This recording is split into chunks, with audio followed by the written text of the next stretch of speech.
reason with what hurts inside. When you let fear decide your fate, you don't choose which path to take in life.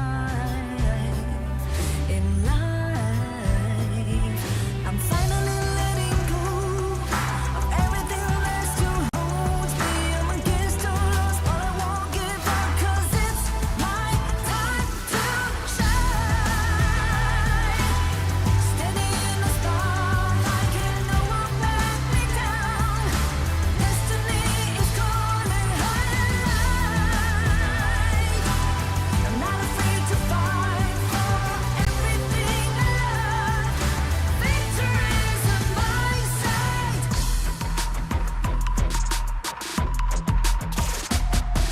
The more we lose, the more we gain. The more that nothing stays the same in time. Can't love ever, can't forget. What you see is what you get sometimes.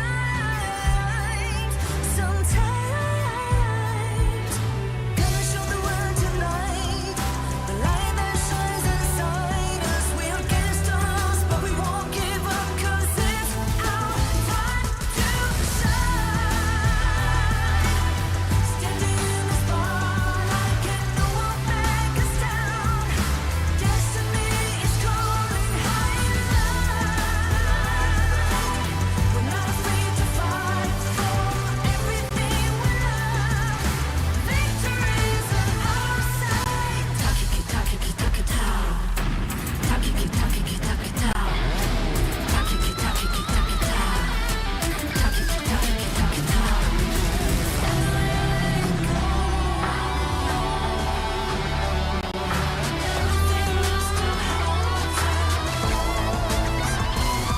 Cause it's our time to shine. Standing in the spotlight, can no one back us down. Destiny is calling high and light. We're not afraid to fight for everything we love. Victory is on our side. It's our time to shine high and light.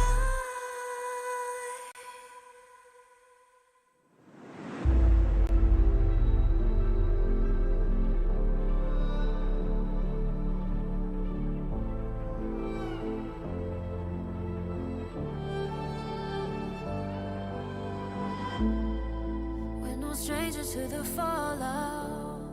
It's what got us here. Ever changing, some chameleon. Blood, sweat, and tears. We'll never make it if we fall to everything that brings us down. With a comeback is now. Blood, sweat, and tears. Fight for what we want. Doesn't matter the cost. Every day, put in work. Blood, sweat, and tears. Nothing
I feel it deep, flowing through my blood.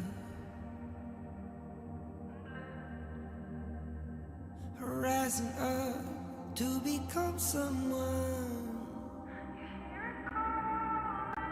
and taking it all on my own. What a sweet victory. And taking all of my control, awaken something deep in me. Like flames, feel it burning inside. Take a hold in pursuit of the prize. I've been told, ain't no way to survive, keeping all of this fire that's locked up inside. When this is the time, enter the ring. All those mental chemicals doing their thing. I got flashes of battles inside of my dreams. I was made for this moment. At least now it seems like it's time to come face to face with your fear. Been battling reasons for all of the years, and I learned how to fight them with style and grace no one's ever encountered. You say it's amazing, I'ma come out swinging when they open the gate. Go ahead, call passion, I'm calling it rage. I'm taking what's mine like I already own it. Watch but don't blink, going here to the moment. The sky rained down. Here's to the madness that's all around. Go on, tell 'em who you are, you are, you are. Go on, tell 'em who you are, you are, you are, you are. Here's to the moment. The sky rained down. Here's to the madness that's all around. Go on, tell 'em who you are, you are, you are. Go on, tell 'em who you are, you are, you are, you are. My name is honor, my name is king, my name is champion, my name is strength. Tell 'em who you are. My name is Pentakill, you think it's strange? My name keep ringing inside of your brain.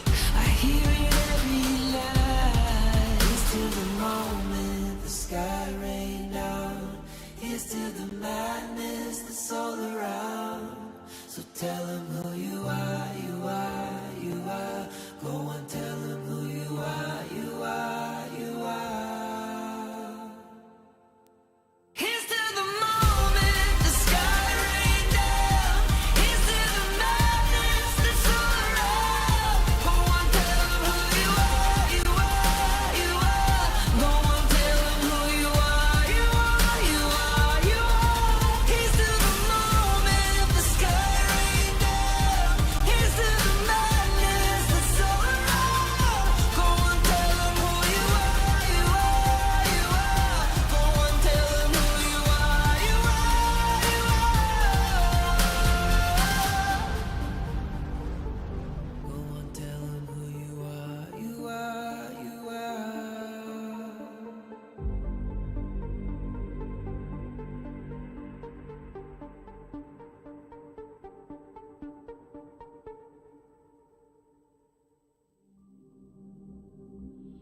In this world,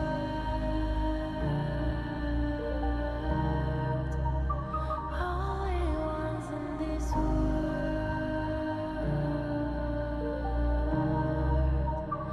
only ones in this call out my name,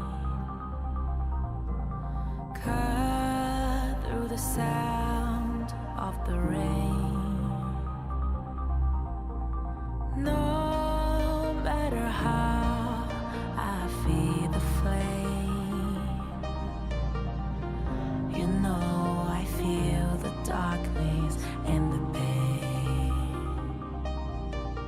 All of the ways we tried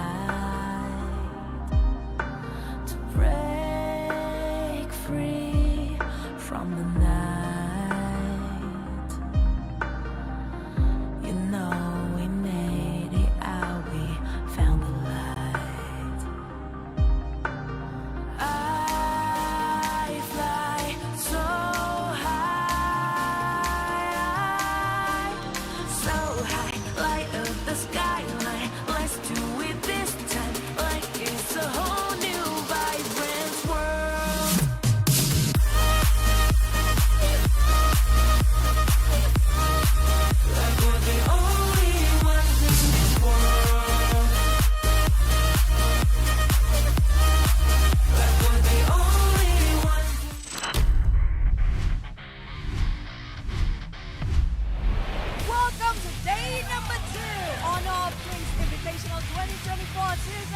Our group is 4 teams. I think they're strong, but I think we're stronger. We did some mistakes, but we will work on it and be better. One small mistake leads us to defeat. We can win every team if we play our draft and if we don't do mistakes. 我觉得我们能很顺利的成为小组第一。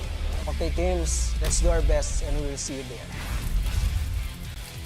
我也希望能够把开根抓带上更大的舞台。 Match nanti lawan Isurus, kami sih udah ada persiapan dari draft. Lalu kan kemarin juga Isurus ada bermain melawan tim Secret. Kami juga udah nonton permainannya dan kami rasa kami bisa sih lawan mereka. Cagendra, yo sé que ustedes les tienen miedo a Team Secret, pero a nosotros les tienen que tener más, porque hoy ellos sangraron, y sangraron mucho. 不管是对手是谁，这个做好自己，去赢下每一场比赛。 Öncelikle şöyle herhangi bir çekindiğim veya korktuğum takım bulunmuyor turnuvada. 在抽签下来之后，3个队伍可能都在我们上面一点点，但是经过一段时间的调整，我不敢保证肯定会赢，但是会是2场精彩的 BO3 吧。 VK changed bot lane. They were playing with other 2 players in S1, so I think we have a little bit advantage on the bot lane. Having that dream come true is very amazing. Vocês vão conhecer os reis do Ocidente. We care. 我们的目标就是胜利。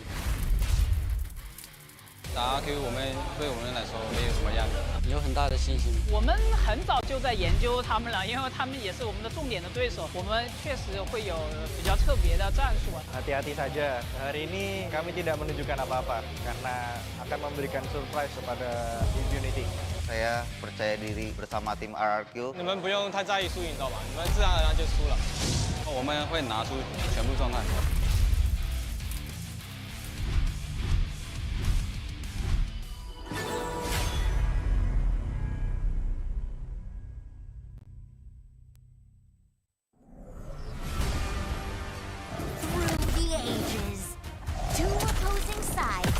Fiercely battled for a power that granted them life, but cursed them with ruin. Wait! Oh, no, this story is too cliche. Maybe we can find inspiration from other stories. Hey, that might work. Got it. Woo! Oh. This story is adventurous, but lacks excitement. How about this one?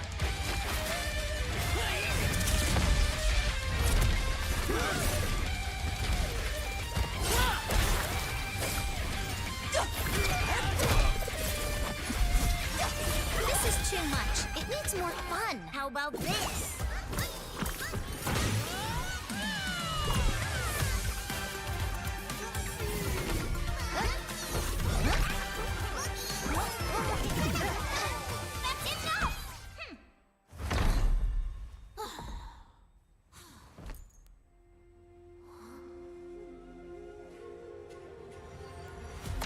Like the thrust of a spear in battle.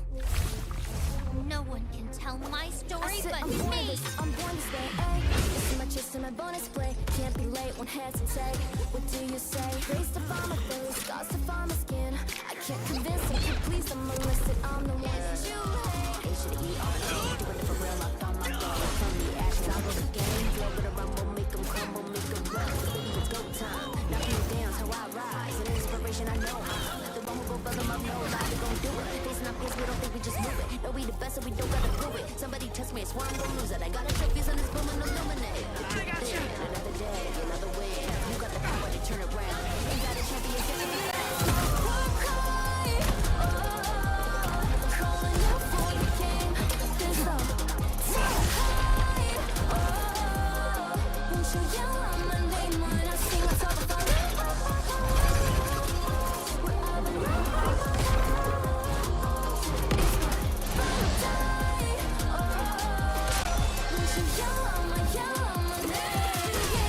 Cry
Want to be strong?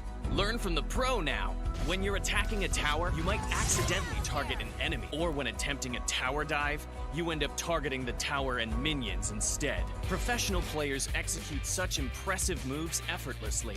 While you may feel overwhelmed and get killed by the tower, your control settings might be holding you back. Change the recommended basic controls to advanced. This activates extra basic attack buttons for minions and towers. Turn on show enemy avatars to accurately select the enemy's avatar for the kill and better assess vision exposure. Give it a try and play as smoothly as a pro, easily crushing the enemy faction. Learn from the pro. Learn more from Honor of Kings Global Esports. All I need is a target.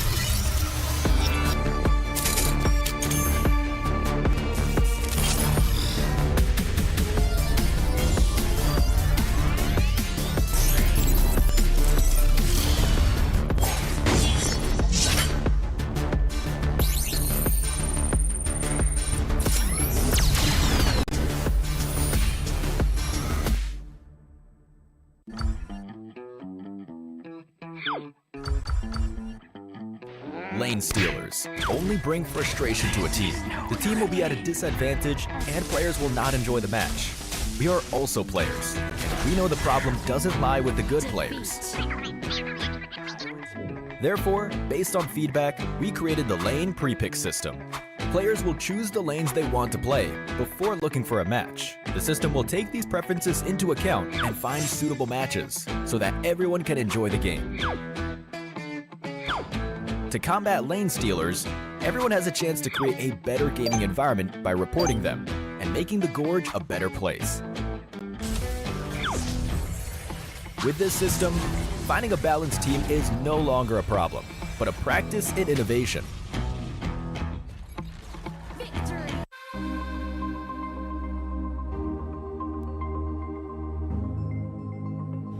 Honor of Kings is the world's most played mobile MOBA, featuring intense and fair team-based battles, high-end graphics, a deep roster of diverse heroes, and a variety of gameplay modes, all combining to offer players an innovative mobile gaming experience. One of our main goals is to develop Honor of Kings for a global audience. To achieve this, we continue to add localized content to the game, such as collaborating with popular franchises to bring new regionally inspired heroes, skins, in-game events, and more to our worldwide community. While we are members of the development team, we are also gamers, meaning we want games that foster fair, competitive environment and reward players based on their skill. This is also our North Star when it comes to developing Honor of Kings, ensuring that the game's mechanics, heroes, equipment, and more are well balanced. The game has been designed from the ground up with a mindset that all elements that affect gameplay can be earned through effort and time spent, such as hero unlock and the Kena system.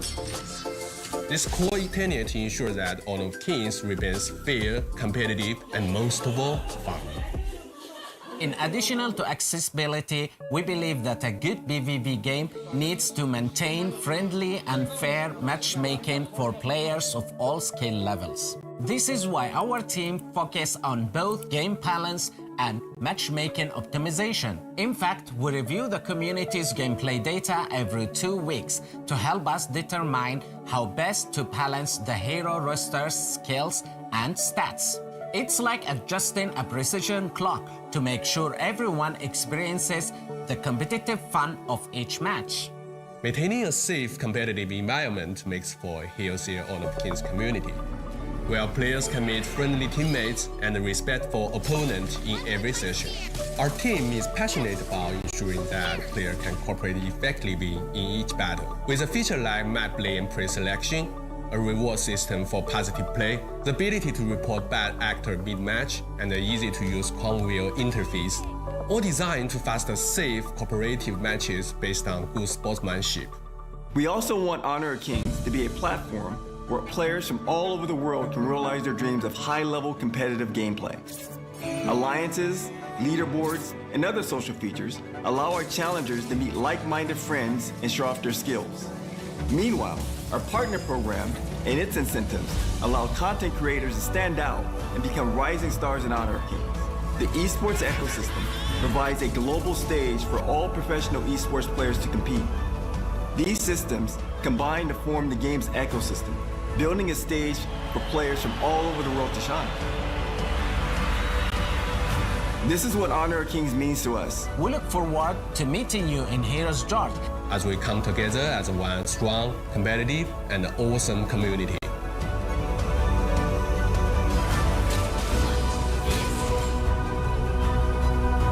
Welcome to Honor of Kings.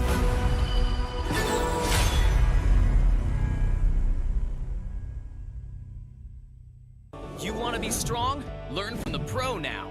When you choose a long-range marksman to take down enemies in the distance, only to find the enemies constantly staying at the edge of your attack range. When you enthusiastically pick a high-burst mage, planning to crush the opponents, but the enemies keep sneaking outside your vision. The professional players have long been using the small tricks in their settings for smooth operations. Let's take a look at how the pros set up their game. Change the setting from fixed camera to camera shifts with skill direction. Your vision will move with the direction of your skills, allowing for a broader vision range. This not only enables more accurate targeting, but also gives you the upper hand to anticipate incoming enemies in advance. Come and try this practical secret that professional players are using. Play like a pro to dominate the enemy team effortlessly. Learn from the pro. Learn more from Honor of Kings Global Esports.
Welcome to day number 2 Honor of Kings Invitational 2024 Season 2. Our group is 4 teams. I think they're strong, but I think we're stronger. We did some mistakes, but we will work on it and be better. One small mistake leads us to defeat. We can win every team if we play our draft and if we don't do mistakes. 我觉得我们能很顺利的成为小组第一。 Okay, teams, let's do our best and we'll see you there. 我也希望能够把开根抓带上更大的舞台。 Match nanti lawan Isurus, kami sih udah ada persiapan dari draft. Lalu kan kemarin juga Isurus ada bermain melawan tim Secret. Kami juga udah nonton permainannya dan kami rasa kami bisa sih lawan mereka. Kagendra, yo sé que ustedes les tienen miedo a Team Secret, mas a nosotros le tienen que tener más, porque hoy ellos sangraron, y sangraron mucho. 不管是对手是谁，做好自己，去赢下每一场比赛。 Öncelikle şöyle herhangi bir çekindiğim veya korktuğum takım bulunmuyor turnuvada. 在抽签下来之后，3个队伍可能都在我们上面一点点，但是经过一段时间的调整，我不敢保证肯定会赢，但是会是2场精彩的 BO3 的。 VK changed bot lane. They were playing with other 2 players in S1. So I think we have a little bit advantage on the bot lane. Having that dream come true is very amazing. Vocês vão conhecer os reis do Ocidente. VK, 我们的目标就是胜利。打 RQ 对我们来说没有什么压力，有很大的信心。我们很早就在研究他们了，因为他们也是我们的重点的对手。我们确实会有比较特别的战术。Hati-hati saja, hari ini kami tidak menunjukkan apa-apa karena akan memberikan surprise kepada Infinity. Saya percaya diri bersama tim RRQ. 你们不用太在意输赢，知道吧？你们自然而然就输了。我们会拿出全部状态。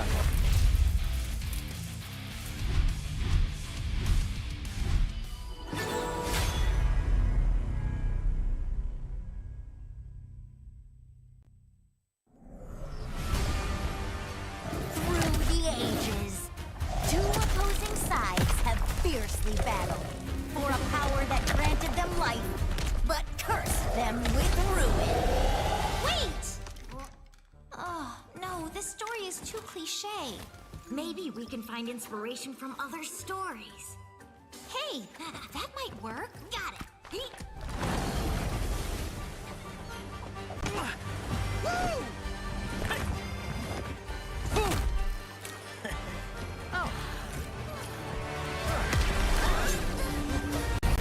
This story is adventurous, but lacks excitement. How about this one?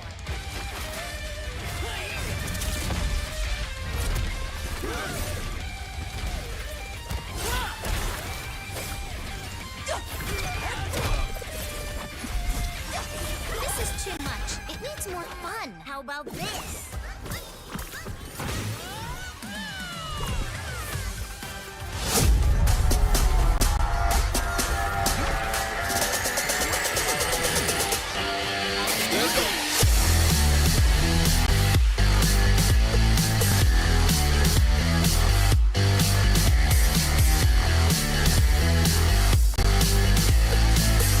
Are they looking for a fight right now? Danny going in the lead.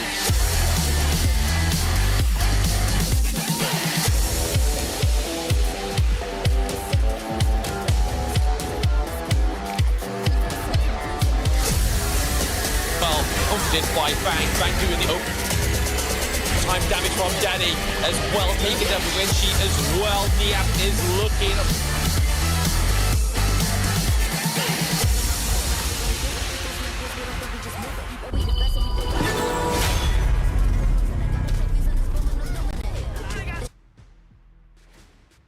And we're back! Welcome back into the third day of the group stages. This is Honor of Kings Invitationals Season 2. This is your favorite kind of tofu, Kin Dofu. And with me today, we have a change up. We're gonna introduce you to Holler. How are you doing, man?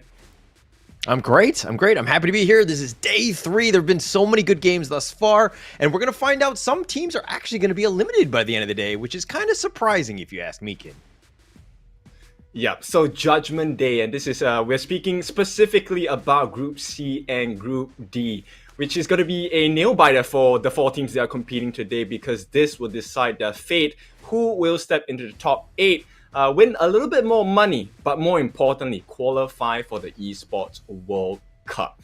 So, I mean, Holler, I'm sure you've been with us for the past few days as well online. Just curious to see, what's the monster matchup you're looking forward to today? Actually, there's going to be a ton of good matchups, right? I think that you already mentioned it about 2 teams potentially being eliminated by the end of today. But I think we're going to start off the first match with a really good one. It's going to be Boom Esports versus Team Vitality. This one is going to be in Group A. There's still a lot of flux in terms of what's going to happen. But I mean, all that said, all these players, of course, playing on that Infinix. It's the experienced esports level gaming with the Infinix GT 20 Pro. Like all the professional players here at HOK Season 2 Invitationals. If you'd like to find out more, you can check out Infinix official website. Please do check them out. The phones are great. Kin, have you tried that one?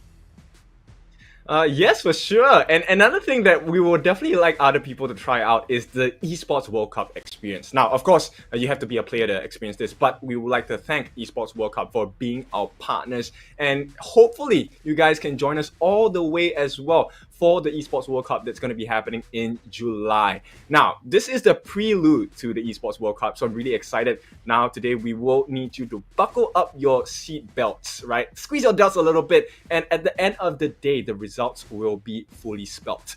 Now, with that being said, I think we're talking about the first game of the day. Boom Esports, for me, I think they haven't had the chance to really showcase the true potential yet. We have seen that disruptive Athena, right? Their strategy was so beautiful and they managed to win that match for itself. But of course, they couldn't finish the job. This time today, I think they're really looking to close the door on that and maybe proceed a little higher on their table and make it out as one of the top 2 teams out of Group A. Yeah, I think going into this one, you definitely don't want to be that loser, right? In Boomy Sports, they've already got that loss. You already talked about that one.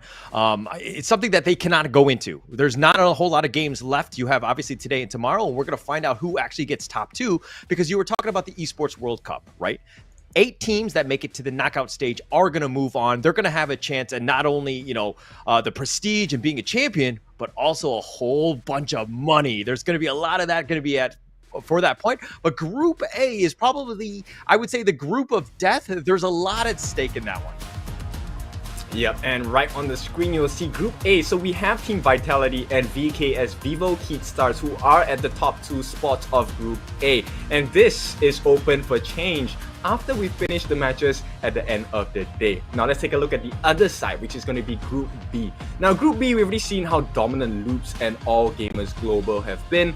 The positions have been secured so far. R8 unfortunately will not be part of the Esports World Cup experience for now. So we have the top 2 Loops and All Gamers Global in Group B. In a short moment, you will take a look at Group C and Group D. That is where the fire is going to be at because, like I said, this is the decider for today. And we'll take a look at the schedule. First up, for Group C and Group D, we have Team Secret who has by the way, congratulations. They have already made it into the top 8. They will be qualified for the Esports World Cup. Today, we're going to be taking at the fate of Isurus and Kagendra, who is going to come out tops and make it all the way to the World Cup qualifiers. Likewise, for Group D, LGD Gaming Malaysia. They've already done the deal, signed the contract, signed, sealed, delivered. They are making their way to Riyadh as well for the Esports World Cup. This leaves us with impunity against RRQ.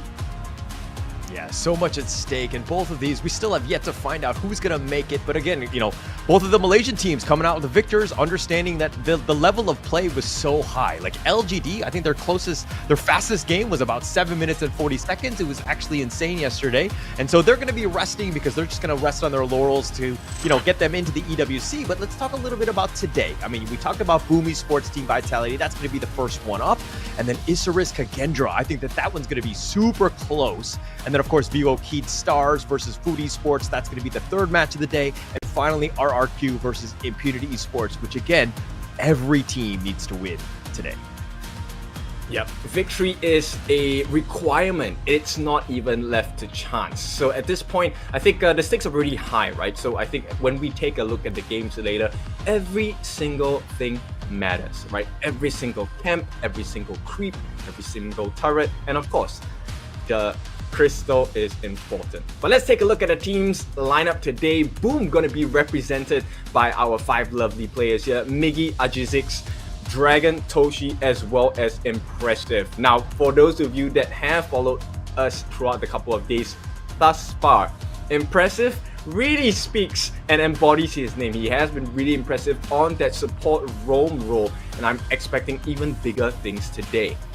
And of course, their counterparts, they're going to be going up against Team Vitality. They're no slack as well, right? But we'll slowly introduce these players in a bit. So, Holler, what do you think about their competition so far? Well, let's talk a little bit about Boomy Sports here. Not to make fun of Miggy, but Miggy looks a little sleepy in this photo. I feel like also in the tournament, he can kind of step up a bit on this one. But let's talk a little bit about Team Vitality here. This is the team from France. We have Nighty, we have Shanks, Highland, Yash, City Boy, and Benji, of course. City Boy's, I think he's one of the kind of the standouts, at least to me. What are your thoughts on Team Vitality, Kid? Really strong, and we've already seen the shanking yesterday, right? So Shank was playing the top lane yesterday, and a very monstrous performance with the Arlie as well. So I think there is quite a lot of even ground between these two teams. The question is today, who is going to be able to make that slight edge, right? Who's going to get that advantage for the team where they can start building off of it and maybe steamroll the competition out of the first game at least, right? Once again, this is a best of 3 series, so the stakes are high, right? You need to have that advantage. Having a 1-game cushion is going to matter that much more, especially when you're vying for the top 2 spots in Group A. Yeah, every point matters, right? Even the game differentials. So if you can 2-0 is way better than a 2-1. So you definitely want to put yourself in a prime position. Now, if you happen to be watching in, you're tuning in, or you happen to be in KL itself, this one is going live at the Sunway Velocity Mall. Do check it out. Of course, you can see these players in action and kind of see, you know, the whole heart of victory and defeat. Sometimes you might see some people crying. I mean, unfortunately, there's so much at stake that it potentially could happen.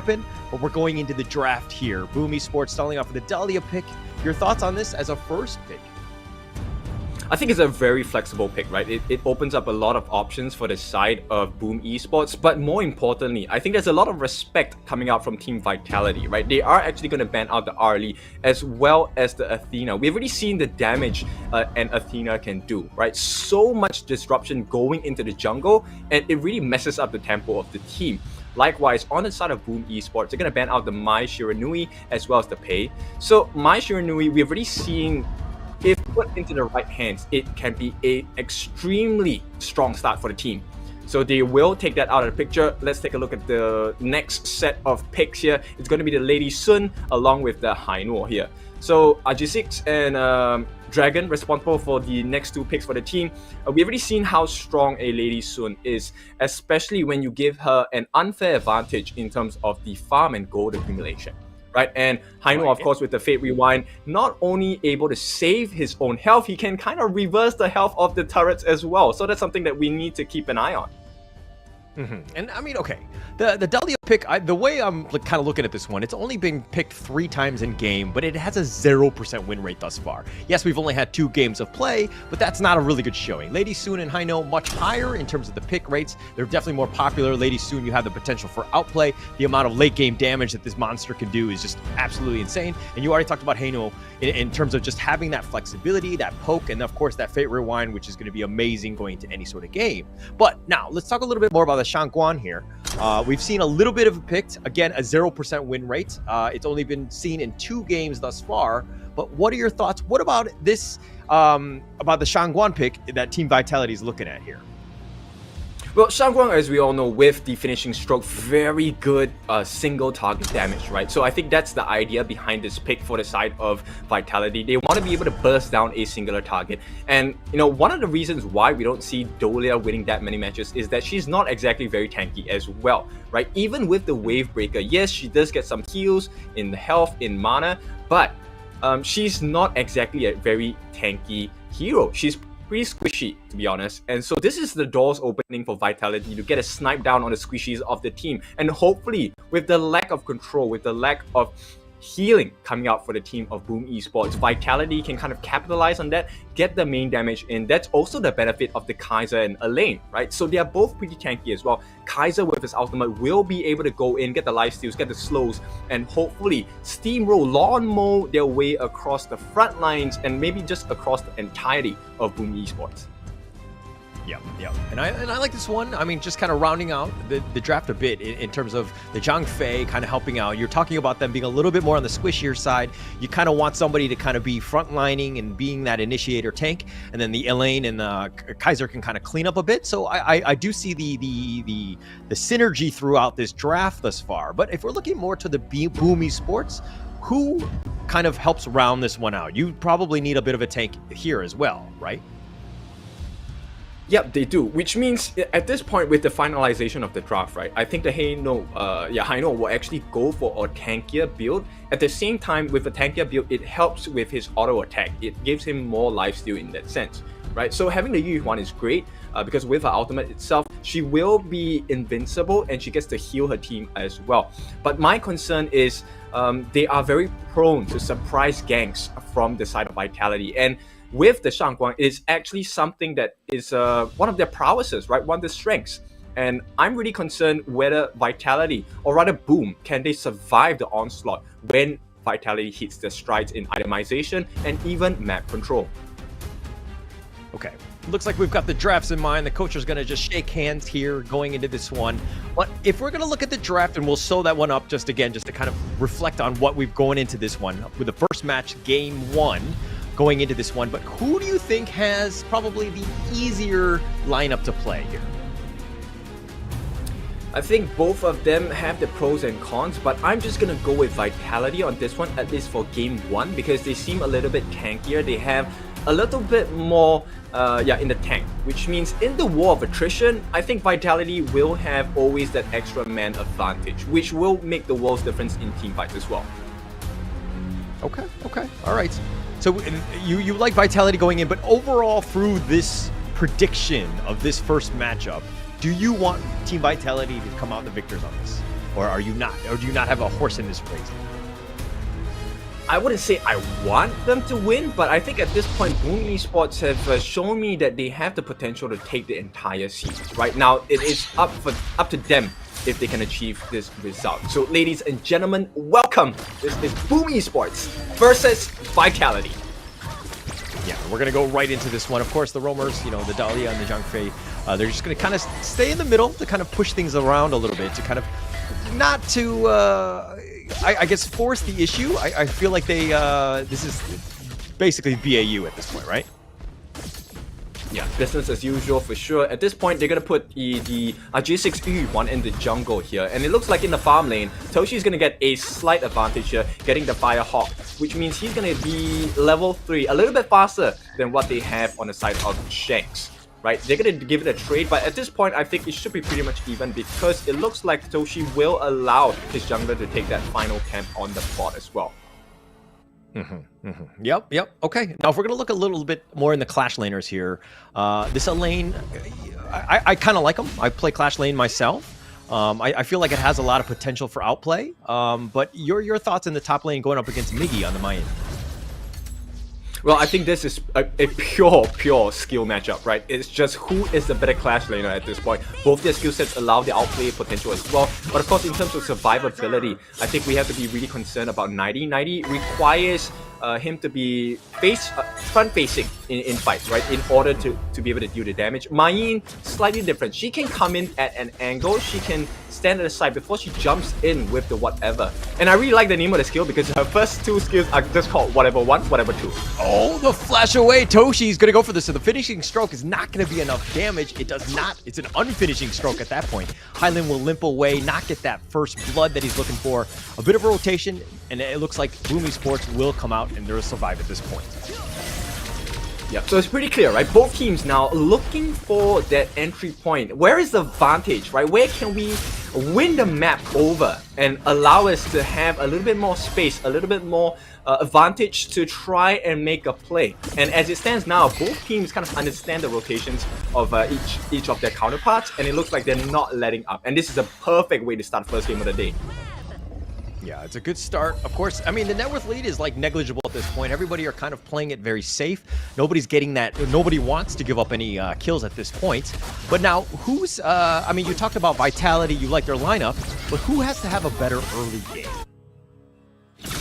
Oh, definitely it needs to be Hyland at this point, right? Because Hyland is one of the core winning win cons for the team. Because if Hyland can instantly take out one of the members on Boom with the finishing stroke, it's gonna prove to be a very huge advantage. Because yes, Hyland you can kind of see him as a one-shot wonder, right? After he finishes the finishing stroke, he's not gonna be that useful until the cooldown of his ultimates. But in the meantime, right, I want to take a look at the growth of the items so far. Most people have not completed their first core item yet, but more importantly, the Lady Sun Toshi already has the Meteor on hand, and that's going to be quite the painful bullets landing on Unbridled Outburst. They're going to go for this one. Hyland's going to look to go for this, and they do end up getting Doshi, and that's a massive blow into Boom Esports here. Really nice rotation by Team Vitality.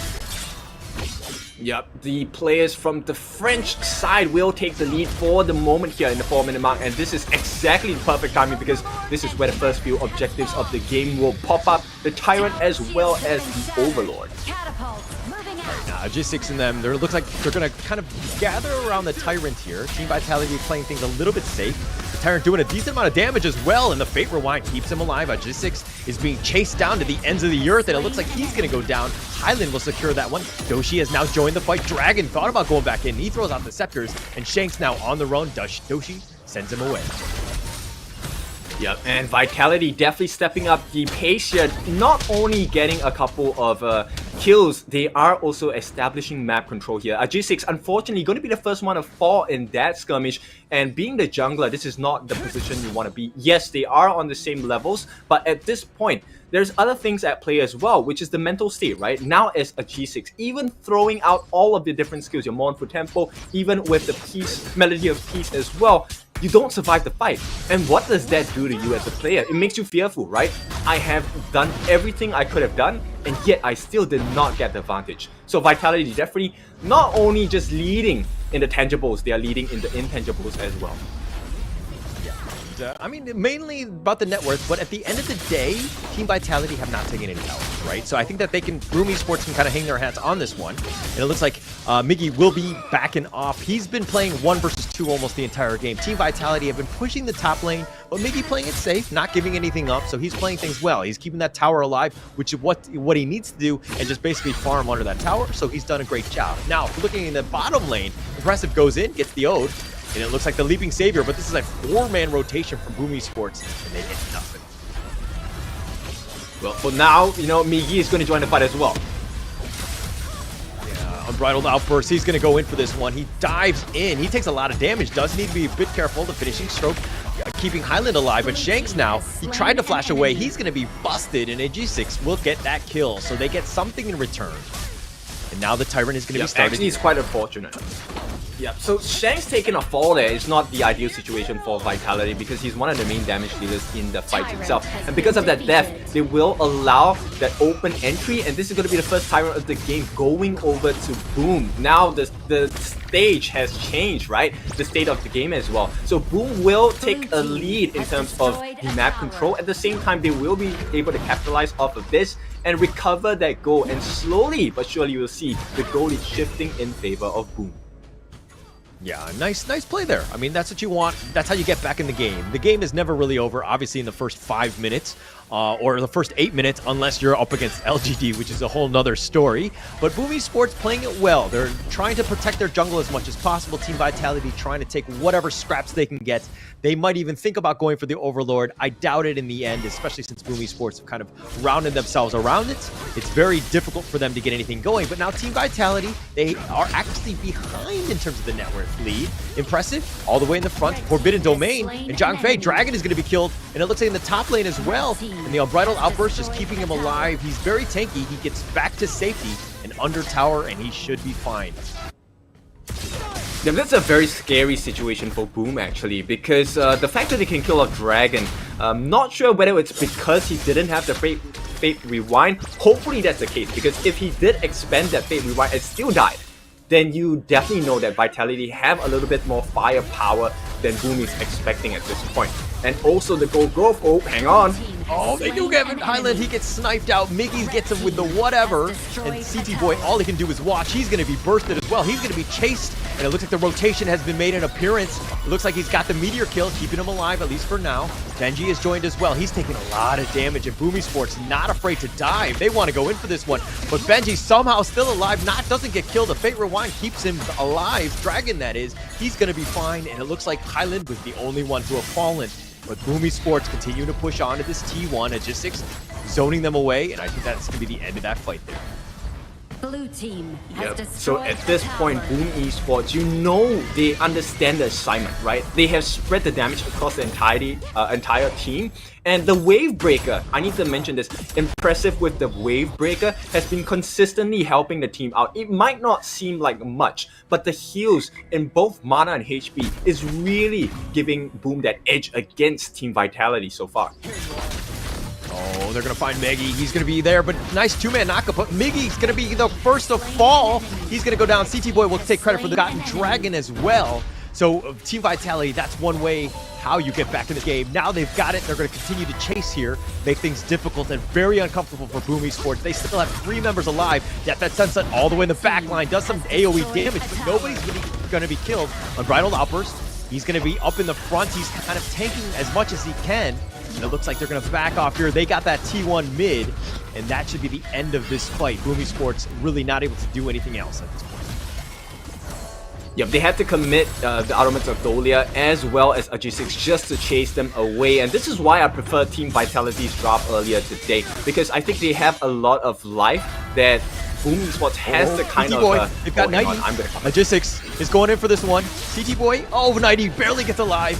Highland has continued to turn this around. Impressive solo. He's going to be sniped down. Highland will take credit for this one. They've got Doshi as well. That's a double kill. G6 gets knocked up with a meteor kill. He's being focused down. He does get killed. Dragon does have his scepters. He's doing a lot of damage, and he wants to go for this one. He's continuing to stay there. Fate Rewind not able to get used, and Dragon will go down, and that's a 4-for-1. And Team Vitality have found that opening. Yep, they will not be denied. Team Vitality, this is, like I said, they are so strong. They have so much life to offer. But not only that, they offer the most important part. They offer damage as well. Yeah, and this is going to be the replay of this one. G6 sticking around, but it might have stuck around too long as he goes down, and then you see the action. Miggy getting chased all the way. He's been thwarted by Benji, and that lets Dragon go, but Dragon does fall in the end as well. He was playing things a little too close with that Fate Rewind. Probably should have used it a bit earlier, but the meteor kill onto Miggy, who hops over the wall. G6 now being chased, and now Team Vitality have taken the enemy jungle. They're in prime position. Right, and that's the strength, right? So if you break it down into two different things, the Benji and Shanks combo, just chasing Miggy away makes the world's difference. But you know what? Vitality doesn't want to allow me to speak. They want to keep fighting. But yeah, for now, it looks like they're just going to prime and poise themselves for the next attack. Yeah, why would you not fight, right? If you're Team Vitality at this point, you're up 5k, you have full control, you have a net worth lead, you've taken all the objectives as well. The top T2 goes down.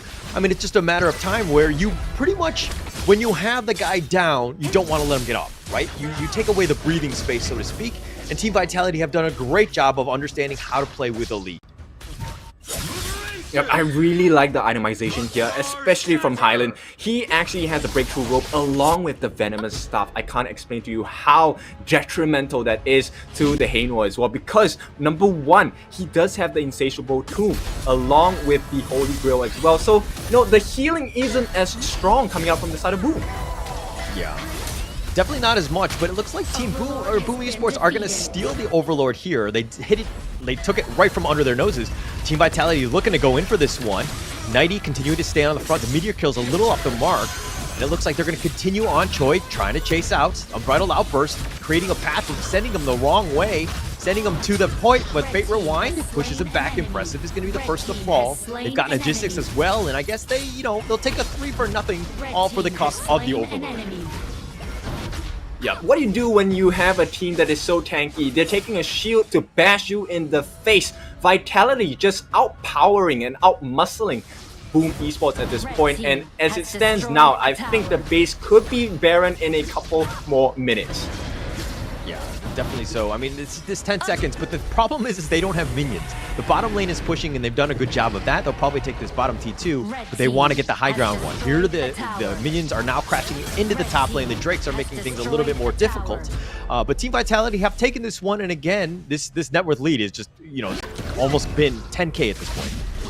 Sorry, I don't have my abacus. Yeah, and this was all in an instant, right? So at this point, right, the Vanguards don't matter. Sure, you have the Shadow Vanguards, but look at the damage that they're offering. I want to take a look at the itemization from the Theron tier here, which is going to be in the hands of Shanks. He does have so much damage. His core items, the Frostscar Embrace, along with the Doomsday. He does have attacks as well as percentage health damage, and more importantly, it is about the chain lightnings that come out from the hits when they proc that passive of the item as well. And he does have the Cuirass of Savagery, so even if he gets damage, that increases the amount of damage he's able to lay out. At the same time, he's also able to move faster because there's an increment of the movement speed as well. Yeah, and I mean, net worth is one thing. The itemization is definitely on point. It's way higher. But if we're looking at levels, this is the tail of the tape, so to speak. You have Shanks and CT Boy both at 15. They've been there for quite some time now. And Boomy Sports are playing from behind. They're playing very defensive. They have no way to even contest this Tyrant here, which is going to be easily taken by Shanks. So Boomy Sports, what do they need to do to get back in this game, other than with thoughts and prayers? What is the other option? Well, at this point, I think they need a little more than the healing that's coming out, because they are already out-itemized at this point, right? Healing is not one of their winning conditions anymore. They need more damage. Okay. Miggy thought about going in for this one. He's just looking to clear the minions, but the T3 bottom has been taken out. Looks like they're going to take the middle T3 as well. And all the way in the front, CT Boy just trying to attract as much attention. And with the Unbridled Outburst, Tanky keeping him alive. He leaping Saviors back. Shanks continuing to stand up in front. He does with the shield. He's going to be fine, but they've taken all the T3. The base is wide open. Boomy Sports, how do they hold? Well, they still have one T3 at the bottom, right? So at this point, like I say, it's just about buying time. They need to get as much farm as possible across the map, and that's exactly what Vitality is trying to stop them from doing. And at this point, it's just a one-man show. He will be taken out, right? So it's difficult because they need to get more damage. Yeah, more damage, or 4 versus 1 fight like that last one. Oh, nice 3-man knock-up, though, by Miggy. But it looks like they're going to back off. They do have a slight advantage in the sense that CT Boy's down for about 30 seconds. But, Team Vitality, not afraid. They don't care about the numbers game. They're going to continue to fight. And Dragon Fate rewinds back. The Scepter is going to be doing a decent amount of damage spread throughout. And Highland's going to be the first to fall in this fight. And Benji backing off. And, Boomy Sports doing all right. They got it to, Highland down. And they're going to look to take the Overlord here. Yep, they take one back, but it's still 10k down, and at this point, Boom, maybe there's a sliver of hope, because Toshi is actually able to deal a lot of that burst damage. This is one of the perks of picking up that Lady Sun in the first place, and Toshi seems to be making it work, but they need a little bit more time. They need someone to be able to tank the damage. Because if you take a look at what's happening in the past few minutes of the game, CT Boy, when he's at full life and he procs his ultimate, the Invincible Warrior, he's able to really just capture the attention of all 5 members. So let's take a look at the growth on the Lady Sun, Master Sword, Eternity Blade, as well as the X of Torment. Now, he does get the Succubus Cloak right as we speak about it, so he is given some safety against the skills of the Shangguan here, right? So Highland might not have as easy of a time trying to get the snipe onto Toshi, and that might be a huge difference in the upcoming team fights.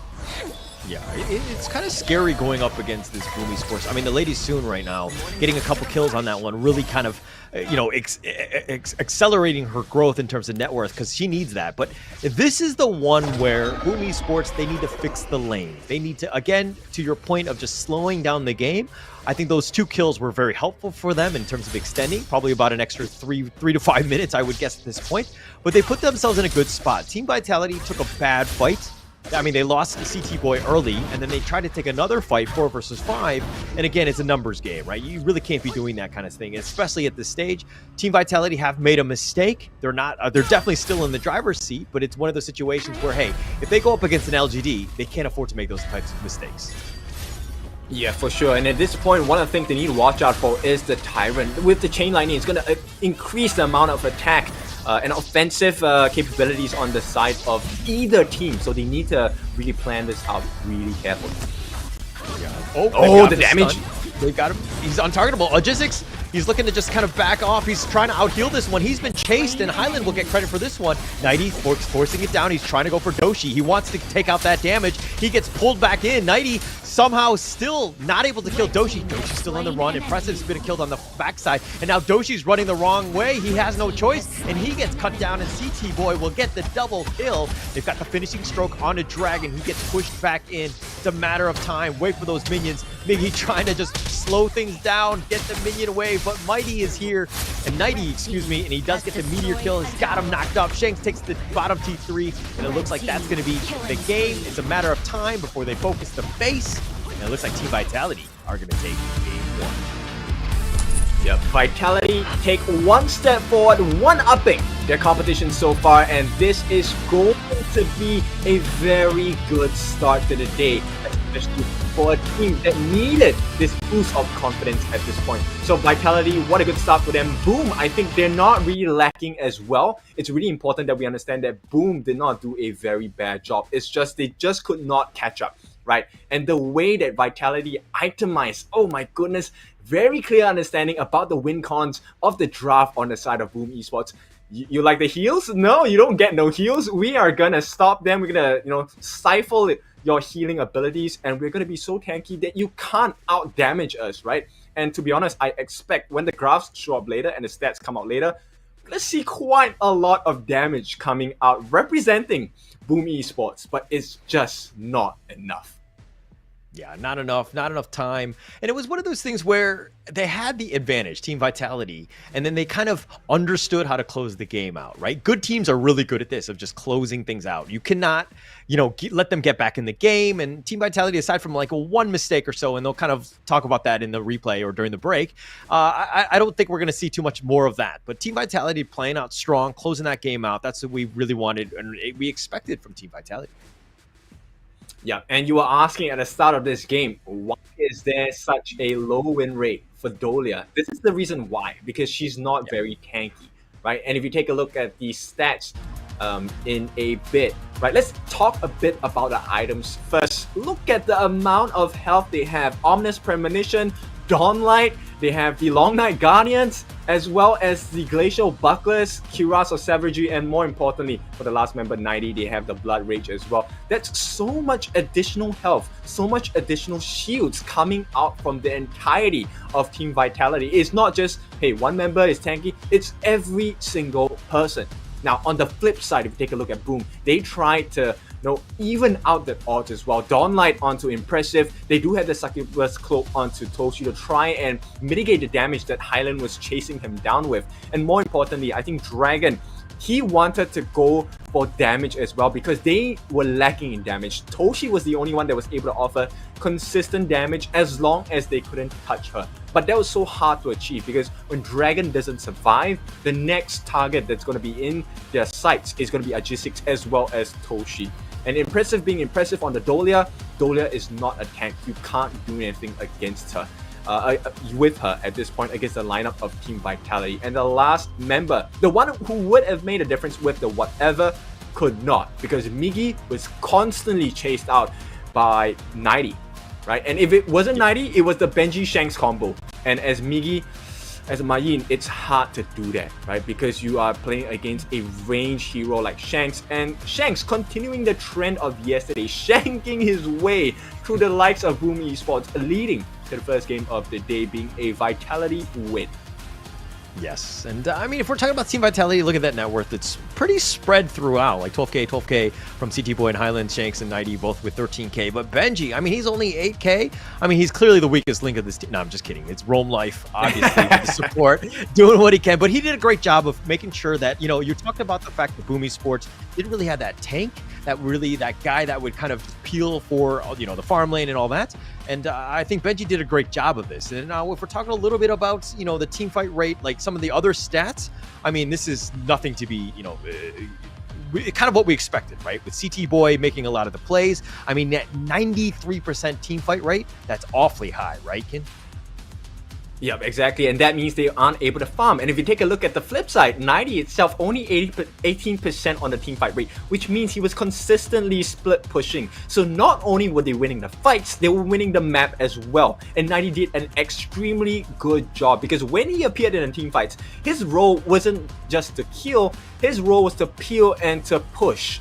Right? Push them away, separate the team fights. So what if you have a Dolia? So what if you have the heals from Agisic? It doesn't matter if they are not in the heals. And if you can see with the graph, they did manage to come back for a little bit, slightly towards the later part of the game, maybe around the 16-17 minute mark. But by then, Vitality had fully hit their strides. And when they're at the strongest, I mean, it's called Team Vitality. They have a lot of health. And what do you do against that? It looks like Boom can't find the answer just yet. But more importantly, I'm curious who the MVP is today.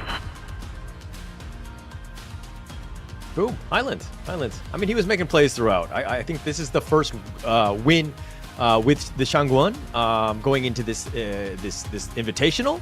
So it's good to see. And he played it on the MVP level. Highland was on points, making things very difficult. Yeah, you tried to get on him, but he was just kind of finishing stroke his way out to safety. He just played the hero almost to the limits, so to speak. Yep. I mean, with the paintbrush itself, he literally painted the path for Vitality to take that one step forward. So let's take a look at the replay itself. One of the main things you will see is that Aegis is consistently being chased, right? And isolated from the rest of the team. And when that happens, when there are no heals coming down, so what if you have magic damage? Because you wouldn't survive the burst potential. So Highland was always in charge of that single target isolation kill. And he did his job the best. He made sure that he was always consistently dealing singular target damage, and all they had to do was to win the rest of the fight, because at this point Vitality, they had more health, they had more damage, and with Shanks on the backlines having the freedom to just go and throw those tokens onto the side of Team Boom Esports, there was nothing much they could do to really just turn around the fate.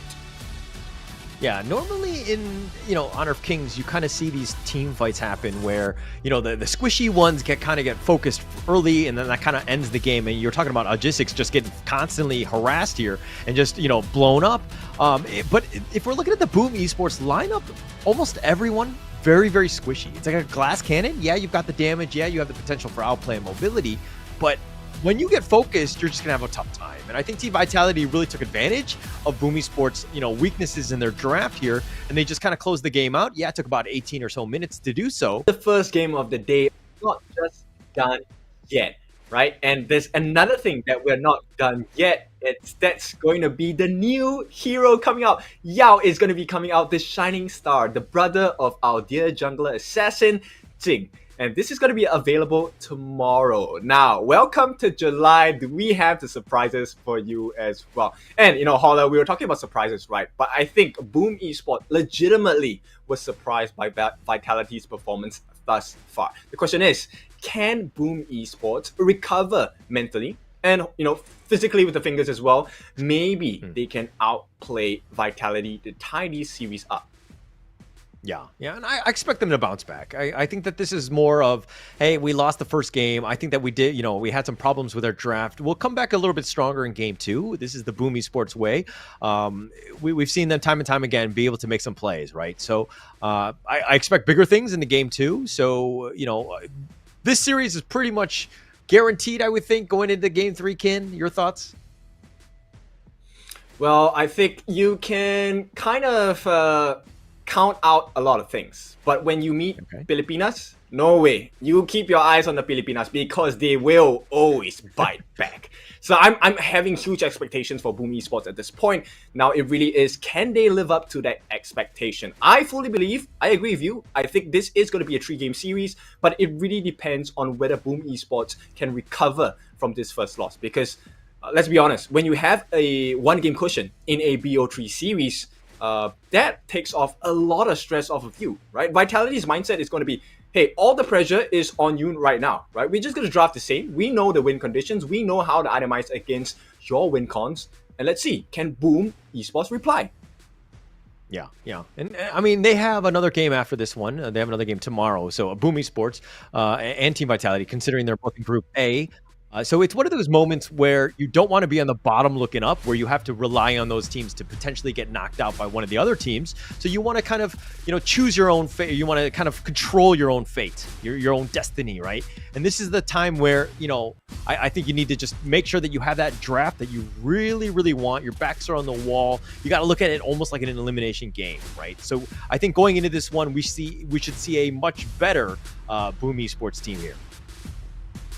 Yeah, for sure. I mean, at this point, it really is a leap of faith. Hopefully, they get to rewind their fates and make it even against the side of Team Vitality. The French monsters so far have been spectacular in the execution, and I really like the thought process. You can tell, right? The moment the draft was completed, when the game started, they understood exactly how to itemize against the likes of Boom Esports. Now, the big question is, strategy wins half of the war. So at this point, the draft is going to be extremely important for both teams. I'm wondering how, the Boom Esports coach will be thinking about this next series.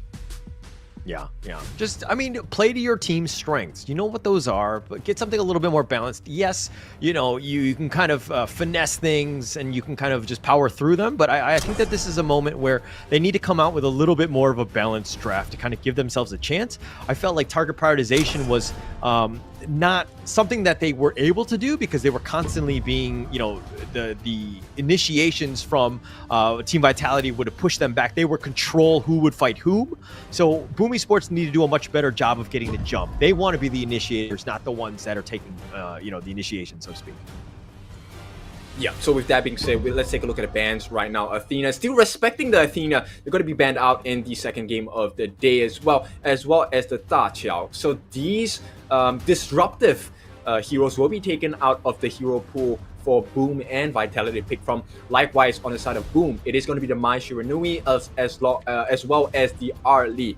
Now, to answer your question about that, I think Impressive, I think the coach should really give Impressive a more active support. Someone that is able to join in the aggression, someone that's able to deal damage as well. That could be the marker that changes the way Boom Esports makes a difference in the game.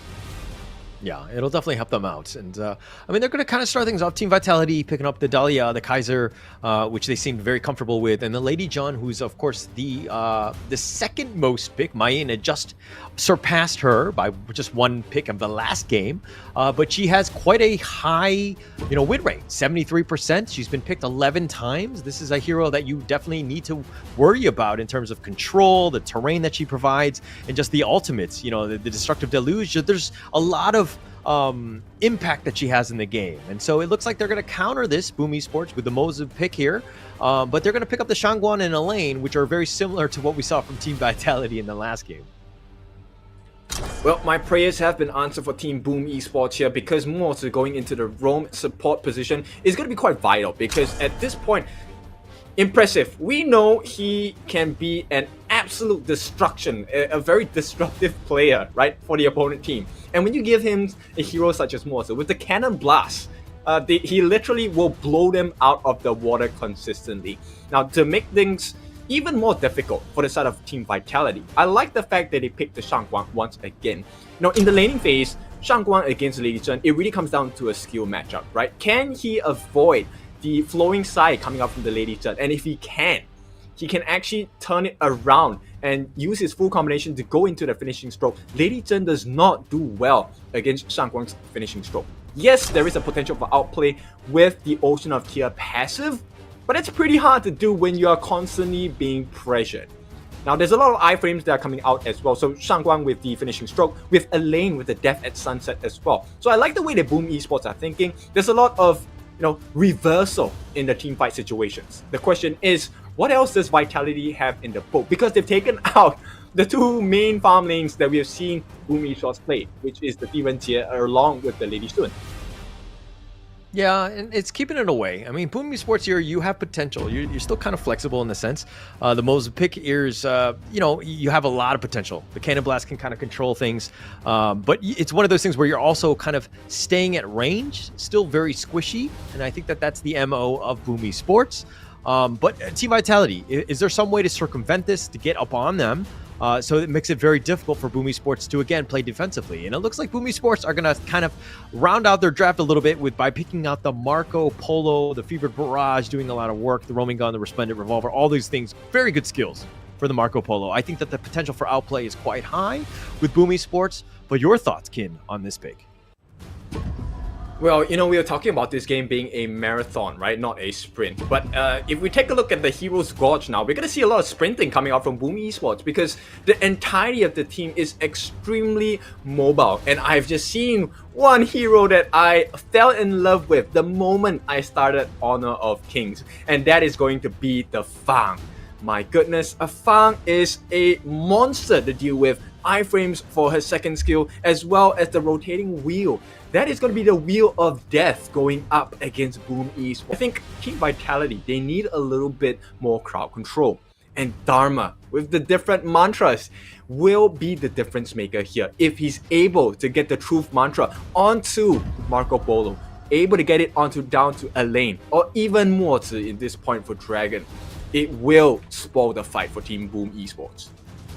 Okay, I thought when you were talking about Fang and how she was like your first love in Honor of Kings, I thought it was because you had a propensity to like short girls. But all jokes aside, I think that there's a lot of potential from the Fang. There's a lot of potential that could happen. I like the draft going into this one, but all right, we know the draft, we know what's going to happen, or we know what players have picked each of the players.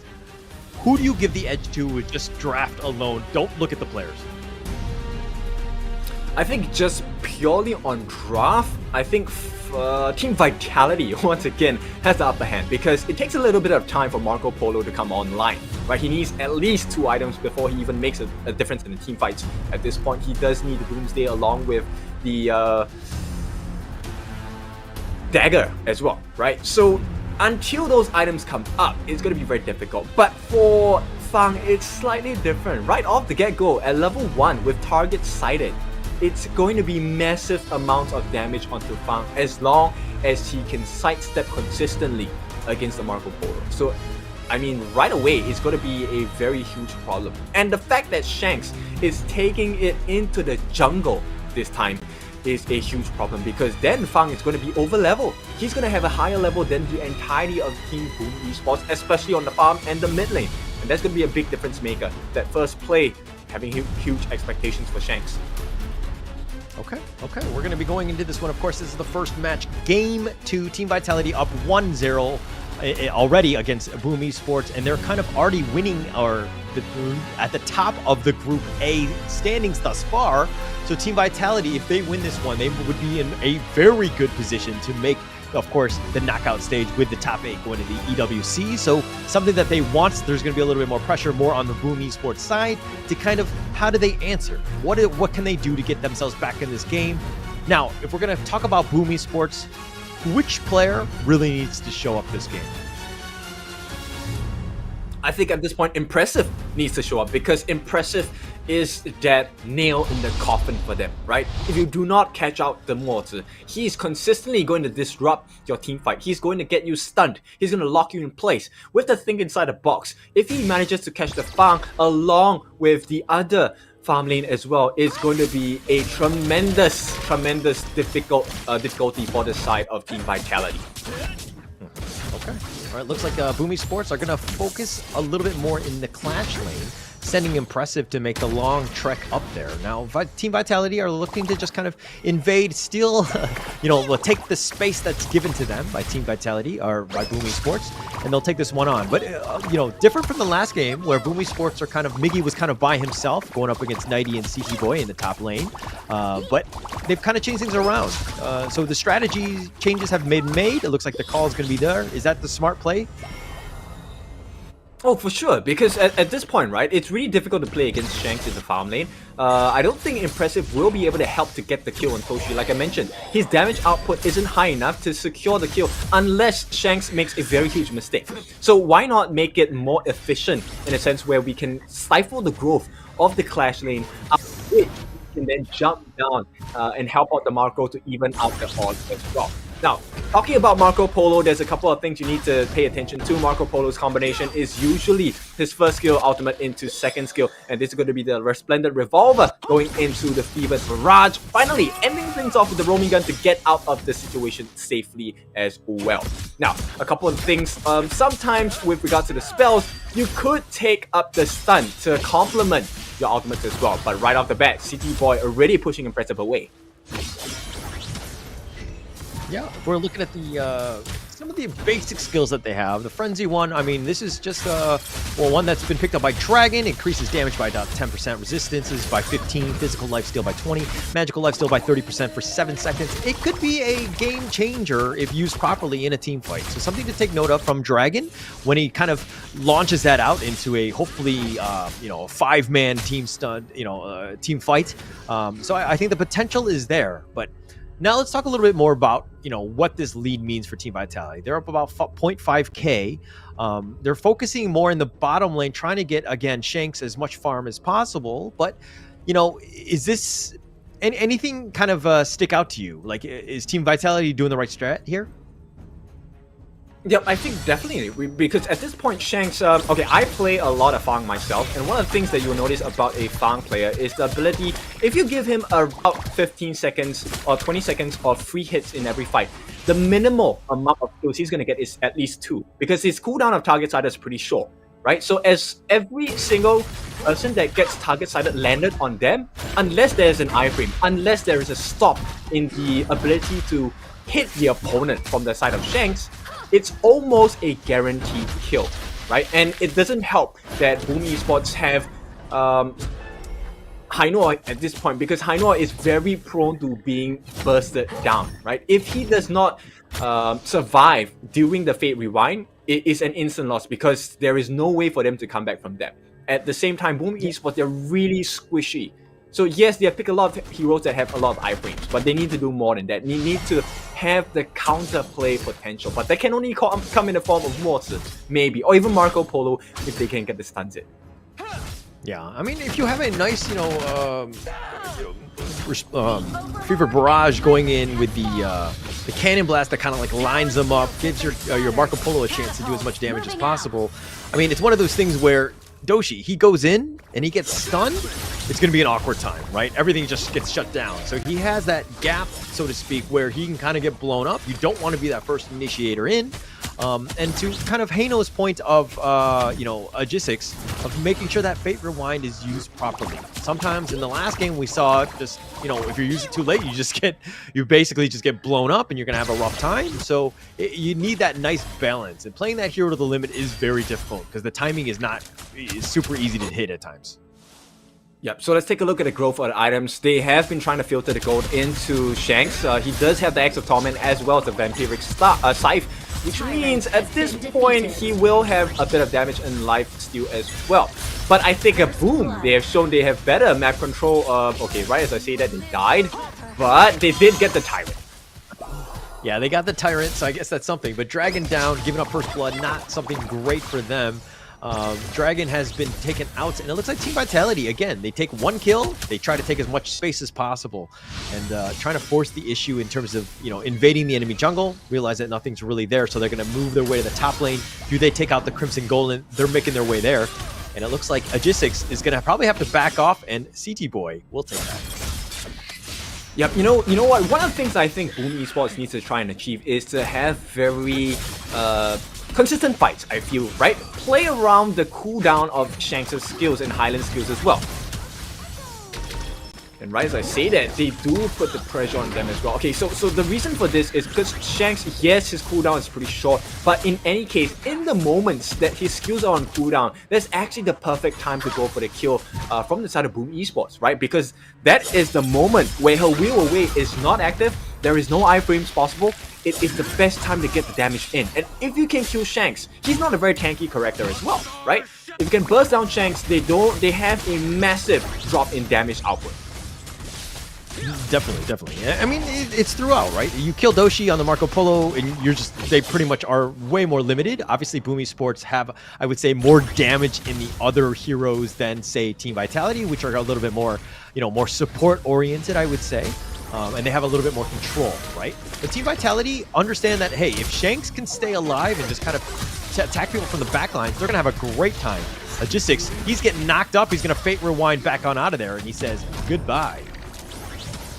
Yep, and this is without the target sighted, right? So we haven't seen the burst potential yet. But so far, I am very happy with how impressive he's playing. He is pulling the strings from afar, right? So all of these cannon blasts, some of them might not have been too accurate, but it's one of the difficulties of playing Morton, right? You have to be very accurate with your cannon blast as well. But later, as the game progresses towards the mid and the late game, when he gets his items up, it's going to be quite the pain in the butt, because impressive, not only will he stop you with a CC, he's going to be pain as well.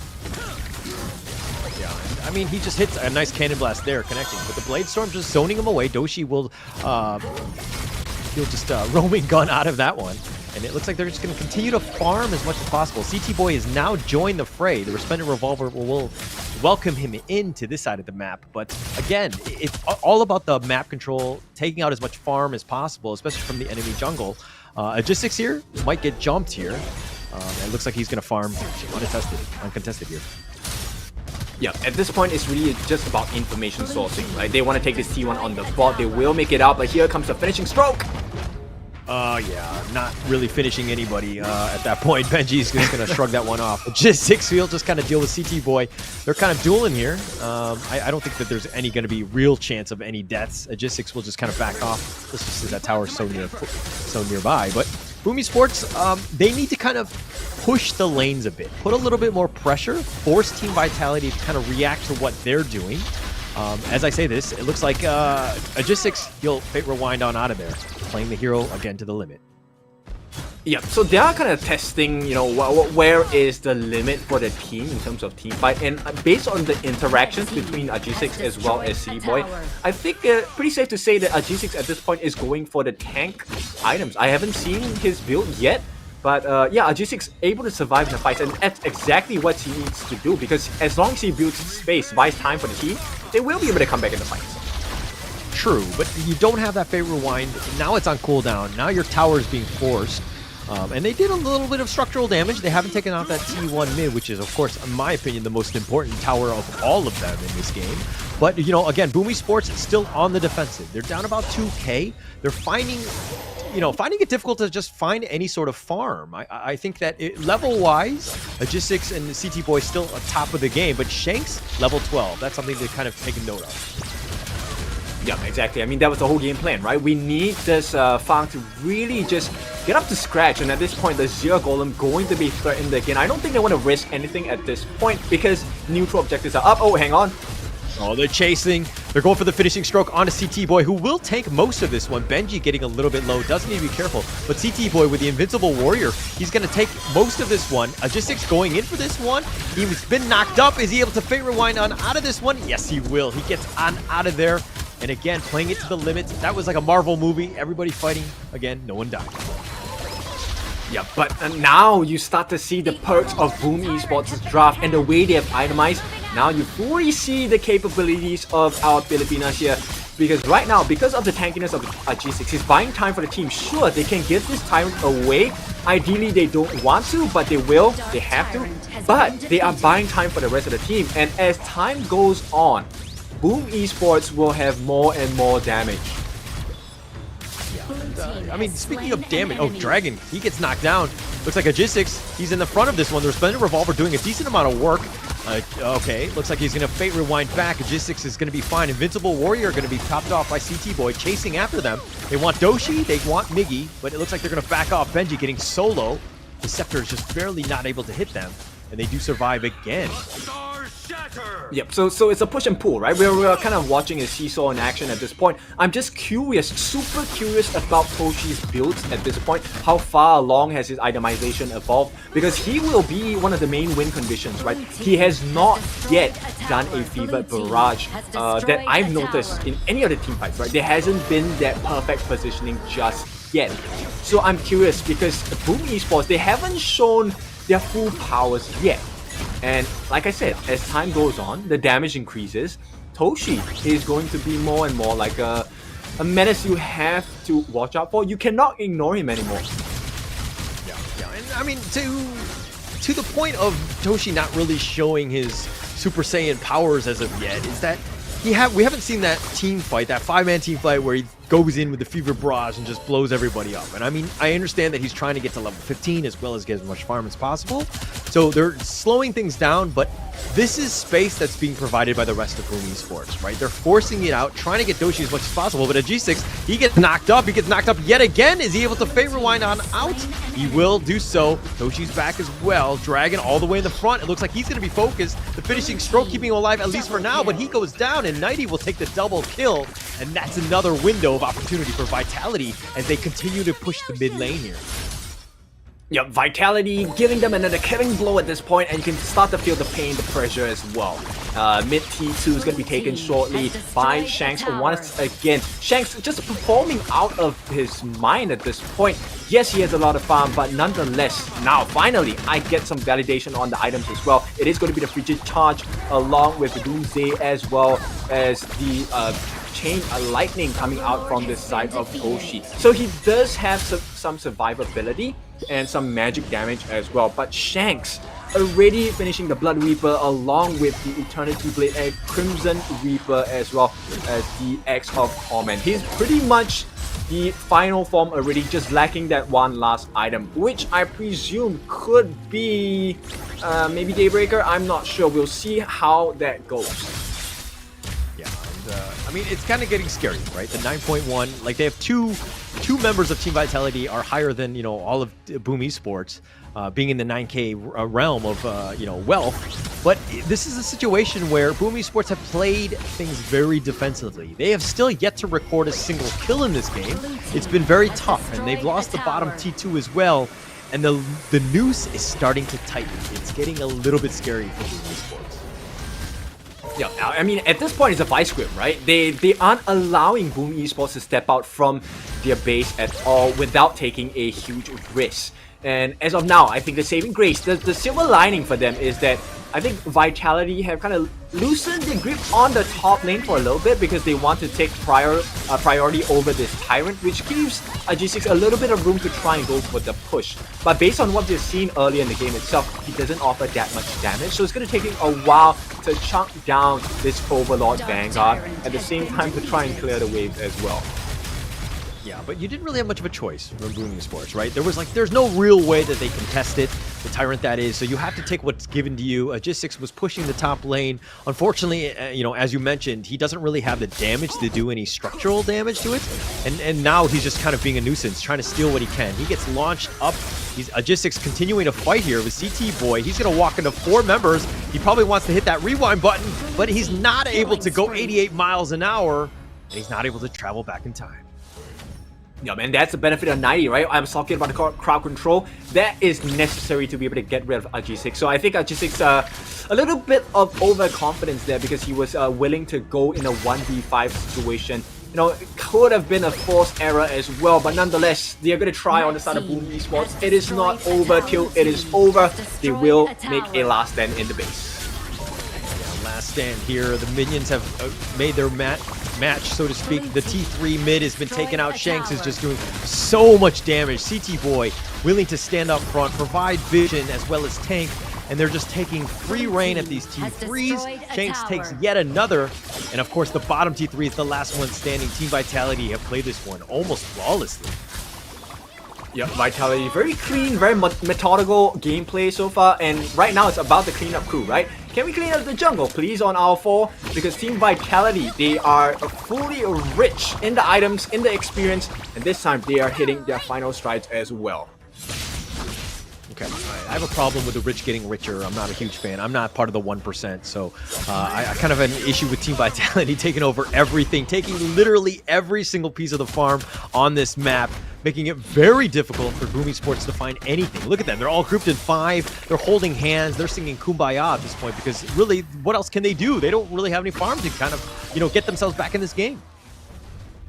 Yep, and just to make things a little bit harder, it's only 16 minutes, but so we're 4 minutes away from the Tempest Dragon. I'm not sure whether Boom Esports can actually reach that marker. Impressive needs to play out of his mind to be able to save some time, buy some time for the team as well. And if Shanks gets his way, once this Overlord is taken, it looks like the death's door. G6 all the way up in the front. He fate rewinds back. He's attracting attention, but Dragon now getting sliced by CT Boy, who takes him down. The Invincible Warrior living up to his name. He's going for this. He's taken out 1 versus 3. Okay, now he finally decides to back off with that Cannon Blast kind of scaring him away. But Nighty in the top lane still dealing with Miggy, trying to chase him out. Miggy trying to buy some space, buy some time. But now with the base wide open, it's just a matter of time before the minions start to crash.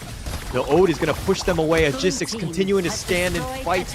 And he's all the way up in the front. The base is wide open. Nice 3-man Cannon Blast, though. The Blade Storm are continuing to zone. And with that Catapult finally going down, that's going to slow things down. But the Drake is now here. The base again. G6 trying to fight.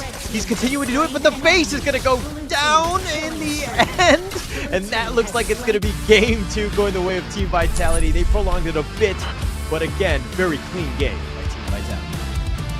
Yeah, what a performance by Team Vitality. They are your first game of the day and they will be the first victors of the day. taking away Boom Esports with ease. Very clear understanding of what it is, of the win conditions for the side of our Filipina team here. Did not make it work, unfortunately. So Boom, they have a huge mountain to climb in Group A. And as the day ends for this, I am very hopeful for Team Vitality. They have shown very, very strong winning strategies, as well as a good understanding of how to make their game unbeatable thus far in the past 3 days.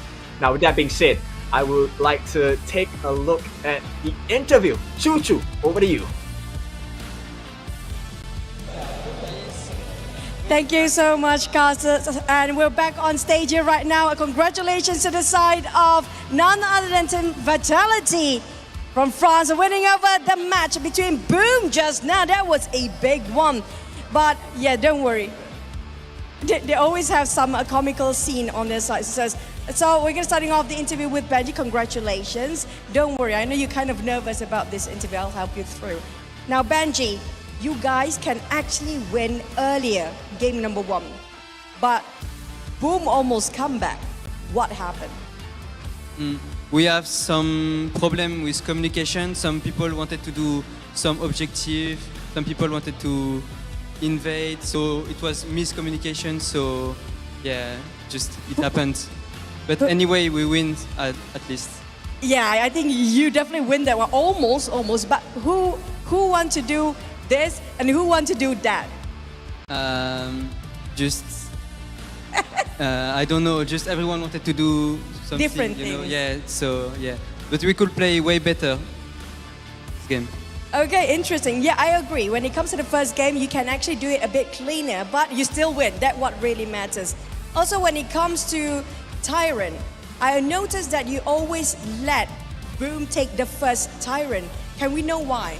Or anybody else want to answer? No, Highland, not today. Today is going to be a Highland, the English version Highland. There you go. Highland, why do you guys always let Boom take the first Tyrant? Why do you guys always let Boom take the first Tyrant? Because we seen give them one. Because in the first one we can give them, but the before one they can't get it. So you guys don't want to take the first Tyrant? It's because they have early composition, and we wanted to play around the top side, so we let them the first one. Like it was not good to contest it. It's not favorable for you guys. I understand. Sometimes you let them some, you take more than they do afterwards. I agree. But also speaking of the first, right?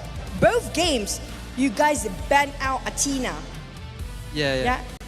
You guys always ban out Athena. Why? It's because we saw them play Athena and they are pretty strong with this composition. And I think it's the only composition that they have trained a lot. So we make sure to ban Athena. You see, Boom, you ban Athena, it's no problem. But when it comes to the other two, I need these two guys coming out, which are going to be Shanks and City Boy. Come here. You know why? These two, if you put them at the end of the line, they do their own story. They always like poke or something. I don't care between you two. Okay, City Boy. I know a story.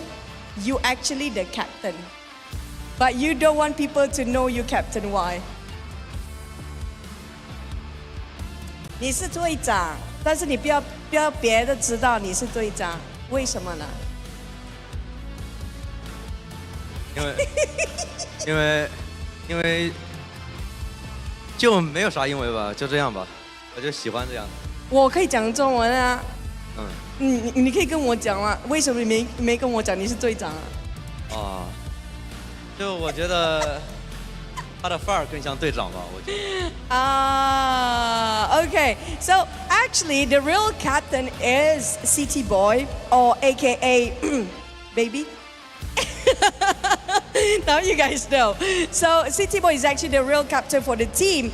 but he doesn't want to be named as captain on paper, so he put it on Highland. I asked why. He said you want to dodge interview most of the time. That's the case too. And also when it comes to Highland, he feels like Highland got the vibe of the captain, you know. Really, Highland, give me the vibe of captain. How does captain look like? Pose. Captain pose, yeah. Yeah, that's the captain pose, guys. But last but not least, any words for your fans? 对你的粉丝有什么要说吗？我觉得我们好好打，好好努力，对得起就行。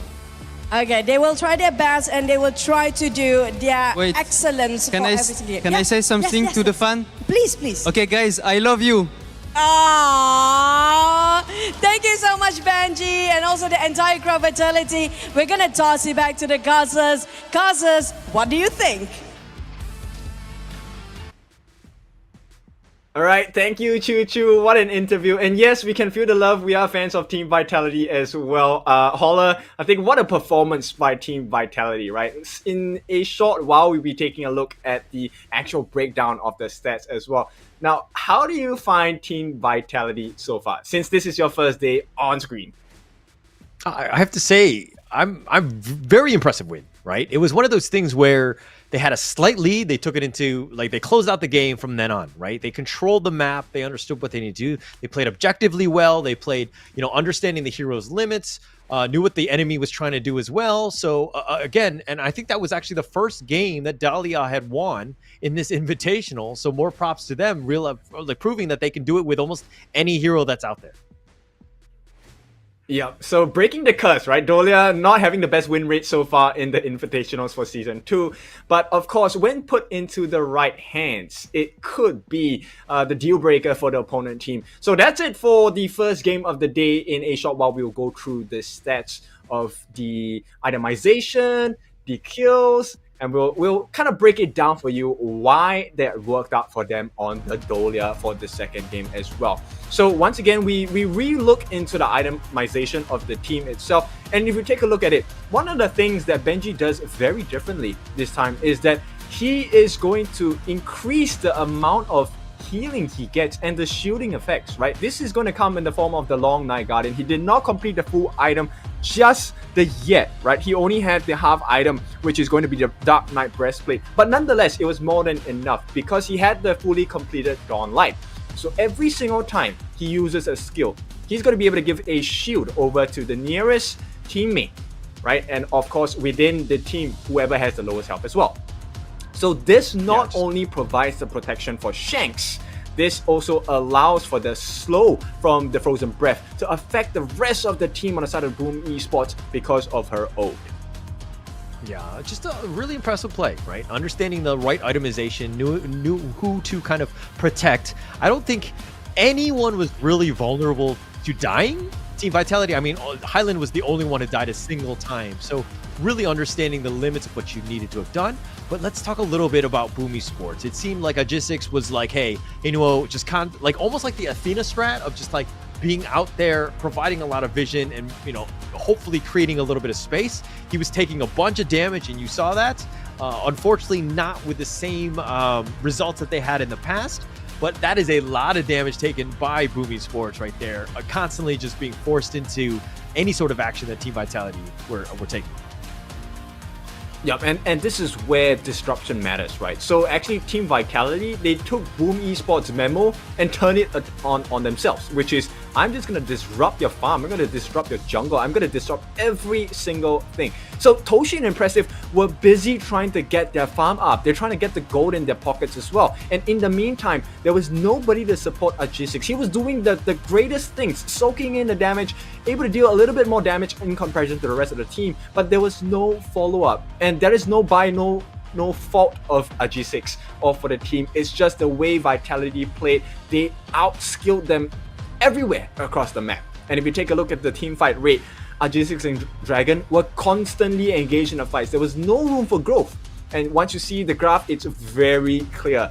2 Shadow Overlords, 2 Shadow Tyrants. That was all the plan for Vitality. Earlier in the interview, they said, sure, we'll give you that first Tyrant, but we are taking everything else. Yeah, very smart. I mean, this is what you want to see out of your team, right? If you are a Team Vitality fan, this is what you want. You want that steady growth that never really dips down. You never lose control of that game when you're winning. So Team Vitality really proving it right, understanding what they need to do, understanding that, hey, we can give up that first timer. We don't need it. We know how to play this one objectively. We know when we hit our power spikes, and that's very important. But Kin, who do you think is going to be the MVP of this game? I think it has to be Shanks.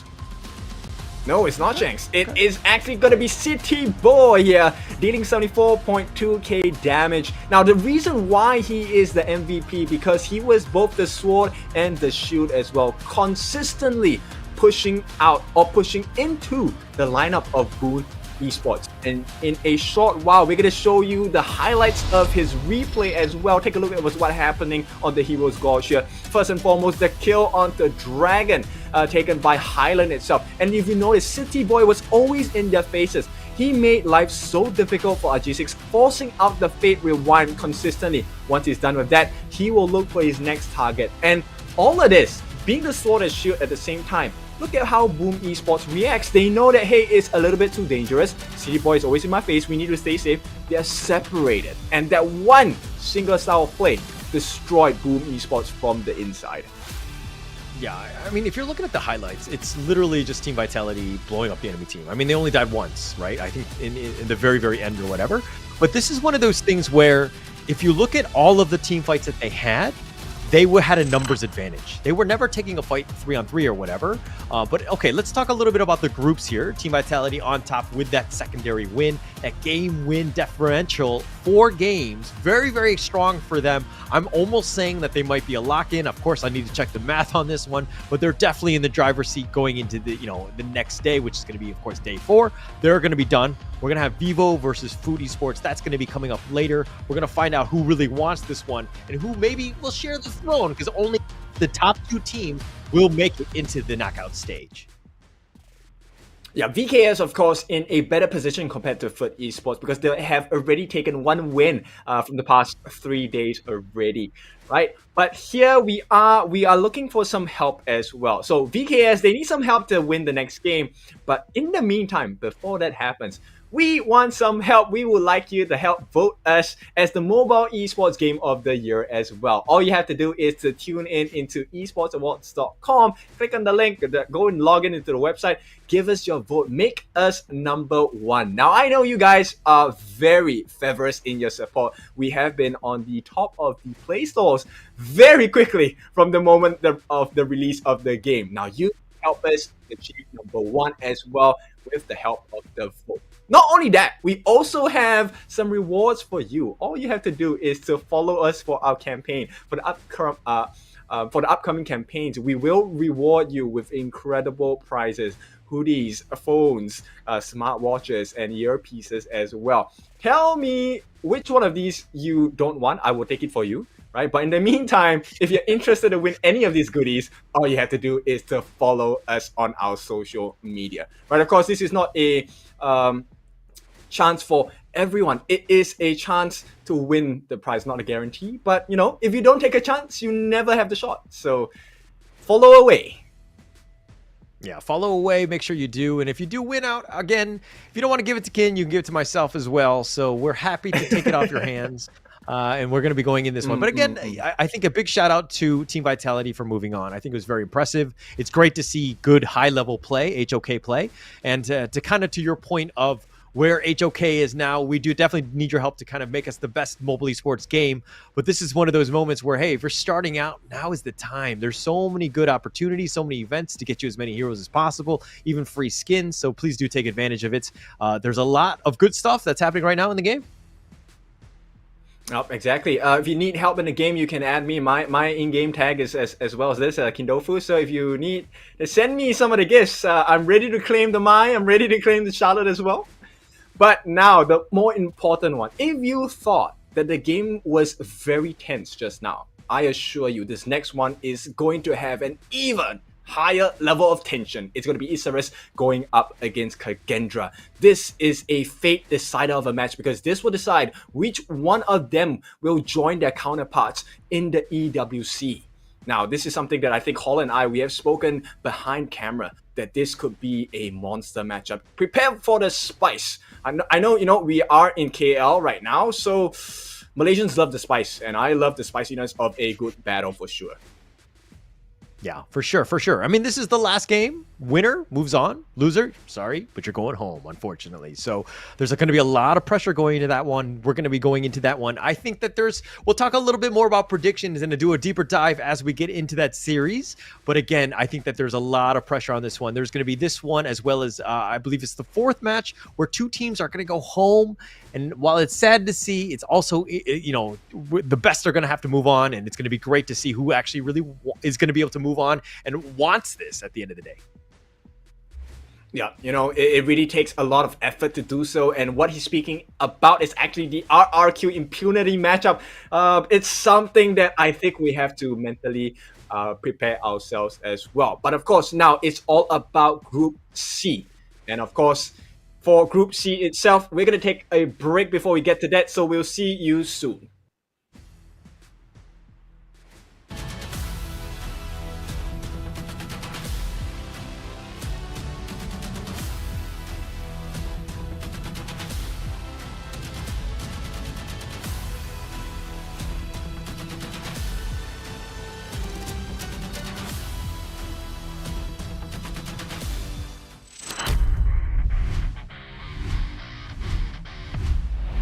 Welcome to day number 2 on our Kings Invitational 2024 Season 2. Our group is 4 teams. I think they're strong, but I think we're stronger. We did some mistakes, but we will work on it and be better. One small mistake leads us to defeat. We can win every team if we play our draft and if we don't do mistakes. 我觉得我们能很顺利的成为小组第一。 Okay, games. Let's do our best, and we will see you there. 我也希望能够把开根抓带上更大的舞台。 Match nanti lawan Isurus, kami sih udah ada persiapan dari draft. Lalu kan kemarin juga Isurus ada bermain melawan tim Secret. Kami juga udah nonton permainannya dan kami rasa kami bisa sih lawan mereka. Kagendra, yo sé que ustedes les tienen miedo a Team Secret, mas nosotros le tienen que tener más, porque hoy ellos sangraron mucho. 不管是对手是谁，做好自己，去赢下每一场比赛。 Öncelikle şöyle herhangi bir çekindiğim veya korktuğum takım bulunmuyor turnuvada. 在抽签下来之后，3个队伍可能都在我们上面一点点，但是经过一段时间的调整，我不敢保证肯定会赢，但是会是2场精彩的 BO3 吧。 VKS changed bot lane. They were playing with other 2 players in S1. So I think we have a little bit advantage on the bot lane. Having that dream come true is very amazing. Vocês vão conhecer os reis do Ocidente. VKS 我们的目标就是你。 打 RQ 对我们来说没有什么压力，有很大的信心。我们很早就在研究他们了，因为他们也是我们的重点的对手。我们确实会有比较特别的战术。 Hati-hati saja. Hari ini kami tidak menunjukkan apa-apa karena akan memberikan surprise kepada Impunity. Saya percaya diri bersama tim RRQ. 你们不用太在意输赢，知道吧？你们自然而然就输了。我们会拿出全部状态。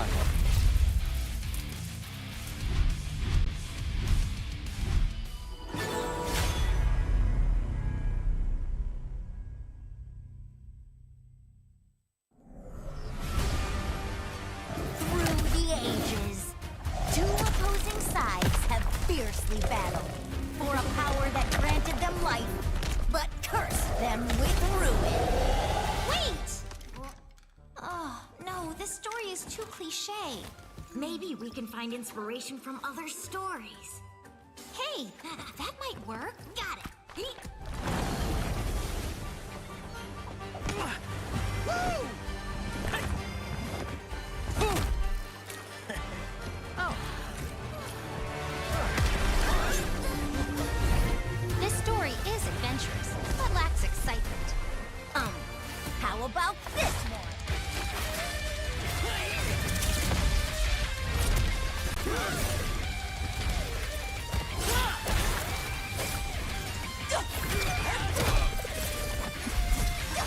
This is too much. It needs more fun. How about this?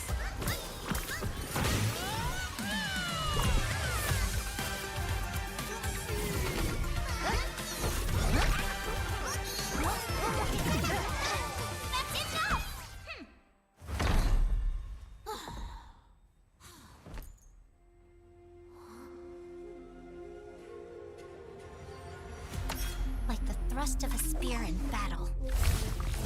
No one can tell my story but I'm me. born this way, ay. It's my chest and my bonus play. Can't be late, won't hesitate. What do you say? Grace to find my face, scars to find my skin. I can't convince them, can't please them unless that I'm the one that you hate. They should eat all the hate, doing it for real, I found my goal. From the ashes, I go the game. Flow with a rumble, make them crumble, make them run. Baby, it's go time. Now can you dance how I rise? An inspiration, I know I'm the one who go fill them up, nobody gon' do it. Facing our fears, we don't think we just move it. No, we the best and we don't gotta prove it. Somebody test me, I swear I'm gon' lose it. I got a trophies and it's booming, illuminate. Another day, another way. You got the power to turn around. You got a champion, calling out for the game. There's no time. Won't you yell out my name when I sing a song of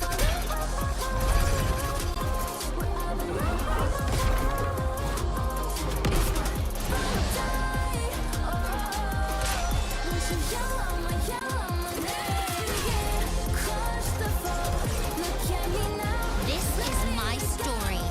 A story of honor. A story of bravery. A story of heroes.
Break it down.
You want to be strong? Learn from the pro now. When you're attacking a tower, you might accidentally target an enemy. Or when attempting a tower dive, you end up targeting the tower and minions instead. Professional players execute such impressive moves effortlessly. While you may feel overwhelmed and get killed by the tower, your control settings might be holding you back. Change the recommended basic controls to advanced. This activates extra basic attack buttons for minions and towers. Turn on show enemy avatars to accurately select the enemy's avatar for the kill and better assess vision exposure. Give it a try and play as smoothly as a pro, easily crushing the enemy faction. Learn from the pro. Learn more from Honor of Kings Global Esports.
Are they looking for a fight right now?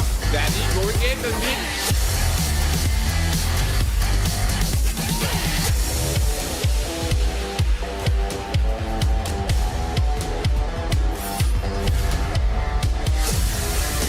Well, hunted by Fang. Fang doing the open. Time damage from Danny as well. Taking up the win sheet as well. Niap is looking. Our group of 4 teams, I think they're strong, but I think they're strong. We will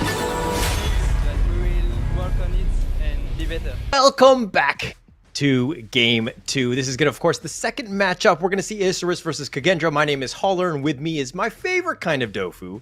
It is Kindofu. Kindofu, give me a little your first thoughts of this second matchup. I know it's an elimination game, but what are your thoughts going into this one?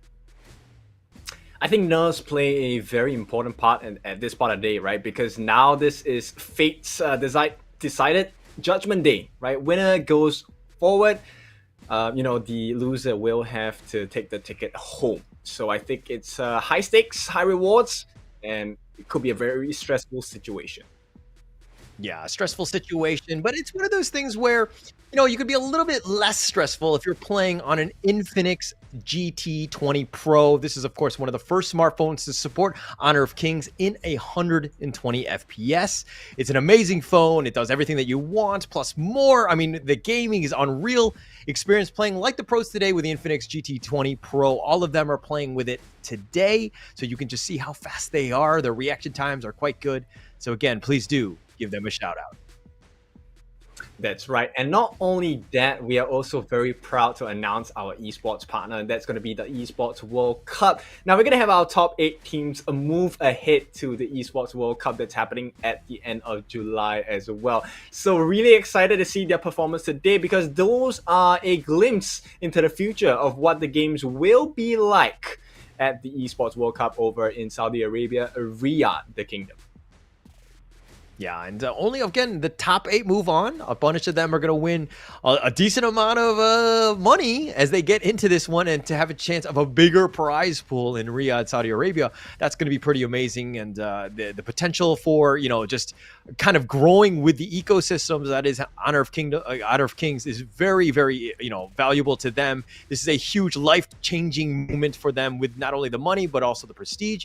Being a champion and being able to move on is going to be great. But again, let's go back to match 2. Isurus versus Kagendra here.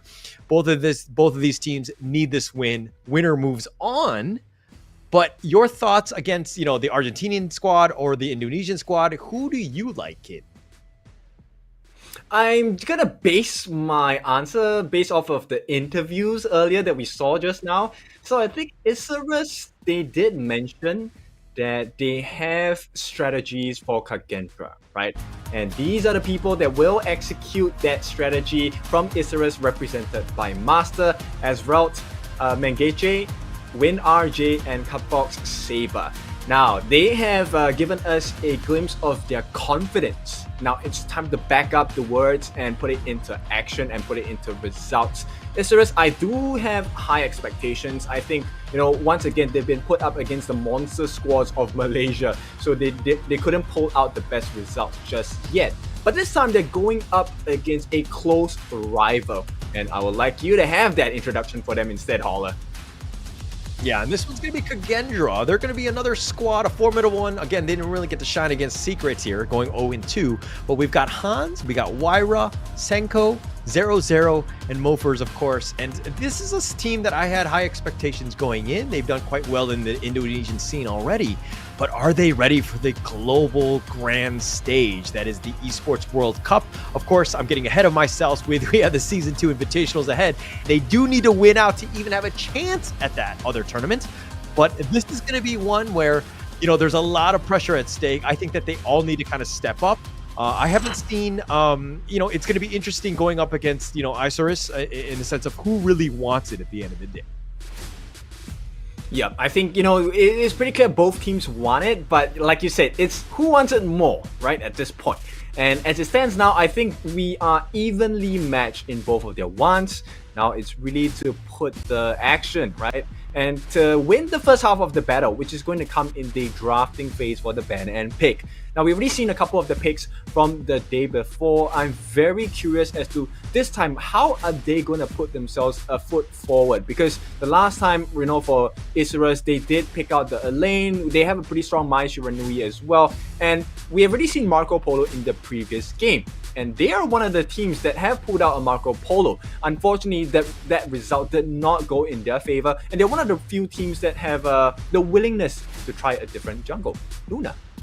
Yeah, and Marco Polo picked 3 times, 0% win rate. So there have been a couple of these heroes that just have not done well on this stage thus far. But again, I think the Marco Polo, you have to play almost like a perfect game. It has so much potential to do damage. I think it's still one of the top, top farm laners that you can get, and then that's kind of why the team synergy has a rate to kind of help support Marco Polo to get to that level where, again, getting something in the win column would be huge at this stage. Yeah, exactly. And now if you take a look at Kagendra itself, I think Kagendra have proven themselves that they are a team that you need to watch out for. But I'm really curious as to see if they can actually put an even stronger performance today. Yeah, for sure. I mean, this is the time, right? Like, let's be honest. This game 1, you need to look at this as, we got to stop messing around. We got to put our best foot forward. I want, if you're going in a heavyweight fight, you want to be the first guy that really lands that first punch. You do not want to take that punch and be like, oh crap, now I need to kind of get myself back in this best of 3 in some fashion. And so you got to put yourself in a good position, right? And so you want to come out strong, kind of like what we just saw in the last series, where Team Vitality won that first game and they kind of just took over the game, and that's kind of what you want to do in this one as well. Game 1 needs to be very important. Yeah, and they are not the only teams on the side of Isurus that have very unorthodox picks into the jungle compared to what we have seen today. Kagendra is also one. They like the pay as well, and I'm really curious if they're going to be able to pull out the pay, because right now there are no bans on pay, and this is going to be KAGE on the blue side. Yeah, that'll be interesting, seeing how they're picking. But again, the first pick that's coming in is going to be the Lady Jun, top pick already in the league. It's picked 12 times already, 75% win rate. It just had another, win in the last game that we just saw. So it's very strong, right? And to kind of pick it first, it's very, it's something that you want as a first pick. Oh, for sure, but that's going to be instantly countered here. The Lianpo are going to come in with the Tyrants here as well. So there's good tankability. More importantly, it's about the CC immunity that Lianpo offers, and that's good. That could be quite hard to deal with for Lady Chen. Yeah, definitely, and it's strong, right? I like the Lianpo here. It provides, some sort of like a tank peel for your DRNG to kind of keep him safe, right? And I think that you definitely need someone like that. The Zhang Fei is another one that kind of sticks out to me, but Lianpo can do it as well. So a lot of potential here. But the counter pick to that, the Elaine and the Kaiser, we saw.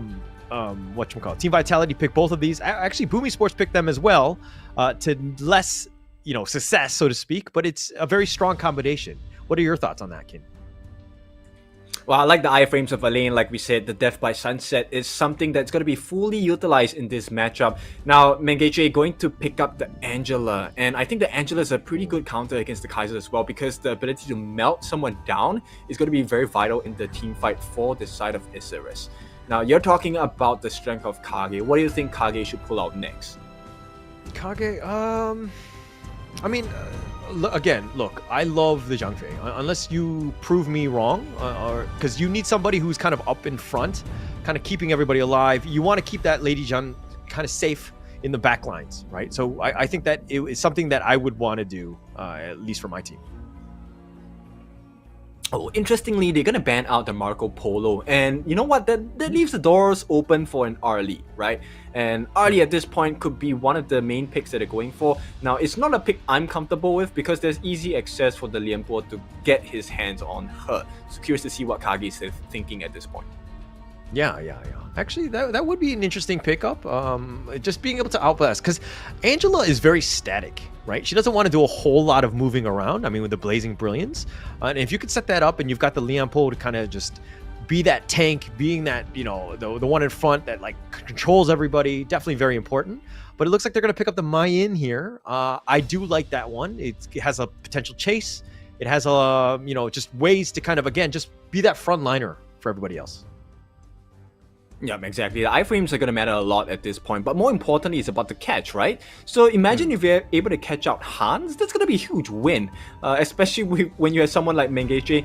I doubt they're going to be missing any of those Chaos Cinders leading into the Blazing Brilliance. So hopefully, that's the story of the day for Isurus. Oh, Consort, the Zhang Fei. Boom! Okay. Yeah, I like it. I was talking about it earlier. The Consort Yu, though, does have some potential outburst or outplay potential, at least against the DRNG. But what are your thoughts? Agree, right? Protecting wins with the physical immunity might be the difference maker in the team fights as well as the vaulting shot. But the thing is, I don't think it's that easy to jump in on the lineup of Isurus as well. Now they're going to conclude their draft with the Pei. Okay, the Pei rounds in and out. All right, we know the drafts. We know what's going to happen, or at least where the players are going to be picked. But what are your thoughts? Okay, well, we'll ask that question when it comes up here as the coaches kind of come in for that handshake, the arbitrary one going in, the high fives, the pump each other up, the motivation required for this must-win series. Loser goes home. This is going to be very important for both of these squads to really show up here. Oh, look at this. Oh, give me a hug. I love it. Sportsmanship at its finest. That's right, and of course this is kindness and calm before the storm because this is an important match for both of these teams. Now we will see who will be the victor of game number 1. Isurus going up against Kagendra, who's going to make it work. Yeah, who's going to make this work? But okay, draft. Who do you like? Which of the squads? I like Isurus draft. There's a lot of burst potential, so if they catch Kage off guard, it could prove to be fatal. Okay, all right. Yeah, definitely. I could see that. Is that an easier lineup to play than the Kagendra lineup, though? I think you have to be very mindful about your placements of your skills, especially for Senko, right? Not as easy when you're playing against someone like Pei or DRNG who has a little bit more mobility. Yeah. Okay. All right, so we're going to go into this one. This is, of course, the second match of the day. Game 1, Isurus versus Kagendra. And it looks like, Isurus are going to kind of just force the top lane a little bit, make things a little bit difficult for Hans in that top lane with the Elaine. Yeah, Mengechi actually one of the fastest wave clears with Angela, one of the most basic heroes, right? So I expect faster rotations coming out from Isurus. Yeah. And I think that's what you kind of want. You have a lot of potential here, but Isurus, again, just kind of taking out the enemy jungle. Mengechi taking it out with the Angela. You have so much burst potential. Like, the wave clear is just on point, and she's already back in the mid lane. She didn't lose anything. Yeah, that's right. The speed is the name of the game here for Isurus, and it looks like it's working out so far. And if you take a look at the lanes, I think the difference maker will probably be in the Clash lane, because that first rotation might spell death for the Ma Yin on top. No, for Hans on the lane on the top. All right, but it looks like Kagendra, Wyra right here, continuing to farm, pushing out the lane as quickly as possible, making things a little bit difficult. But Mengechi, it's like on the Angela, if your positioning is good, like, you can almost stay in the lane indefinitely, right? It's like you have you have so much magic burst potential that it's like, it makes it somewhat easier, I would say. Your thoughts? Well, it makes the difference when you have the map control, right? Then you can force them in the corner. It makes things easier for Mengechi. Okay. All right. Wyra continuing to just farm his own jungle. Okay. Let's talk a little bit about the farm lane here. The DRNJ versus the Consort U. How about you walk us through some of these, this skill, this tooltip, so to speak. Okay? Yep, so if you have experienced Consort U before, skill 2, which is the protecting wing, is going to be very difficult to deal with because it makes her immune to physical damage. At the same time, with the Oak Bulk for her skill 1, that will be used to kind of wear down the opponent, your heal. And of course, finally your ultimate, which is going to be a bolting shot, will be responsible for you to get those stuns and kills as well. Yeah, it'll make it tough. But, 0-0 here, getting a little bit low. I mean, ISG kind of forcing the issue in the bottom lane, putting a lot of pressure on, and Consort U, 0-0, has to recall back already. That seems to be a bit of an issue for him. Well, all props to Mengechi, right? It's all about that chaos in this, along with the Blazing Embers as well. Yeah, putting a lot of pressure on. Again, just the Scorching Barrages. Look how fast it clears. It takes 2 members of Kagendra to kind of deal with this, but... okay, now let's talk a little bit more about this top lane. Hans versus Mooster. Your thoughts about that top lane, the Mayan against the Elaine? Well, they have the Nettle Gauntlet, so I think the Elaine going for a little bit more defensive measures, and meantime, Master actually going for the Meteor first, so he's looking for the Armor Pierce. So once again, it's a battle of sword and shield, right? So who is going to make the first mistake of mispositioning themselves so that the other Clash Link will actually get the advantage and get the kill? Okay, it looks like they're going to go for the top lane. The Meteor kill does knock out Moosters, but he's fighting 1 versus 2. He has Death and Sunset. He's turning this around, and Mengechi has to run away. And Hans is like, okay, you want to come at me? Let's go. And he actually scares both of them. Only dead. Yeah, bot lane also having an aggression coming up from both sides. Forcing it out. The Tyrants and the Overlord, both of them be taken at the same time. Hans, it looks like Movers will take the Tyrants, and it looks like Ezreal will take the Overlord, but it looks like Hans had overstepped, and Mooster will take First Blood. Not great for Kagendra here. Yeah, Ezreal actually taking the First Blood, and as well secures the victory. A first step forward for the side of Isurus, and this is a good start to the game for our Argentinian boys here. Yeah, they're doing well. That's what you want if we're going to go back into the bottom lane. Now, that's where pretty much most of the action is. Mooster has taken out the top T1, did it very quickly, as a lot of pressure has been kind of, or the rotations from Kagendra have been more in the bottom lane, trying to prioritize farm for 0-0 as much as possible.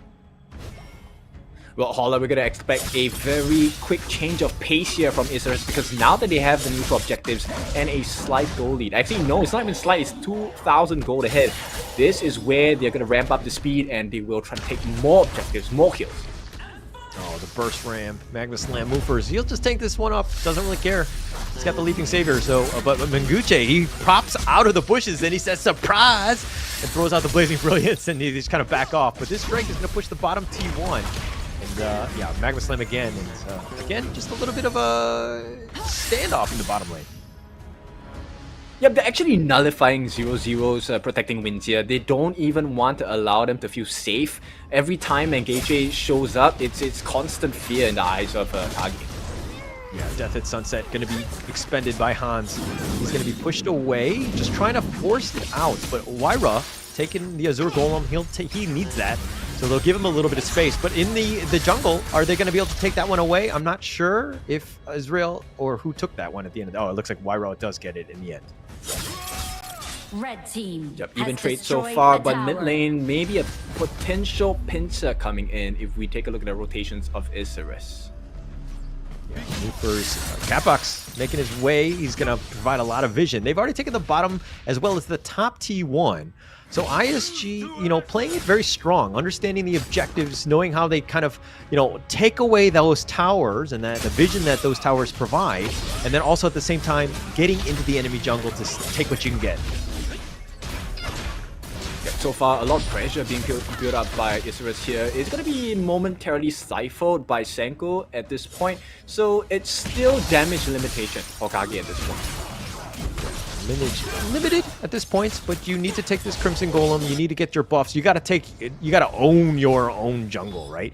But being down about 3k, this is not a great situation for Kagendra.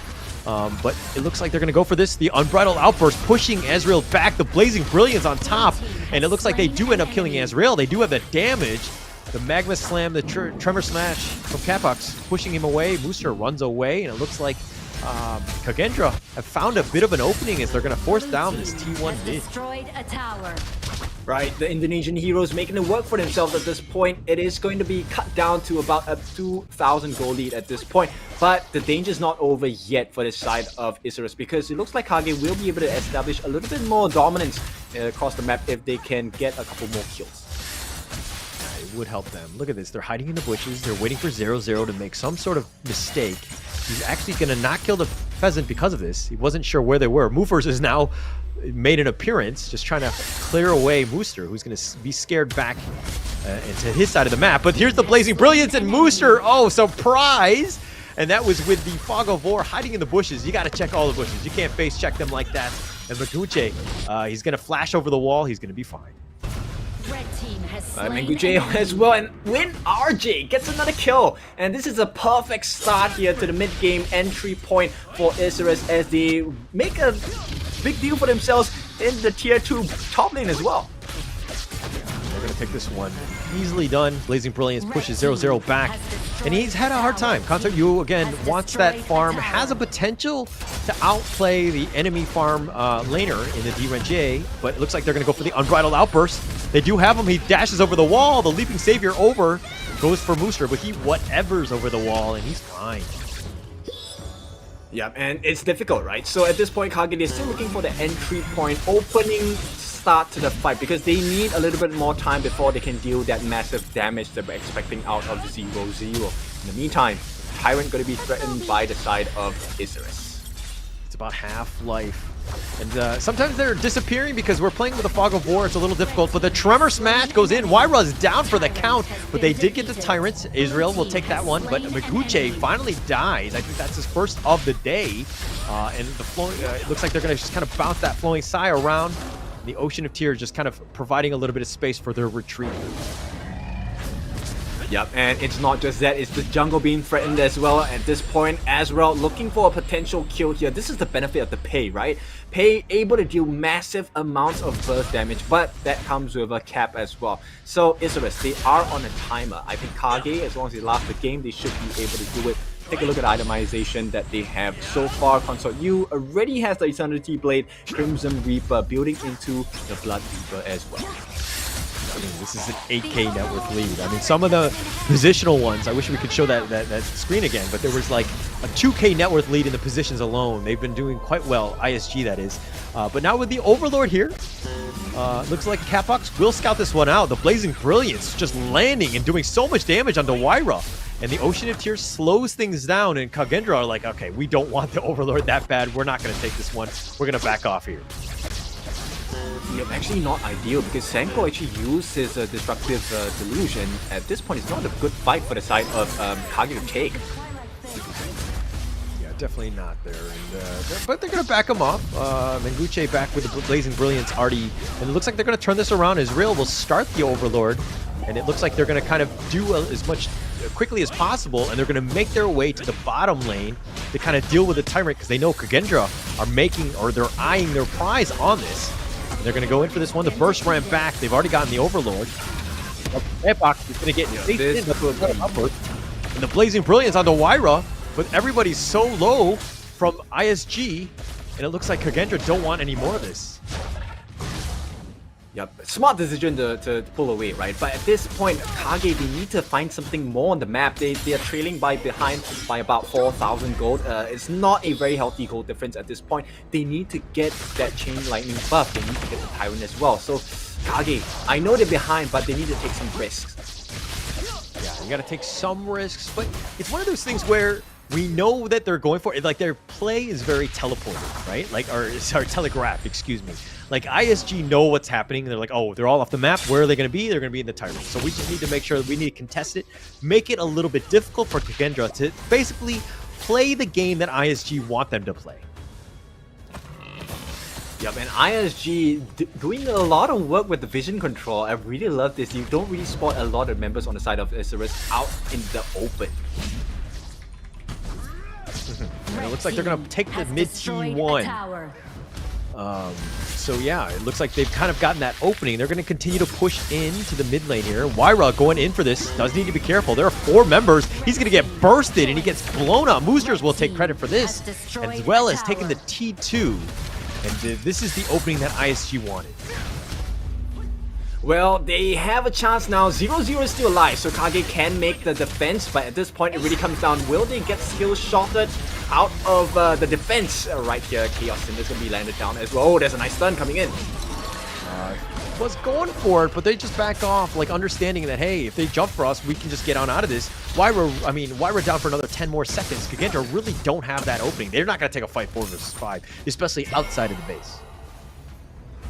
Yep, and you can feel the pressure, right? KAGE, definitely, they don't want to take a risk, but Isurus is not even allowing that as an option.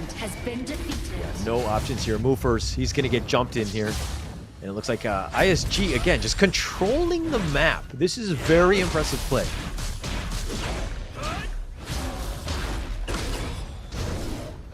Well, as we take a look at the rest of the map here, it looks like Isurus, they will have a little bit more control. Obviously, the tier 3s are not down yet, right? So at this point, whenever the tier 3s are still up, you still stand a pretty healthy chance of a turnaround. Now, it's really up to KAGE. Can they get that snipe? Can they get that straggler from the side of Isurus? Yeah, it's going to be tough. I mean, look at ISG are pushing on all fronts here. Boosters, he's all the way in the front and, attracting 3 heroes' attention. And while at the same time, they're pushing from the top lane as well. So ISG putting pressure on all fronts. But where are they weakest? Here's the Tremor Smash. He's going in for the Tremor Slam, with the Magma Slam. And it looks like Wyra will eat this one. He uses the Invincible Warrior. So the ultimate is on cooldown. Oh, that's not ideal, right? Because right now, this would be a perfect opportunity for Isurus to pick their fight, because this is the time where they're out of ultimates for Senko as well as Wyra. It looks like they're going to chase after Movers. He's being chased. He's under the tower. He's going to be fine. But again, a lot of this attention is being just kind of pushed in, forcing it out, making it very difficult for Kagendra to do anything at this stage. Yeah, but if you take a look at WinRJ, my goodness, doing so much work with the Sparkforge Dagger, the passive procs of the Chain Lightning, just melting down the health bars of the members on the side of KAGE. Really like the Hot Knife through butter at this point. And the add-on to that, welcome, this is going to be the Shadow Overlord spawning for the side of the top lane.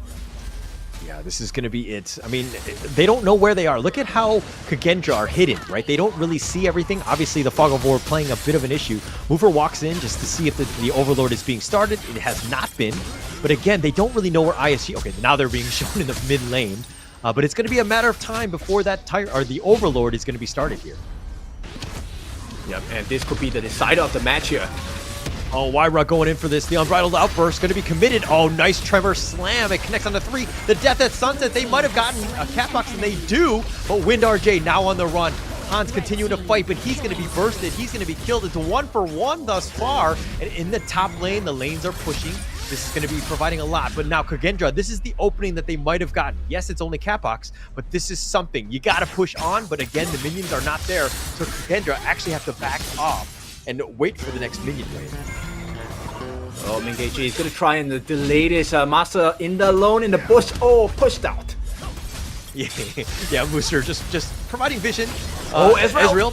Tiger bounces out. Booster continuing on. Does get the launch up onto Wyra. The Blazing Brilliant is just a little too short. And it looks like Kagendra will back off. They're going to wait for Hans to come back into this one. But Catbox is going to be back as well. And now they're going to just make the rush for the Overlord. Already at half life. Menguche all the way in the front. Throws out the Scorching Barrage. It's a bit too It looks like Kagendra, are they going to steal it? 0-0 will take this one out. That's a win for them. Kagendra really needed that. They went for the Hail Mary play, and they did get it. So very well played by Kagendra.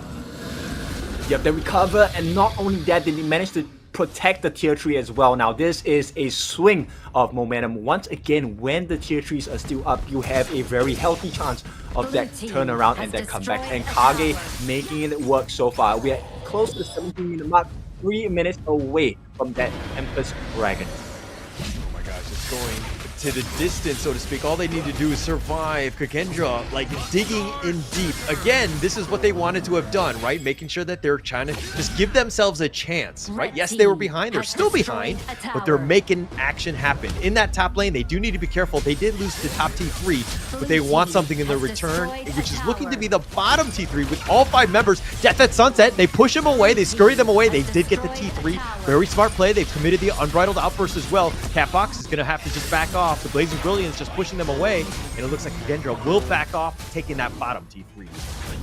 Yep, Master making a very good game-saving play there. Now they have to rush back to the base. They will not allow them to recall as well. This is horrible for the side of KAGE. Yeah, look at this. Mooster actually had pushed the top. Hans had to recall all the way back in, or back to base, excuse me. Wyra still alive. He does use the Invincible Warrior. Muster, he's looking to just whatever dash out of this one. He pushes Hans. Death at Sunset, but it's Menguche. He's trying to kill him, trying to force it out. The flash has been committed, and Hans continuing to fight, but he's being bursted. And Menguche says, hello, you want me? I'm going to take you out. Mooster's down for the count as well. So with the 1-for-1 thus far, Kagendra still finding ways to get themselves back in this game. Looks like they're going to take the Tyrant. Yep, now it's all about the wave management. If you take a look at the itemization, fully built onto Pei, there's no entry point for them. This will be the Tyrant for the side of KAGE. Yeah, they've taken this one out. It's 18 minutes and 30 seconds. It's a 5K net worth lead for ISG. They're kind of definitely still winning, but it feels very neck and neck. I feel like the next team fight might be a coin flip, and if Kagendra can come out of the winners of that one, ISG fans, you got something to be worried about. Yeah, but the odds are stacked against them because they have 2 Sage's Sanctuaries on the hands of the kids of the members on the side of Isurus. That's going to be the hands of Pei as well as the Tyrant here. So it's going to be Ezreal as well as Wind RJ. 2 heroes that will be able to deal a lot of damage as well, right? Third member responsible for damage will be at Mengeche. So we will see if this will be the difference maker. Will that second life prove to be the death of the side of KAGE for game number 1? Yeah, that would be huge. Look at Wyra sticking around. Look at levels. Everybody's level 15 at this stage. I mean, yeah, we're close to 20 minutes into this one. So it's a matter of who blinks first. Kagendra, you see them on the map. We don't see ISG, and this is not a bug. This is more of, where are they? What is going on? We're trying to keep it in suspense, and that's, so to speak. But, you know, at this point, ISG, they're just kind of, you know, reclaim their own map back. And it looks like Wyra will walk into Capex. Right, and here we are. It's gonna be the close to the 20-minute mark. The Tempest Dragon, first one of the day. It's gonna be spawning really soon. And right now, KAGE have a better position than them. Yeah, better position, but they need to worry about where the minions are, right? The bottom lane is pushing in favor of Kagendra, so it looks like they have 2 members. This is Menguche and Wind RJ are going to have to deal with that. And now the rest of them, Mooster still on the run. They don't really have the catch, which is a little bit of a problem because Mooster on the Mayin is just so mobile. Yeah, Kapok Saber though does catch vision onto his respective counterpart movers here, and this positioning not ideal for the side of Isurus. It looks like Kage could get this ball rolling. Oh, Hans, he dives deep. He goes for the Death at Sunset, but he doesn't really connect. He doesn't do the damage. Does need to be careful. The Tremor Slam goes in, and Hans is going to be blown up. And that was a bit of a misplay by Hans going out of position. Now your team is in a bad spot. Kagendra need to figure out how to defend this, or maybe contest with only 4 members. As well, looking for the opening as well. This could be the game decider here. Whoever gets the Tempest Dragon and survives the fight will be the winner of this game. Oh, Master is on the split push! Oh, they got it. Somebody needs to come back. They need to be careful. It looks like Wyra will go back, and now it's going to be 3 versus 4 around the Shadow Tyrant here.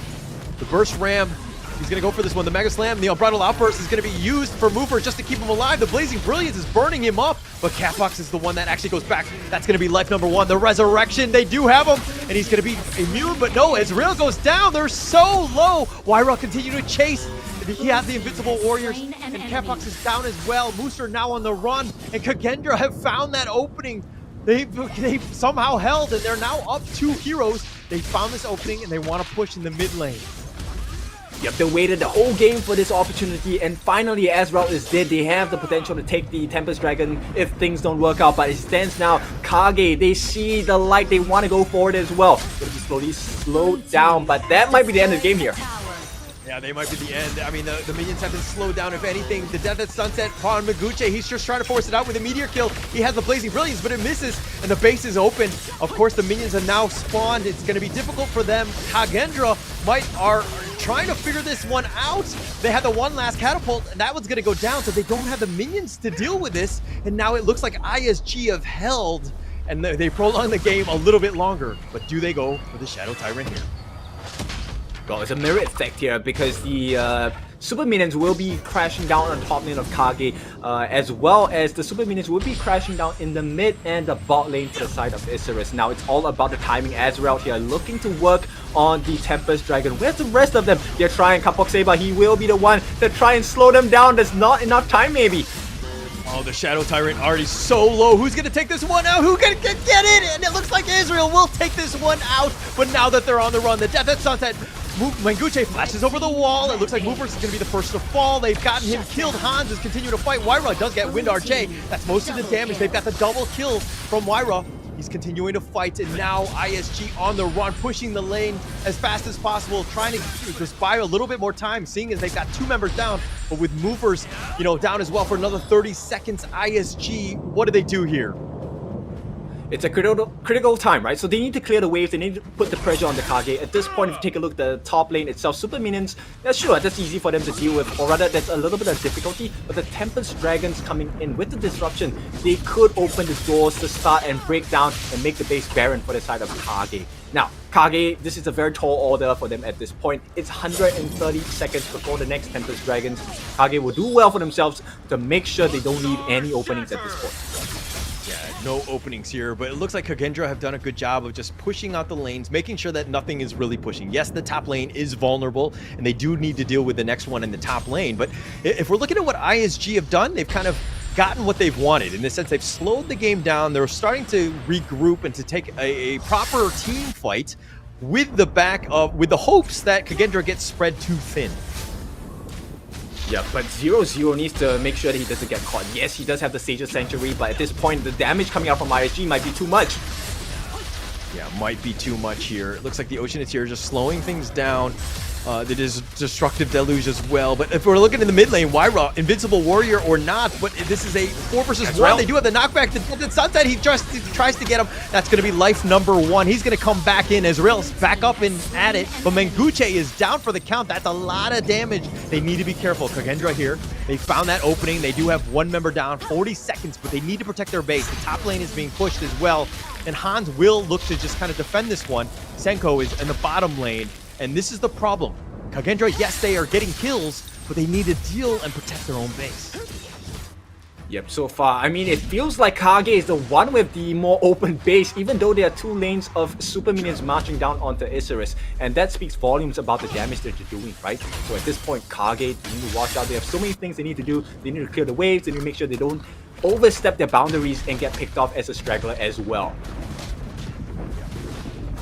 Okay, so it looks like we're going to happen 30 more seconds before the next Shadow Tyrant as well. So that's going to be another pretty big win. But Kagendra here finding ways that, yes, they're losing in the objective department, but they're finding kills and making it difficult for ISG to push. To think that we would see a 25-minute game in the second match of the day, of course, we knew it was going to be close, but we didn't think it was going to go to this distance, correct?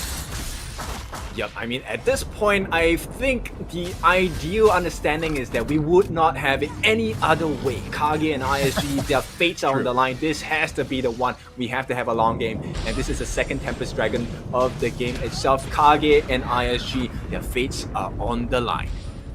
Yeah, everything is at stake here. And it looks like ISG, like, you're sticking around. Mooster, you're probably wondering, like, what is he doing? Why is he just waiting in the, in the cave? He's just providing vision for when that, okay, Wyra finds him. Woofers goes after this one. It's a 1 versus 1 thus far. He has the knock-up with his whatever, but he's going to be chased back. Gets knocked back with the Ocean of Tears. And ISG now, are they going to actually go for this?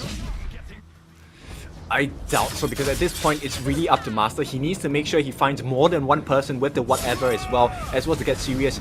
They need to get the lockdown, or else they will not be able to win the fight. Right now, the firepower is equal on both sides. It's really about protecting your damage dealers. This is going to be in the form of Mengage and WinRJ for the side of Ares. Yeah, it looks like Tempest Dragon here, just kind of chilling here, waiting for somebody to make the first move. But you want that kill. You got to do it safely. So ISG and Kagendra both playing it very, very slowly. Nobody wants to blink. Nobody wants to make that first mistake. And it looks like Hans will deal with Ezreal. They need to deal with this. And like, look at minions have all been pushing. This is the late game. If you want to see how to play late game HOK, tune in right now and stay tuned for the rest of this one and probably the rest of the series. Yeah, Master once again doing a very good job. Oh, they got caught by the reroll here. He has a ton of hit points. It doesn't matter if he gets caught out by Mengage at this point. Yeah, and it looks like again they've slowed things down. They don't want to they just got to fix the lanes, right? The top lane is pushing, something to take note of. But it's difficult to burst someone at this point. Hans is a little bit low. Wyra finds Ezreal. Ezreal's on the run. He's going to be knocked up. He Tiger pounces away. He's going to be fine, but you got to play things super carefully. You dying right now could literally just end the game. Exactly. So there is a little bit of insurance on the side of KAGE, and for Hans and Wii 0-0, they still do have that Sage's Sanctuary, Senku as well. So this could be the turning point for the side of KAGE. Movers, if he gets the perfect pick off, it could be huge. Yeah, this is it. I mean, if we're talking about net worth lead, like, it doesn't even matter anymore, right? At this point, everybody's kind of capped out.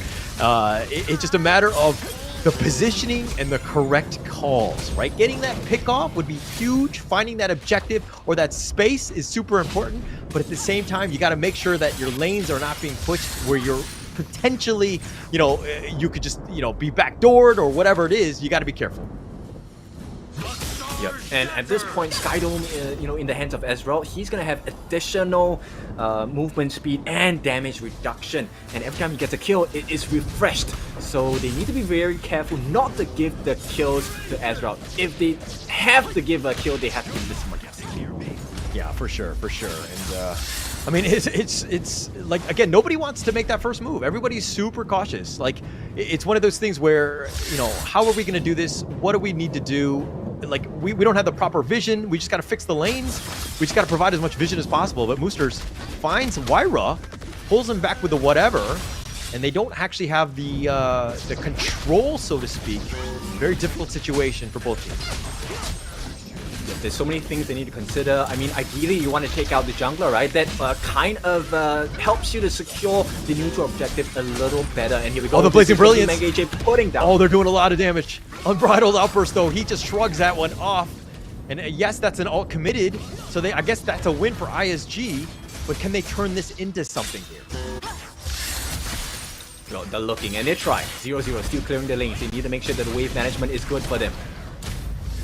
Found movers yet again. Again, no Unbridled Outburst. This might be the opening that they want, but the Invincible Warrior, that's going to be committed. Wyra trying to find Ezreal, trying to burst him down. He gets a little bit low. Mengucci taking on a lot of damage as well. He's the squishiest of all of them, so you got to be careful with that. But the lanes are pushing, at least in the top lane. 0-0 will go to fix it.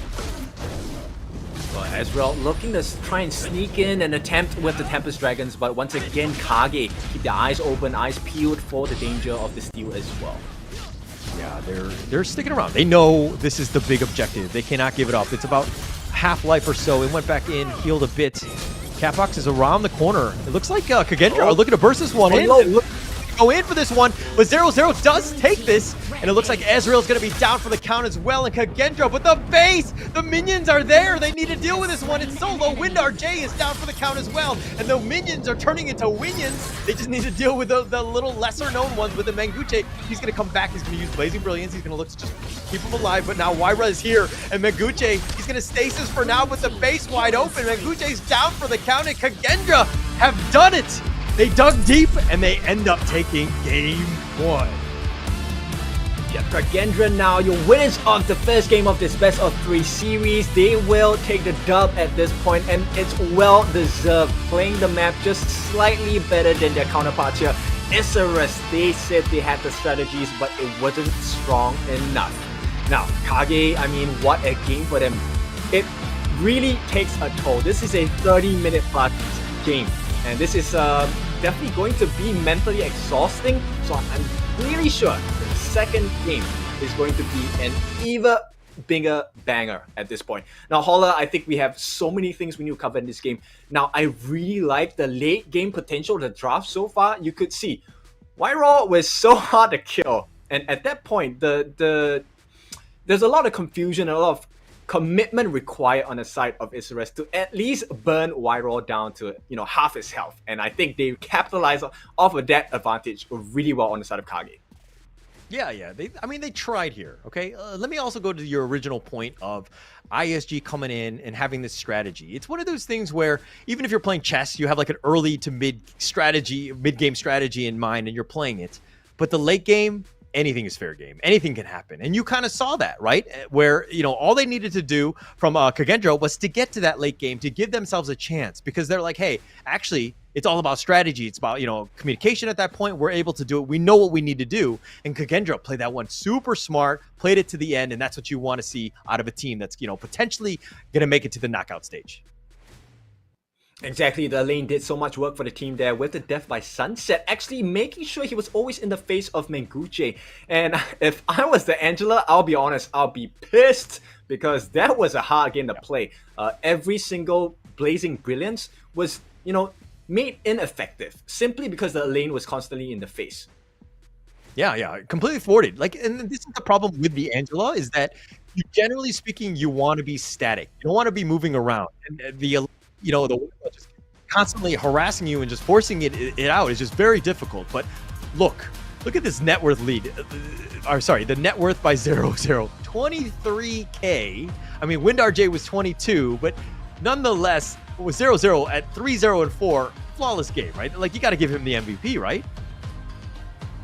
Yep, I mean, with the KDA, he is right up there in contention for the MVP. And, with the building of the Sun Pool as well, it really played to the strengths of the Consort use basic attacks, right? Because DemonJ has to go close. And yes, if it's a straight-on 1v1, there is a chance that 0-0 will be out damaged by WindRJ with the help of the rest of the teammate for Isurus. But the way that 0-0 played, look at the security and insurance policy he got for himself. Sage's Sanctuary, they couldn't even burn that first life out. And in the meantime, he was just busy shooting them with the activation of the Sun Pool as well.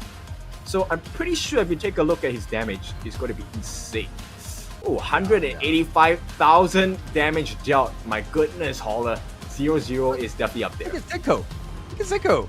221,000, right? So in terms of damage, they were doing a bunch, right? And of course, Wyra was up in the front. He was trying to attract as much attention as possible with Hans. So both of those kind of, and Movers, of course, you can't, count out the roam. All of these guys providing a lot of space. The fact that 0-0 didn't die speaks volumes about everyone else. It's very difficult as Consort U, who did not have a really good, early game, He did struggle, but they were able to claw their way back because the rest of the team was able to help each other to support themselves and give themselves a chance to get back in this game. They played very smart. Yeah, you know, Blam was talking about yesterday with the potential for Crystal being threatened, and then there's a comeback game from that. I think KAGE would have been the first team, right? Kagendra maybe the first team to really pull that out of the books here. If you take a look at the graph itself, it was a really, really difficult game because ISG, even though they had a very good start, look, they still maintained the advantage all the way to the end of the game, and it really just took that one good play where they broke the bases and turrets of the tier 3s on the side of Isurus before KAGE could really turn that game around. This is a graph where I'm kind of like, stats? What? Stats? Like, you know, it doesn't matter if I'm losing everywhere, but okay, Y right here gets the well-deserved MVP. He made a lot of play. He was definitely in your face almost the entire time. So 426, I mean, that's KDA aside, but his damage was actually crazy. He was doing so much throughout. Yep, specifically as well as the damage taken. Adding on to that, so not only was he taking, dealing the pain, he was taking it in as well. And it precisely because of the damage that he helped to soak. Besides his, support in Rome, it was the difference maker. Every single time that Unbridled Outburst was used, it was huge because it opened up the doors for them to get the chase in. Opened the doors for Hans. In the meantime, Rewall was always in on the backwards, chasing in, trying to make life more difficult for the side of Isurus, and oh boy did it work out. Yeah, it definitely did. I mean, look at Hans, just constantly chasing them. And like Mooster, he's like all by himself. He's fighting 1 versus 4, but Hans gets picked off here. And it was really neck and neck, I would say. Like, ISG definitely had the advantage going into this one, but it just seemed like, Kagendra were able to really find those openings. The team fight was very smart, though, just the way that they played. And at the same time, their situational awareness of when the lanes were pushing. Like in the top lane, it's like, somebody needs to go back. We'll deal with this. Somebody was able to get out of the team fight to deal and protect the base, right? This is, again, you have very good awareness of everything going on in the game. Yeah, exactly. And if you notice the way that Rewall actually engages in a fight, it buys a lot of room. 0-0 is always on his own on the backline. He's free hitting the entire skirmish. Nobody else can deal any damage to him. And with that, look at the result of that. 2 lanes of super minions, and that is the base for the side of KAGE to take the advantage here. And I really like this. It really shows how intense this game is. Now, Kagendra finally have the advantage. Question is, can they hold on to it? Because it's difficult to win a game. It's even more difficult to hold it against your opponents. Yeah, for sure. And this is a situation where going into game 2, like ISG are going to be like, hey, we were actually winning the entire game, but we didn't close it out, right? So I think in terms of the adjustments of what need to happen, I think it's like, obviously the losing squad needs to kind of make more, but their strategy was still sound. I think that they know how to win and they know how to do this. They just need to know how to close the game out, which is a different skill set, I would say. So it's going to be interesting seeing what they bring into game 2 here. Yeah. Now, we like to create opportunities for the team, but more than not, we like to create content for Honor of Kings. Now, if you're interested to become an official Honor of Kings creator and post about the Season 2 Invitationals as well, you do have the chance to. And if you manage to, you will get a reward as well. All you have to do is to search the HOK Studio to link your account, and you can find out more information about it. Now, we all like, pretty content, funny contents, and of course, exciting contents as well. And boy, has it been an exciting day, at least for the side of Group C so far. Isurus going up against Kagendra, and right now, Kagendra, our Indonesian boys, have done it. They have put a slight advantage. Slight advantage. I mean, it is game 1. Of course, I would love to be in that position as opposed to being behind a game, which is a completely different set of emotions, so to speak. But this is one of those things where ISG, look, that was rough, right? And it comes back to the coach to be like, hey, settle down. We still played all right. We need to change things up a little bit, but we're still playing our brand of, HOK, right? We need to ensure that we continue to push on and we just play a little bit better. We clean things up. But again, backs on the wall, game 2. You got to go all out on this one. You got to make sure you close it out. You cannot give up a lead like that again. Exactly. At this point, it literally is go big or go home, right? So Isurus, they have a lot on the line here. This is tournament life on the line. The Sharks, they need to do it. Now, Kagendra, of course, pressure's a little bit lesser on them, but nonetheless, there is still pressure. So Kagendra, looking to close out this second game for a clean 2-0 series, securing their way into the Esports World Cup. And of course, Isurus looking to do the same. Yeah, this is the moment, right? And like, you got to get yourself back in this game. You got to figure things out. Just settle down, right? I think if I was the coach, and you know, I would obviously be speaking in a different language and not in English to them, but I would also just let them know that, hey, it's like, we're still doing things right. We still need to figure things out, but we need to find better openings. We need to like close them out in the sense of push them back, force them to do it. We don't need to split push as much as we did, especially when we're winning. We can kind of continue to, you know, close the vice that you were talking about earlier. Yep, and I think Isurus already have a very clear idea of what the problem is, and that's going to be the lady turn as well as the lane taken out of the hero pool straight away, because what a menace they were in the first game. Yeah, definitely. Those are that is something that you don't want to deal with, the lane. I mean, it's one of those things where if I go Angela, you don't want to see the lane, right? That's like the number one thing. And I think that they're just like, okay, we have to ban it if I want to go with the Angela again. But it looks like they're going to go with a different direction, and they're going to go with the Mai. Your thoughts? I like the burst potential of Mai Shiranui, and as we can see, Mengege is very good with the mage heroes that he has shown thus far. The Angela, of course, a huge problem for the side of Kagendra, but now I think Mai might be an even bigger problem for the side of the Indonesian boys. Yeah, definitely. And we're going to go into this one, and the Dahlia pickup again. Again, not the greatest of win rates, but the Kaiser kind of backing it up. I do like the Kaiser here, so a decent combination to kind of start things off. But, you know, the counter picks from ISG, walk me through the Mayan and DRMY. I mean, they are looking to kind of burst and melt the Kaiser down, right? So the moment Kaiser actually activates his Invincible Warrior, one of the things that will help deal with that situation is the Mayan get serious and the Mayan whatever, right? Because that will have crowd control effects. As long as Kaiser doesn't get to move his hands, there's no lifesteal coming out. And with the burst of Mai, with the melting of DRMY, it could prove to be fatal for Kaiser. Yeah. Okay. I think I'm okay with this. But the counter pick to all of this was the Byron. Are you okay with that? I mean, he has a lot of tank ability. Well, he's Byron, definitely kind of in your face.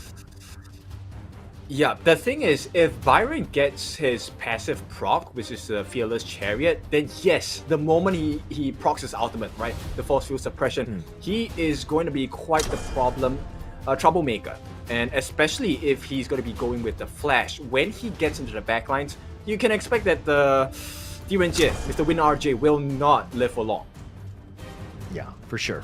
And that's the thing where I think ISG need to kind of have some sort of way to kind of protect the RNG a little bit. Just, you know, some sort of peel, some sort of way to kind of keep him in safe so that he can do his damage. He needs that space. And Kaiser, who's going to be running at you, and the Byron as well. So, you know, you got to be safe. But the Marco Polo pick, I'm kind of okay with that.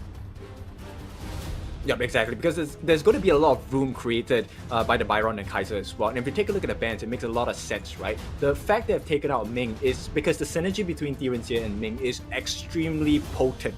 At the same time, the Luna will have access into the backlines, probably catching out the Marco Polo and Dolia, which are easy kills for a Luna jungler, right? Now, on the flip side, if we're talking about Isurus, the ban on Ganem War as well as the Shangguang, very clear opportunity. Do not burst down my damage dealers. That's the whole story. Yeah. Keep them alive. And they're going to try to do that. But okay, ISG right here. I mean, they picked the Sunbin and Musashi here. The Sunbin, obviously, just like it kind of helps in terms of keeping it alive. You have your time flux, the zoning with the time lapse.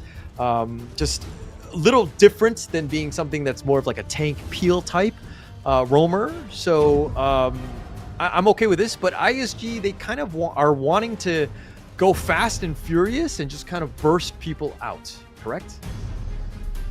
Yep, exactly. And the benefit of actually picking the Musashi is because of the duel to the death.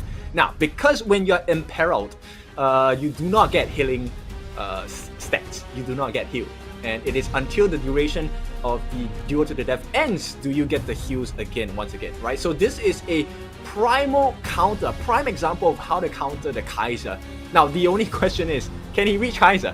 Because with the way the draft works, I think Kagendra is going to have a very clear idea of, let's pick our fights very carefully.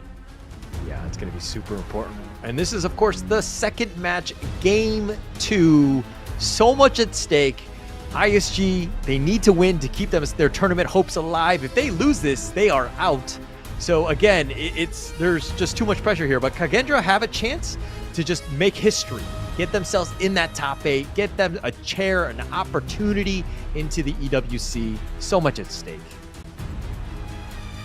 Yeah, so at this point, ISG, they're trailing by 1 game. They need to even this out. It is go big or go home. KAGE, on the other hand, they have a little bit of an insurance policy. They have a 1-game advantage. Of course, at this point, Holler, I think they're looking to close this series out. What do you think? You know, I don't know what to say, because I always look at teams that, like the last game where ISG, pretty much they were winning, right? I don't think that we discount that amount of effort and work that they did. It's one of those things where they know what to do. It's just a matter of the small mistakes that really cost them in the end, where they can do better. So I feel like ISG, if there's going to be any team that can take this game and this series to the distance, it's going to be ISG. I think they can do it. I'm expecting them to really bounce back in this game. Yep, it's important. What a nice steal there on the River Sprite as well, and this is going to help him get a little bit more experience for this side of Hans. Yes, definitely so. And okay, Senku looks like the Angela pick here. Just gonna do a little bit of took a decent amount of damage from Menguche, that is. But he's gonna just shrug that one off. 0-0 by himself. Capox doing a little bit of babysitting here, making sure that nothing really kind of sticks to him. But Menguche already forced out and to use the healing dew. Yep, and I really like this, right? But because this is the leash. KAGE is putting a leash on this Mai Shiranui, and when your Mai is not having enough damage, that is where KAGE is going to benefit. ISG rotating. They've committed 3 members to the top lane. And it looks like Menguche is going to have to make a beeline for the mid lane, as that one's pushing and put a little bit of tower pressure there. Israel will just kind of clean this one up and pick it up. But Senku, with just this burst, just so annoying to deal with. Senku, just wave clear, is just so fast. Yeah, we might see the first blood on the class lane as well. Menguche coming out of the wings! Does end up letting Booster get first blood, though, but the dash and the burst, the flash was committed by Menguche as well, and they did have the damage, and they clean him up, and Hans is going to be down. Yep, this is a very important moment for ISG. Isurus now, they have the first blood. This is going to be extra gold, extra experience. What can they turn this into? That's a big question. Yeah, they need to turn. I mean, it's just first blood. It's not the end of the world here for ISG, but you can kind of use this as a slight advantage of taking some of the enemy jungle. Oh, the Blazing Brilliance. Oh, Menguche's like, oh, dash, I'm out of here, guys. Not worth it. Yep, at this point, you can see the advantage, you know, being stifled once again, right? Even though they got the first blood, it still feels like KAGE is in the driver's seat right here because of Senko on that Angela. Yeah, it provides so much, like, because you have the wave clear that just clears it so quickly, and then you can rotate to the other lanes and just kind of help support where needed. So you can kind of make your presence felt throughout the entire game, and just, you know, it makes it very easy for her to just kind of move around. Now, again, it all comes down to game awareness and where you need to position properly to play the Angela properly, but definitely something that you know, Senko is definitely capable of. Yep, right now it's all about the vision game. I don't think they know the rotations are coming down though. Bot lane, Sun Bin might be in trouble. Yeah, might be in trouble. I think they're going to just kind of back off. Almost all the health bars are kind of full. But like 0-0 needs time and farm on this Marco Polo, right? I think at the end of the day... Oh, the knockup. They found him. Hans, that is. He's been knocked back. Not enough. And it looks like the friends are here. No. The Invisible Warrior. And Menguche gets sliced down. Senku will take that kill. Yep, so at this point, a slight mistake there. They do make the counter play, and this is a huge effort for the side of KAGE. This could spell the change and shift in momentum for Kagendra here. Catapults moving out. It's an opening that they have, and now 0-0. Okay, are they going to go for the Tyrant here? That would be a lot more damage for the Marco Polo, but the Blazing Brilliance, just doing a lot of work, and Israel has to back off. Yep, Muffa is doing a very good job in the hold as well. This is buying time for the side of KAGE, and I think this is a position that they enjoy at this point. They are going to be evening out the gold advantage at this point. 11 to 12k, it's a slight few hundred gold.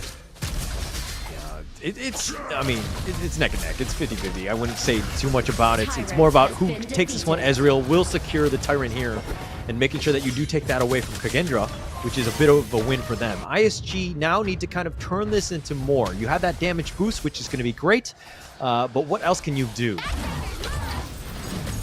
Yeah, I think it's really about the wave management at this point, which is why, you know, we mentioned so much about Senko. I think Senko is going to be the winning condition here for the side of KAGE, at least in the first few minutes of the game, because the faster wave clear and the rotations will matter that much. Oh, we're trying to be cheeky. He's going to use the Invincible Warrior, wants the Crimson Golem. I'm not sure if he got it in the end. Israel? Looks like he did, but Wyra, excuse me, still up in the front line. He's been time bombed. He's going to just kind of explode there, and it looks like he's going to be scurried off. ISG defend their enemy or their own jungle. Now it looks like they're trying to make the rotation, but this is a 3 versus 4. Not a great fight for ISG to take up. But they did find Hans, and they will get the kill, and Mooster will get credit. Yep, I really like the trigger discipline there. Ezreal did not use the duel to the death, and I think that was a good decision here because they bought a lot of time. KAGE was more wary. There were two tunnel vision on the potential fight at the bot lane that they left Hans alone, which allowed Menguche as well as Misa to really get that surprise and sneak kill there. Yeah, Hans, I mean, it's a tough situation, right? As the Clash laner, it's a lonely life sometimes, and sometimes you're kind of like, hey, where are my friends? What's going on? But it's a situation also where you need to be careful. You can't be overstepping your boundaries. You got to be having that perfect positioning, always very important in auto games. Yep, and a successful defense on the jungle camps once again. So ISG they're securing the lead, and they're making sure that this lead isn't that shaky. Hans once again catches the vision onto the Menguche, just being a total menace at this point. Yeah, I thought you were going to use another word, one that started with the letter B. It felt like it was coming out, but then you kind of like you retracted it. Nonetheless, I understand exactly. You know, Hans is having a tough time, right? He'll just farm under tower, just not overextend. He needs to play safe here, but Wyra all the way in the front with the Blazing Brilliance scurries him away, the Invincible Warrior, but he's not really invincible. Okay, he's a little bit low, but with a time bomb, okay, I guess he is the Invincible Warrior as he survives that skirmish. Yeah, but it's a tense situation, right? Right now they're dancing on the knife's edge. It's going to be at about a close to 2,000 gold lead for the side of Isurus, and at this point in the game, it might seem a little big, but it's not the end of the world yet. So KAGE, as long as they maintain this position, it should be fine. Yeah. Kagendra know how to win from behind. You know, I think they've proven that in the last game. Oh, but here's the Blazing Brilliance with the Scorching Barrage. Oh, the Chaos Cinder as well. Everything thrown at him. Even the kitchen sink. And Mooster is down for 20 seconds. And Senku, very patient with that one. Yep, really like it. And so KAGE knows the winning strategy here, but they might be punished. Oh, time bomb. Oh, 0-0 gets blown up. Ezreal from the sidelines comes on in, and Mooper's trying to stay alive as well, and he's going to go down, and Ezreal will get credit for this one. And now Kagendra, even with 2 members down, they're like, hey, we're going to take mid T1. We're going to get something out of this. Yep, that was a huge trade. Actually, it's still favor for KAGE because at this point, the map is pretty much barren at the Tier 1 sector for the side of Isurus, which means KAGE now have freedom to roam the map a little bit more because vision is going to be obscured. Yeah, it's going to be obscure. It's going to be tough, right? And ISG right now, not having that top and the top and mid T1, yeah, you have a little bit of space in the bottom T1 or that area, but it's still a situation where ISG now they need to be a little bit more conscious of where the minions are at all points, right? Kagendra have proven that they use this map advantage to kind of let Senku just hide in the bushes and then just kind of blow up somebody. That's been their MO thus far, and it's kind of worked out. But mind you, they're still down in terms of kills, but in terms of net worth, they're still in it. Yep, Wyraw gonna secure the overload for the team. So the Vanguards are gonna start marching down the lanes itself. Now this is gonna be a little bit more map control. So Ezreal gonna trade with the Tyrant buff as well. So I think they're looking for a fight. Looking for one. The time bomb will slow down Wyra. Resplendent Revolver from Zero. I mean, we saw some of his stats. He's 0-1 and 0. Still trying to get that farm. But with that Tyrant buff, he's doing a little bit more, you know, AoE damage, so to speak. Oh, but Musters, he's going to be chased, but that bottom T1 is still alive. He's going to slow things down. And we might see the fight here. They're committing. Looks like the time lapse just to zone. And it looks like they're going to stay under the Resplendent Revolver, zoning them back. Menguche thought about going in. And with the time flux, they'll just kind of push them away. Kagendra, okay, yes, that attack was thwarted, but they didn't lose anything in return.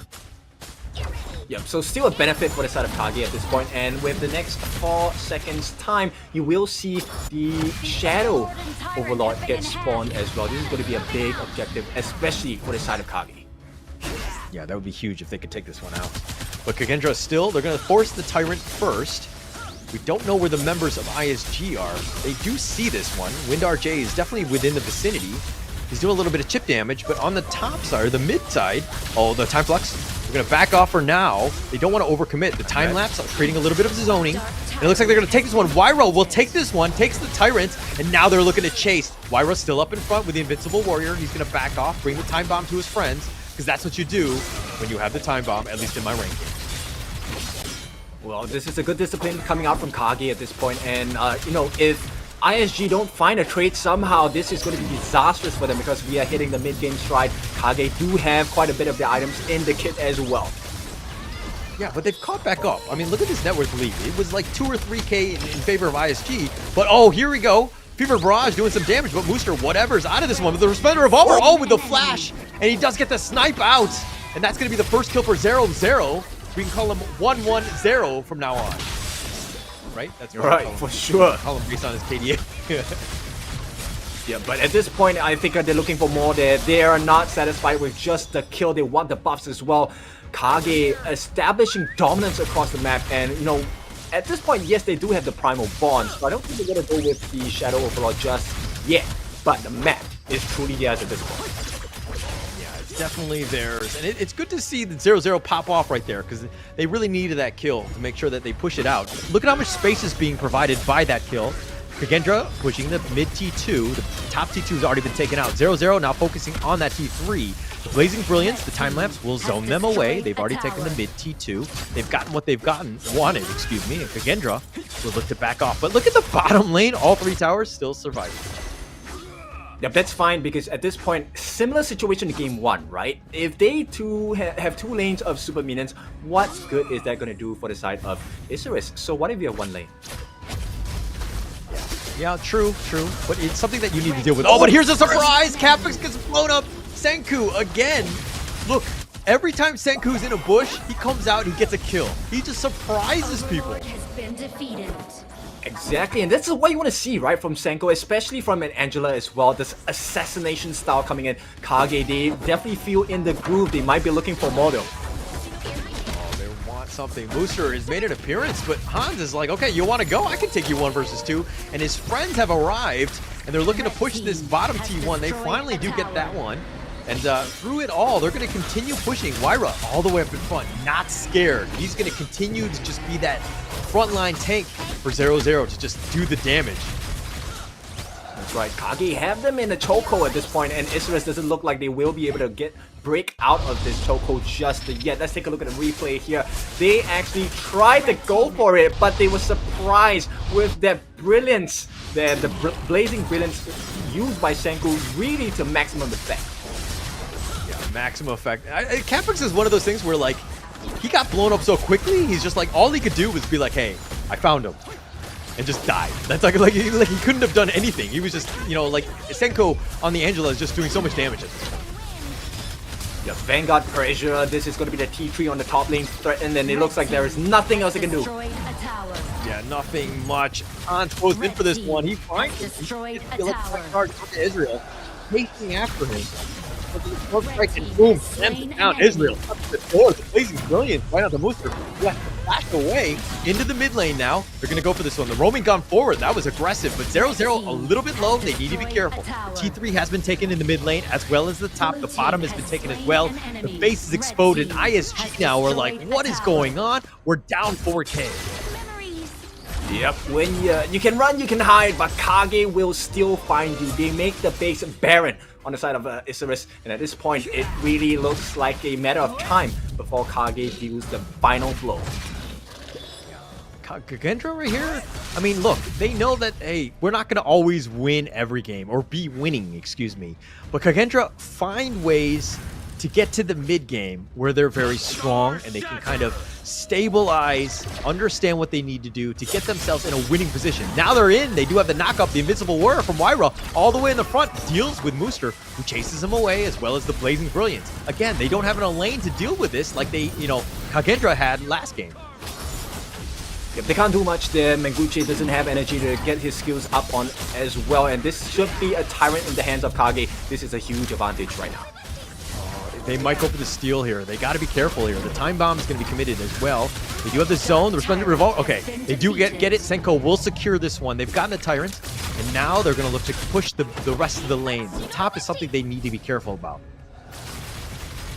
And we were all looking for that entry point as they're struggling to keep up. Can they close the game, KAGE? Yeah, they have the minions. The super minions are here. They're going to be pushing. This is going to be tough. Mooster thought about going in. He's been chased away with the Resplendent Revolver, but Wyra with the Invincible Warrior still up in front. Him and Hans have been this tag team duo that nobody wants to deal with. And it looks like, okay, they're going to have to back off now, and KAGE will wait for the next minion. Yep, teaching us life lessons here. Patience is a virtue here. We don't have to over-rush this. KAGE, they know what's at stake. They are looking for that closing point of the game, and Isurus, as you can see, they're struggling to keep up, but still in this, the game's not over until it's over. Yeah, definitely not over yet. I mean, they'll play. This is everything is at stake. Mooster's been killed, and they've got him, I believe, in the bottom lane, and KAGE have found that opening. This is 5 versus 4. They're going to continue to push. They just need to wait for the next minions. They'll deal with them as quickly as possible. They're all up at the river right now, so they do have a little bit of breathing room. ISG right now, 25 seconds before Muster is back up. So they need to figure out how to slow this down and stem the bleeding at this stage. This will be the final play. Invincible Warrior. They found him, and Menguchi just gets blown up, and the base is going to be focused. And KAGE will just end the game. They take game 2, and they move on to the knockouts. Indonesian pride, KAGE make it work for themselves. Congratulations, they will make it into the Esports World Cup over in Saudi Arabia. Riyadh, the kingdom. Look at the happiness of the team there, and this is what we want to see. This is what happens when you come to the Honor of Kings Invitational Season 2. Now, this is a clean match, 2-0. ISG, I mean Isurus, they played their best, they gave it their best shot, but it just wasn't enough. Just not enough, and unfortunately, you see the amazing things when people win, but also you see the sadness that is when you lose. And unfortunately, ISG, today was not their day. They're going to go home. They're going to think about what happened here, hopefully come back even stronger. This is a team that I see a lot of potential in. They have a chance, but, unfortunately for them, their road is over. You guys are back here on the live stage with me, Choo Choo, alongside with me is going to be coming out. KAGE of Indonesia just won their series. Give it up to KAGE, guys. Now I'm gonna direct my first question to Senko, the captain himself. I need to, Senko. Yeah. Okay, thank you so much. You can speak Bahasa. It's okay, I will translate for you, brother. Senko, as the captain yourself, right? He's also the mid laner for KAGE here. Now we saw the difference between the first match and the second match. It's so different when it comes to the tempo. You drag so long in game number 1. What happened in game number 1? What was the biggest reason for the drag? Nah, kalau dilihatinnya pada game pertama kamu sama game kedua lebih pede kalau dari segi gameplay kamu. Tapi game 1 salahnya di mana? Kenapa di bagian kalian begitu sulit untuk menghabiskan gamenya? Mungkin untuk di game 1 karena game pertama ya, jadi kita kagak kayak main aman, kita respect sama musuh, jadi kita lebih banyak bermain aman, jadi itu membuat diri kita agak sedikit takut, jadinya mungkin gamenya agak pasif ya. Dan untuk di game 2 kita udah pede karena kita menang game pertama, jadi kita bisa membawa gamenya jauh and lebih cepat. So basically, when it comes to the first game, they were not that confident. They don't know the back end of Isurus and they have to study their gameplay first. So they were trying to read out their momentum, their strategy, how they approach the fight and try to build up the momentum in their second game. Hence they're giving a bit too much respect to Isurus in the first game. Jadi soalan kedua, di mana kalian ngerasa kalau di game kedua kalau ada silapnya bisa dibaiki atau dibaik pulihnya di mana? Termasuk juga game pertama untuk kalian sekarang. Kalau game kedua, hal yang kita perbaiki mungkin dari kesabaran untuk bisa menyelesaikan gamenya. Karena kita ada beberapa momen maupun di game 1, game 2 kita terburu-buru pengen end, pada akhirnya nggak bisa. Jadi itu bisa membuat kita gamenya jadi lebih lama lagi. Mungkin pelajaran kita agar bisa disiplin pas pengen end gamenya. Siapa biasanya terburu-buru? Kamu sendiri atau yang lain? Mungkin karena komunikasi satu tim ya, jadi terbawa suasana turnamen. So for the second question, I asked if you can actually fix things for the second game and the first game, what would they try to fix to make it better and a cleaner ending for the side of Kagendra? So basically, they were a bit too hasty when it comes to trying to finish the game as soon as possible. So they're quite worried, and due to the hastiness coming up from their end, they try to finish too fast. They tend to make more mistakes in there, and now they learn it. So maybe they try to communicate even better for the next couple of series. Jadi kalau kalian ya dikatakan specialty kalian ya, khusus kalian sepertinya di late game. Kalau terutamanya kalau kalian harus menentang tim seperti LGD yang dimana early game sama mid gamenya begitu hebat. Jadi bagaimana kalau kalian di sisi kalian sendiri, di pandangan kalian, kalau perlu bertarung sama LGD gimana? Karena kalian semua lagi bisa late game dibandingkan early sama mid game. Mungkin kita lebih perbanyak latihan di scrim mungkin ya untuk bisa menangin early-nya. Karena kita tahu LGD memang tim yang sangat kuat, tim yang paling disiplin. Terlebih lagi ya player mereka skill individunya jago-jago. Jadi mungkin agak susah, cuma kita pasti akan mencoba hal yang terbaik dari kita sendiri. Inshallah. So basically, I actually asked them, if they have to fight against LGD, how would they respond to that? Because the specialty of Kagendra right now is more towards late game phase, which we saw a bit of a dragging ending there. But if you compare with LGD, they are specializing in early to mid game phase. They're actually pretty much in pretty fast when it comes to ending their games. So what they mentioned was they need to have more scrims and have to try to evaluate themselves more, because on the side of LGD players, they individually themselves are super strong when it comes to their fundamentals. Now, last but not least, coming out from your end, do you have any words for your supporters out there? Untuk supporter kalian, ada kata-kata yang mau dikatakan? Oke, untuk semua yang pendukung kita, maupun yang di sini, maupun yang di rumah, yang ada di Indonesia, yang di Malaysia, terutama juga yang sudah datang sini spesialnya ya. Terima kasih banyak atas supportnya karena sudah datang sini, dan juga untuk semua teman-teman di rumah, Bala Gendra, terima kasih sudah support kita. Kita bakal terus berjuang untuk bisa menjadi yang terbaik. I don't think that's need translation. Keep on dokong Indonesia and wrap it up. It's gonna be the side of Indonesia Kagendra, and that's it for the interview for now. We're gonna toss it back to the casters. Thank you, Choo Choo, for that wonderful, interview right there. That's just amazing. Just being able to be able to talk to them and understand what's going on in terms of just seeing what they want to do next, right? I think that's the super important part. Kagendra, I'm sure you could tell, there was a lot of excitement. There was a lot of intensity of just, I would say almost relief after that series of being able to make it into the top 8. Because again, all you need is a chip in a chair, so to speak, of getting into that EWC. Who knows what happens there? And so props to Kagendra for making it out there and then to getting into the top 8 here. Oh, for sure. And I think at this point, it's really important to celebrate the wins as well. Every single step that they take is an achievement in itself. Now, of course, this means they will be securing their entry into the Esports World Cup. Now, that's the end of Group C, right? But before we go on to the further other groups as well, we'll take a look at the final stats of the game itself. We'll break it down to you in a little bit. and we will be showing you the itemization, and I think we will see a clearer picture of what's happening here. Eyes on Menguche first, right? He didn't offer that burst we were looking for, that ISG dearly needed in that game. Going for the Void Staff as a secondary option, third option of a core item as well, right? Already completed the Scepter of Reverberation as well as the Savant's Wrath. So decent burst there, but he could not compare to the 5 slotted KAGE Senku. What a player this game. I mean, with the burst, he was able to really melt down the entirety of any member on the side of ISG. Yeah, very, very much so. And Menguche is the type where I think it comes back to that initial first 5 minutes where he tried to go for the gank in the top lane, where they were, they didn't even deal with the top T1, but they were just looking to cut the wave.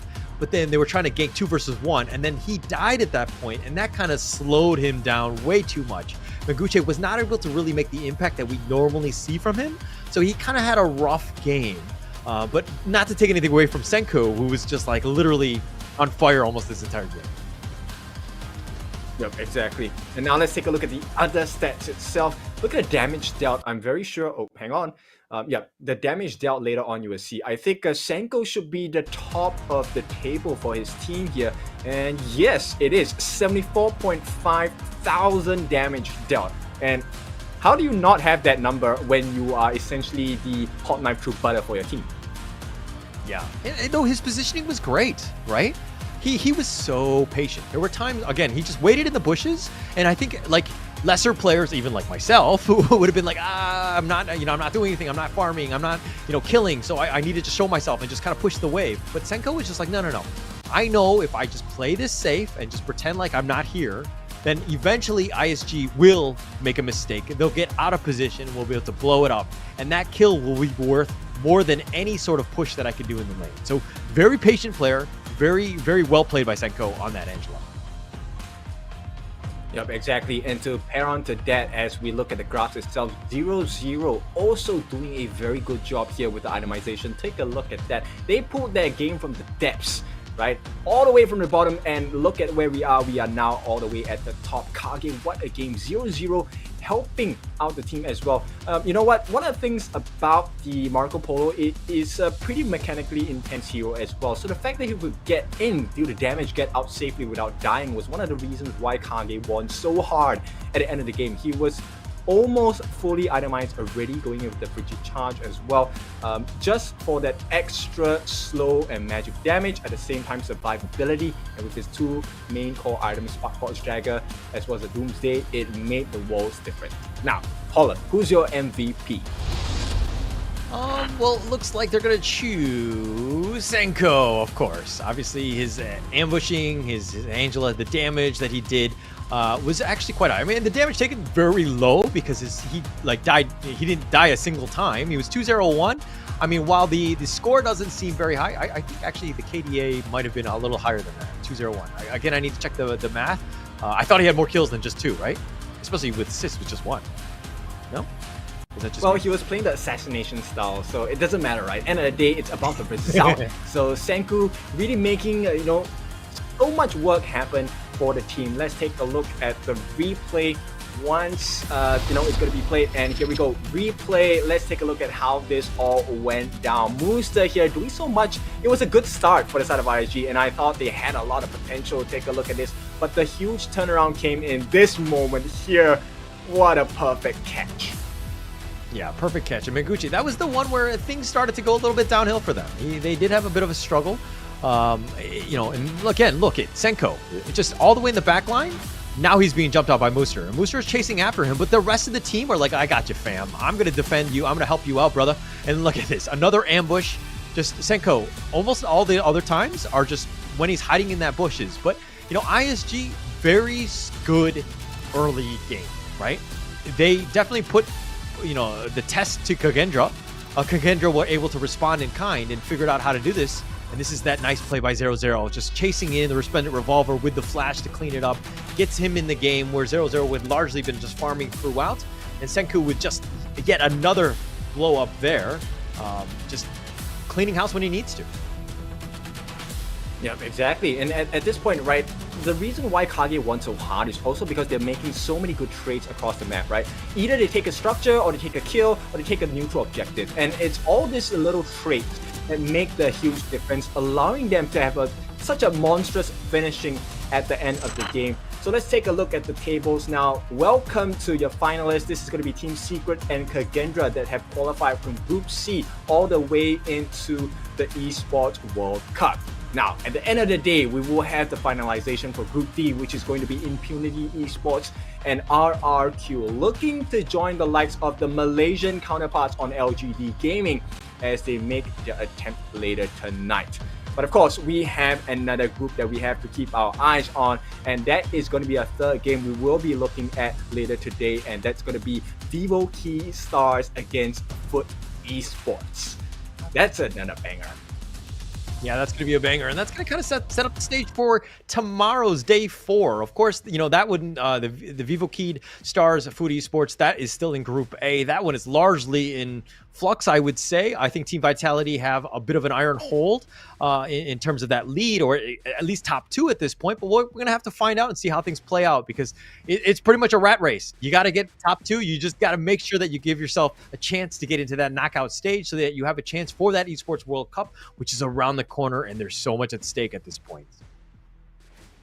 Yep, another thing I want you guys to take notice is the open split. This is going to be happening from the 8th of July all the way until the 19th of July. If you're looking for a stab at being a professional, here is your golden opportunity, right? Form your teams, go and find your teammates, and let's see if you can make it out in the open split and open series to see if you could take a place at the world stage on the Esports World Cup as well. I think you and I need to just find 3 other buddies. I'm sure you've got 3 buddies with you, and then we can just. I got a buddy actually that I play pretty closely with, and I think we sign up just for funds, and see if we can make it as a pro player, huh? Well, we might get more than we bargained for, because you know what? I started casting as a joke, and now here I am, right? So what if it becomes a case where we attempt to have a joke as a player and we turn out to be professionals there? That's an idea that we might entertain later on. Yeah, of course. Let's make history as players. And nonetheless, we finished our second match of the day. We're going to be going into our third match, but shortly, we're going to take a quick little break. Make sure you get some popcorn, get your drinks ready, everything that you need to just maybe go to the bathroom, wash your hands for sure, but ensure that you come on back, because we're going to have that third match. We're going to find out Vivo Key Stars versus Foot Esports. That one's going to be coming up. And again, you talked about it being a banger, and I expect nothing but the best in that third series. Kin, your thoughts? I think VK has already shown that they're a very strong team, right? So at this point, it's up for Foot Esports to kind of show that they are up to par, they are up to standards as well. And you know, our Turkey counterparts here, I think they have a lot to prove, because this could really shake up the table if they can take a game off of VKS. So I have high expectations of how exciting this match can be. And I think it's really for Foot Esports to say and show everyone that they deserve this spot as well. Okay, I'm looking forward to that one. It's going to be coming up. And of course, that will be the third match of the day, but we're going to take a quick little break. But that one's going to be coming up. Again, you know, going into this one, the third matchup or the fourth matchup, which are you more excited for, Kin? I think, you know what, I like to have instant results, right? I like my instant gratification. So I would like to know the results of that happen. Let's go for a quick break. We see you soon.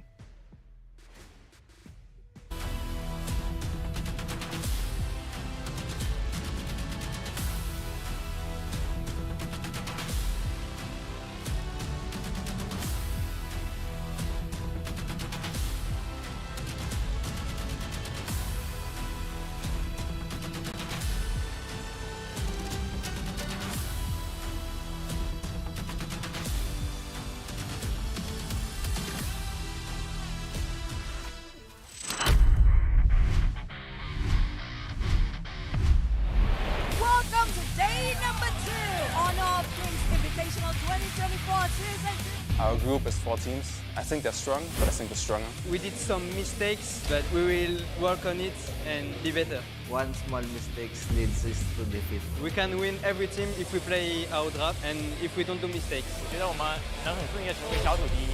Okay, teams, let's do our best and we will see you there.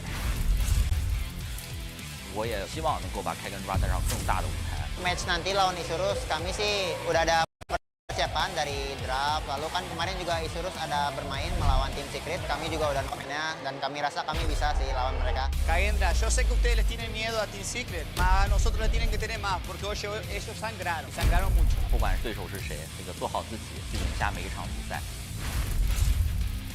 Öncelikle şöyle herhangi bir çekindiğim veya korktuğum takım bulunmuyor turnuvada. 在抽签下来之后，3个队伍可能都在我们上面一点点，但是经过一段时间的调整，我不敢保证肯定会赢，但是会是2场精彩的 BO3 吧。 VK changed bot lane. They were playing with other 2 players in S1. So I think we have a little bit advantage on the bot lane. Having that dream come true is very amazing. Vocês vão conhecer os reis do Ocidente. VK，我们的目标就是胜利。 打 RQ 我们对我们来说没有什么压力，有很大的信心。我们很早就在研究他们了，因为他们也是我们的重点的对手。我们确实会有比较特别的战术。 Hati-hati saja. Hari ini kami tidak menunjukkan apa-apa karena akan memberikan surprise kepada Unity. Saya percaya diri bersama tim RRQ. 你们不用太在意输赢，知道吧？你们自然而然就输了。我们会拿出全部状态。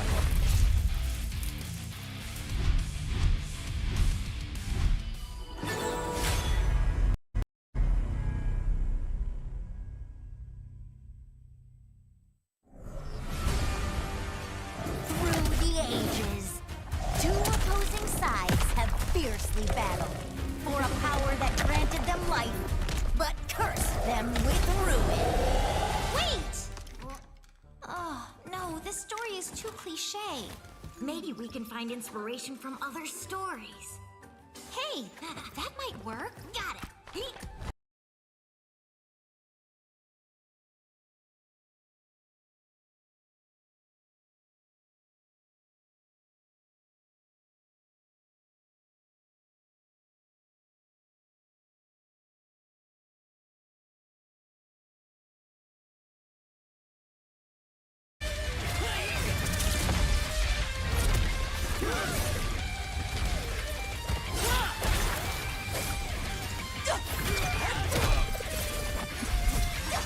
This is too much. It needs more fun. How about this?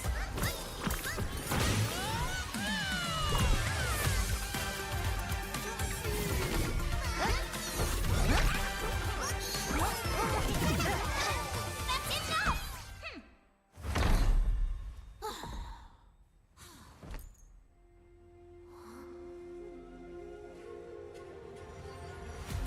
Like the thrust of a spear in battle.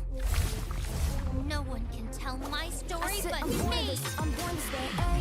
It's my chest and my bonus play. Can't be late, won't hesitate. What do you say? Grace to find my face, scars to find my skin. I can't convince them, can't please them unless that I'm the one that you hate. Ain't shit to eat all day, doing it for real, I found my goal. From the ashes, I rose again. Blow it around, we'll make them crumble, make them run. It's go time, knocking me down, so I rise. An inspiration, I know how. The one who go for them up, no lie, we gon' do it. Facing our fears, we don't think we just move it. No, we the best, so we don't gotta prove it. Somebody test me, I swear I'm gon' lose it. I got a trophies on this boom and illuminate. Another day, another win. You got the power to turn around. Ain't got a champion, get me war cry. Calling out for the game. There's no time. Won't you yell out my name when I sing a song of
You want to be strong? Learn from the pro now.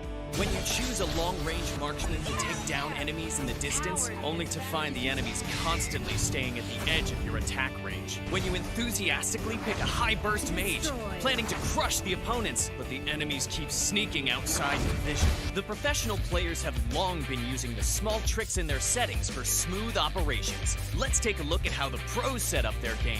Change the setting from fixed camera to camera shifts with skill direction. Your vision will move with the direction of your skills, allowing for a broader vision range. This not only enables more accurate targeting, but also gives you the upper hand to anticipate incoming enemies in advance. Come and try this practical secret that professional players are using.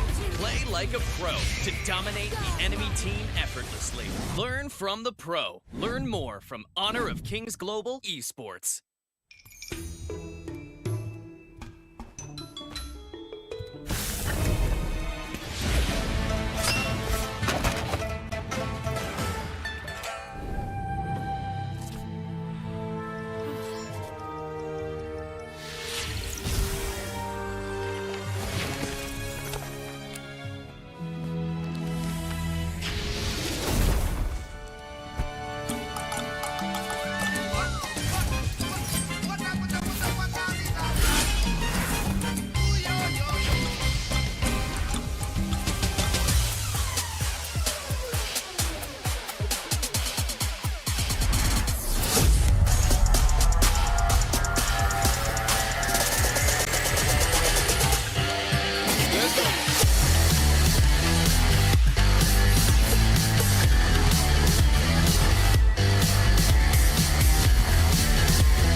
Fight right now.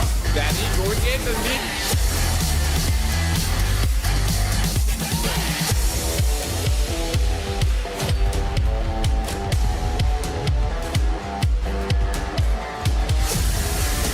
Well, confident by Fang. Fang doing the open. Time damage from Danny as well. Taking up the win sheet as well. Niap is looking.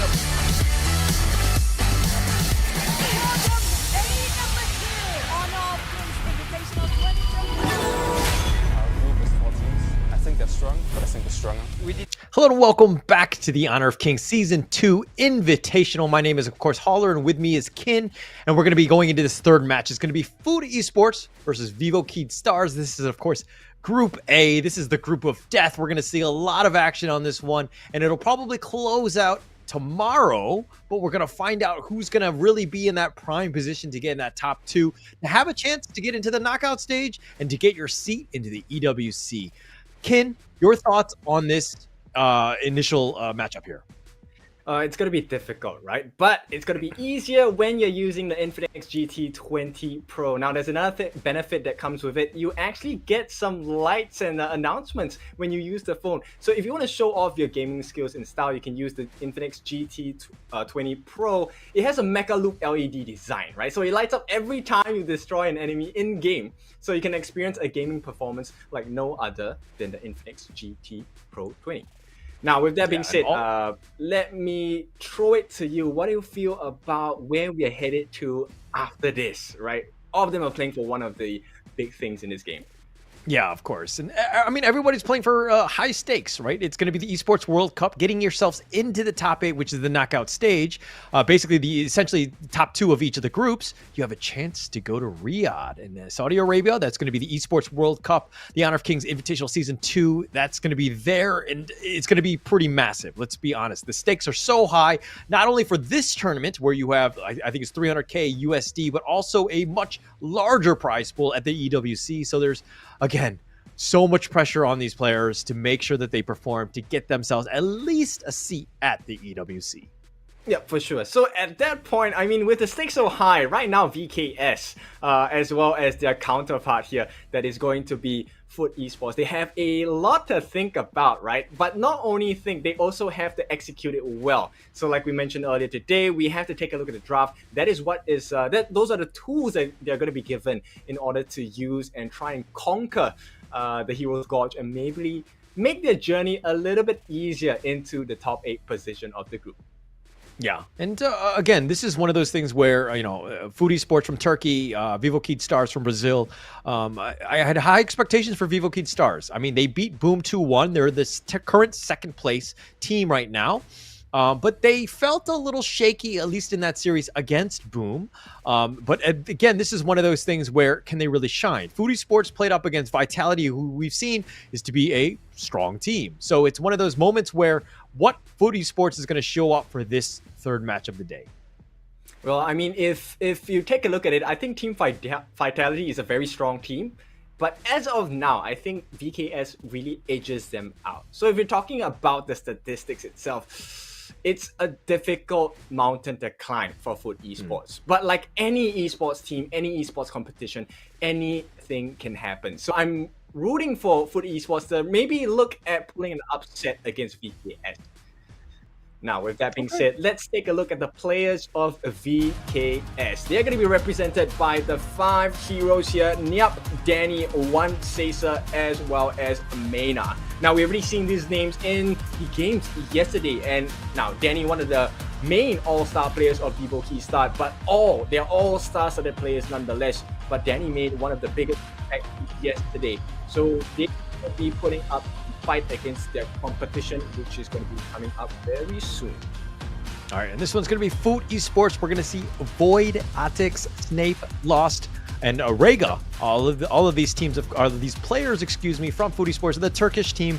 There's high expectations for this one, right? I think going into this, losing twice, which potentially Food Esports could do, would be debilitating for them. They do not want to be there. They must win this one, give themselves a chance. And then it comes back to, are they able to surpass Vivo Key Stars? Because right now it looks like Team Vitality look to be a shoe-in, although it really comes down to game differentials and all that. The tiebreaker, still a lot to be played for, so to speak. But Food Esports here, getting ready, getting lined up, good to go. Of course, this is live. It's happening in KL. So again, there's a lot of pressure at this one, especially since, this is a pretty big tournament that leads even to a larger tournament. Oh, for sure. And of course, with that being said, I think if we take a look at the players themselves, they seem pretty calm for now, right? But that might all change in a little bit after we step into the watch. Now, let's get the ball rolling. The band phase is going to start right now. Yeah, it's going to start here. The My Band, the Dachau, the Dahlia, which we've seen to some level of success today. It's really kind of shown how, it does have some potential. But to ban it here, Food Esports doesn't really like it.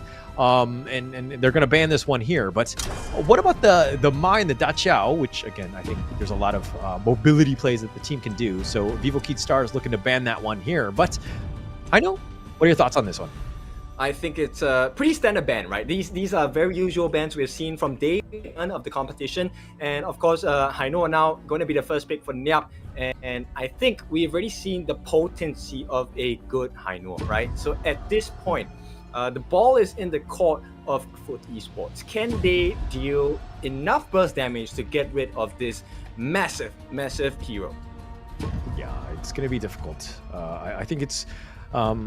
there's a lot of potential outplayed. It doesn't really show your hand. Haino fits in almost a lot of team compositions, right? You're not really showing anything, so to speak. But the Lady Soon, the Zhang Fei, I love Zhang Fei. I'm a player, like a spammer myself. So a lot of potential with these two. A lot of mobility. You got save. You're very tanky as well. So I kind of dig this. But going into the D-Renje and as well as the Elaine, are these two good counter picks? I think they are, because if we take a look at the Death by Sunset, right, that's as we've seen the other teams display this behavior, it's a very instant access, and Snape gonna pick up the Angela for the team here.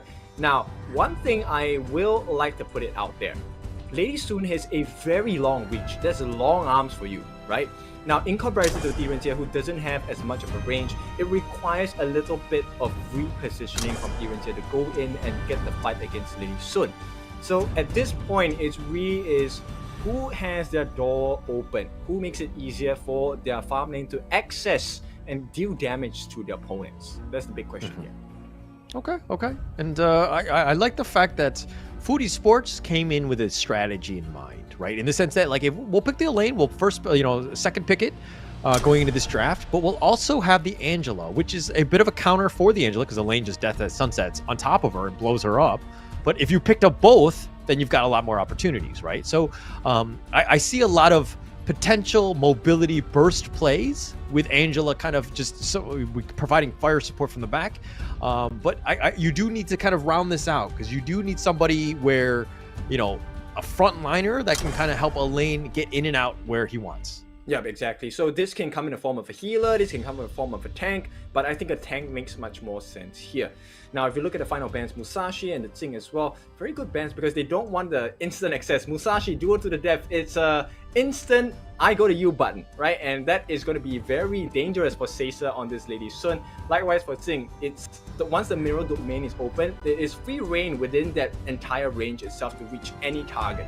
So that's why they banned out these two heroes on their end. Now, if we take a look at the other side, Foot Esports, Aluna, same thing. With the new moon, she has access into the backlines, and things are going to be made worse when the passive is going to be propped onto Demons here, and maybe even the rest of the team, because that will suck everyone in. And Lady Turn being Lady Turn, Destructive Deluge really destroys positioning, gets a lockdown as well, and massive amounts of damage. Very clear why that ban has been taken up on the side of Foot Esports. Wow.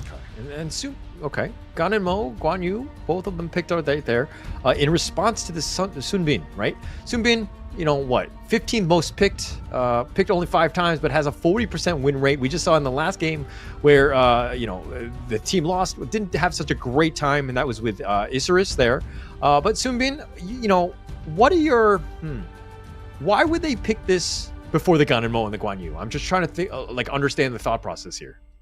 Ideally, I think the silence from the time-lapse would do a bit of disruption against the lineup of VKS. Actually, my question is, why would you pick a Guan Yu into an Angela Tirenxie and Sunbin and even a lane at this point, right? Because, and now adding on the Kaiser, there's a lot of slows and slows and stuns coming out from the lineup of Foot Esports, which completely dismisses the kit of Guan Yu in the first place. Guan Yu needs to move around, he needs movement speed, and anytime there's a slow, anytime there's a stun, it cancels out his fighting potential. Now, I can understand the Gan and Mo, right? Gan and Mo, very huge burst with a couple blades, and I think that is one of the main win conditions. If this Gan and Mo can have a good laning phase, oh, we might have a very disastrous game for the side of Foot Esports. Yeah, it's going to be interesting. The coaches shake hands, and they're going to go into this one. Of course, this is the third match, game number 1. A lot at stake going into this one, of course, with Group A. But okay, now we know the lineups. Who do you give the edge to? I would prefer to give the edge to VKS at this point. I think their lineup, if you give them enough time, the burst potential will outmatch the health pools that they offer on the side of Foot Esports. At the same time, yes, Foot Esports, they do have the potential to come back, but that really depends on the laning phase. Can they whip out and drag that advantage away from VKS? Okay. We're going to have to find out. This is going to be, I think, one of the more interesting games going in, because I kind of wanted to see how Foot Esports would kind of really step into this one.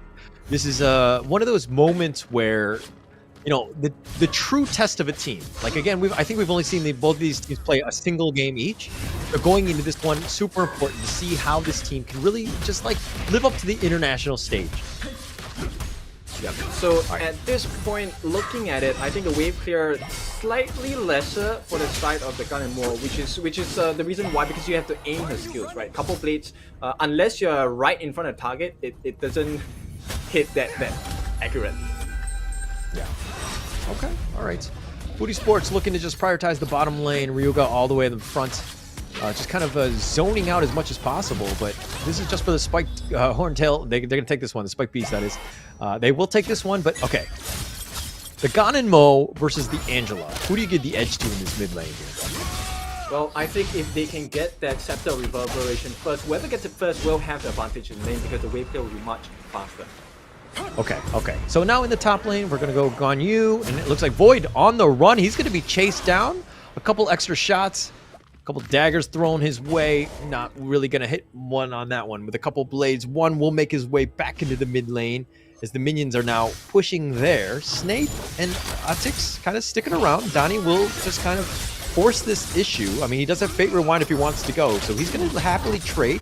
He eats a Scorching Barrage, and one, looking to just kind of force the issue, have Niap have a little bit of a better lane. I think it's going to be much, they definitely want to focus a lot of attention, and so Niap can get as much farm as possible in that top lane. Exactly, and you know, one of the strengths of Kwani is the burst potential that he has. So right now, it really depends on how they're going to control the growth of Niap. Because if you allow Niap to have an advantage over the lane, he's going to clear the lanes much faster, and he's going to rotate much earlier as well. Yeah, and Donnie, I mean, he's the jungler, but he's been mainly in the mid lane. One has been just kind of, you know, farming, taking the blue buff at this point with the Azure Golem. But Mena looks like, I think, I'm not sure who got that at the end. It just went away at the last second. But one will continue to farm. He'll just continue just on his jungle path, so to speak. But yeah, Vivo Keat Stars have a slight advantage, almost 1k net worth lead. Yep. As expected of the lineup of VKS, I think they have very huge burst potential as well, and that is going to be even more. Oh, they've connected onto two. The Umbrella Outburst. Oh, they're so low, but none of them have gone down. Okay, Caesar will take him out. He gets the snipe in. He goes in for this with the rolling ray, but now he's caught on the wrong side of this. He's gonna flash over the wall. He will be fine. He'll just use the healing dew to keep himself alive. Yeah, that's a huge trade, and at the same time, Danny looking for a little bit more. I'm not sure whether they can do this because they're quite tanky on the side of Foot Esports, especially for Arctics as well as for Vol. But it's a huge trade, right, at the bot lane for the side of PKS because Caesar took out the corresponding farm lane, and now there's going to be an EXP differential. Yeah, that's actually pretty huge. Snape goes in for the flash, the Blazing Brilliance. He says, okay, you killed my farm laner, I'm going to just kill you. He'll take that one as well as the Phoenix in the bottom lane. Well, call him Professor Snape because that was a godlike move. He actually used the flash to perfection at this point, and Snape evening out the odds for the farm lane at the bottom. Yeah, very well played in the bottom lane, and they're going to force the issue in the bottom lane. Make things very uncomfortable for Vivo Keat Stars here, as that T1 is taking a lot of damage. Forbidden Domain, he's just trying to clear the minion wave as quickly as possible, but he doesn't want to get out of position. Niap is looking to die. Void, he's going to go over for this to use the meteor kill, but it's only a 1 stack, and it looks like they will get that kill in the top lane. Yep, that's the Razor Cavalry there, making good work of the opponent. At the same time, 1v4! What is this guy on, Danny? Donnie realizes that they don't really have the control. He can Fate Rewind almost at will. He will do this, and he did so much damage to everybody, attracted everyone's attention, and he gets back to safety, and he continues to farm, and that's what you want as Danny, especially on this Hanuo at this point. Yep, exactly. That's why he was Season 1's MVP player, most valuable player out of the entire league itself. Niap here, putting his pressure against Void with the Razor Cavalry as well. Death the Sunset keeping him alive. The meteor kill, not a whole lot. The Scepter doing some work. Danny doesn't want to risk it. He doesn't have the Fate Rewind. And in the bottom lane, Lost is looking to take that T1 bottom. Yep, so they recover a little bit, but at this point, if they get this tier 2 on the top, it's still a negative trade for the side of Foot Esports. So VKS, they want to mount the aggression here. And it looks like they're looking for more than that. They will take the Tyrant as well. Yeah, look at how Vivo Keat Stars are playing objectives very, very strong. Like, okay, the Invincible Warrior, he's going to be pushed back. Atix will be fine. Time-lapse just zoning. They're not going to do much of this. But Vivo Keat Stars, the reason why they have such a huge lead is because they've taken the 2 towers in the top lane. Niap is now going to portal his way into the bottom lane and help pushing with that. And again, this is just one of those moments where you take out the towers, you take the space that's given, and you're just kind of able to just control the game. Yeah, and it's all about management of the resources, right? They actually give the Azure Golem all the way to the Garden War, and that's going to make a big difference because of the cooldowns. At the same time, Danny, how is he doing this? 1v5. Oh, but the Blazing Brilliance right onto Danny, but he like shrugs it off. He's like, okay, that did a little bit of damage, but that's not much. The Time Bomb is going to connect onto him though, and Void does need to be a little bit careful. He's about half-life. He gets knocked up. The Death at Sunset, that's going to be committed, and he's used those mainly just to stay alive, but now Void is going to limp back to his fountain. Yep, it's really just using them to waste their resources, right? So VKS, they technically have Foot Esports in the palm of their hands. Yeah, not a good place to be in. Somebody else's palm of their hands. Nope. All right, I'll show myself out. Anyways, Vivo Keatstars continue to push the mid T1, putting a little bit of pressure. And again, 4 members of Food Esports just to keep that tower alive. Yes, they're trying to prioritize the mid lane. It is definitely the most important, but they're getting pushed everywhere. Vivo Keatstars being super smart, understanding that, hey, if you want to defend the mid T1, we'll take this. Again, Death at Sunset, keeping him alive, but he's just going to go back to the fountain. Yeah, but they're trading the hit points for the defense, and it's not going to work out for Food Esports that much longer, because when you have one who's snowballing out of control, he already has the Scepter of Reverberation building into the Void Staff as well. This is a very scary situation for the side of Food Esports. Oh, Donnie going at it. He's going to go 1 versus 3. Donnie don't care. Donnie strong. Donnie throws out his scepter. He fate rewinds back and says, bye-bye. I did my work. I've attracted a lot of attention. Look at how my team is just pushing on throughout the Unbridled Outburst, pushing him back. Ryuga, that is. And it looks like, oh, the couple blades. Not enough to kill Atix. He limps away. Yeah, almost so close for the side of this Ganimura. One doing so much work for the team at this point. They're gonna steal away another Azure Golem, and once again, this is gonna extend the lead. 4,000 gold ahead. VKS are just unstoppable at this point. Very easy for them. I mean, when you have map control, like Food Esports right now, okay, they've taken back their jungle, but it's empty. They've been looted. They've been raided. They have nothing left. Vivo Keatstars have taken everything, right? And they're kind of, you know, they'll give you what they want, so to speak. And they've taken pretty much everything. I mean, yeah, the Crimson Golem have been taken by Food Esports, so that's great for them. But again, they're down 4K network lead. Yep, not only that, they have lost majority of their towers. In fact, you know, tier 3 on the top could easily be threatened by the side of VKS any time they choose. So Vivo Keatstars continuing to push. They're finding gaps. They're forcing the issue where, you know, again, Food Esports are just reacting to what VKS is doing. Blue team right now, with that being said, it looks like the tier 2 is going to be threatened at this point as well. Kind of more looking for the couple blades. Look at the damage at this one mid lane. Yeah, they have so much. I mean, the Niap, the Guan Yu is just so tanky. Nobody wants to go in at him. He's just kind of standing up front. Again, another Death at Sunset, keeping Void alive. He's going to back off. And another ult on cooldown. And so now they're going to continue to push. Vivo Keatstars backing up. The Tyrant is about to spawn. So perfectly timed by VKS. Yep, exactly. And this is going to be close to the 10-minute mark. So we're going to have the Shadow Overlord and Shadow Tyrant. And it looks like they want to have one more snap at the Tyrant right before the 10-minute mark here. So they will have that extra Chain Lightning. Now take a look at the items itself. I think we are pretty close to a unkillable Guan Yu at this point. You guys gonna be oh, Void! Oh, limps away. He had a of life, somehow survives. And it looks like he's gonna just kind of back off. And again, Food Esports hiding behind the walls. Yes, they have the high grounds, but at some point, it's looking like they're gonna be sieged, and that, you know, that defense is gonna basically crumble. Yep, VKS showing why they are the champions of the Brazil, server at this point. Look at first. Unbridled Outburst, it's going to be committed. It throws the path in, but it looks like Snape is going to be the first to fall, and they've gotten Niap, so they finally do kill Guan Yu, and it looks like they've gotten Atix somehow still alive. He's going to back off, and Vivo Keatstars will, I guess, be okay with this 1-for-1 trade. Yep, in fact, VK is very happy because they took out Snape. That's one of the big burst potentials coming out from Food Esports. They can trade Niap any day because they still have one, they still have Caesar. There's so much burst coming in from the side of VKS.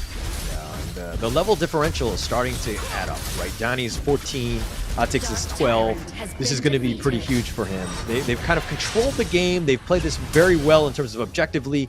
Vivo Keatstars just, you know, taking everything, and Food Esports are just like, you know, searching for scraps. They need something, but they can't really find anything.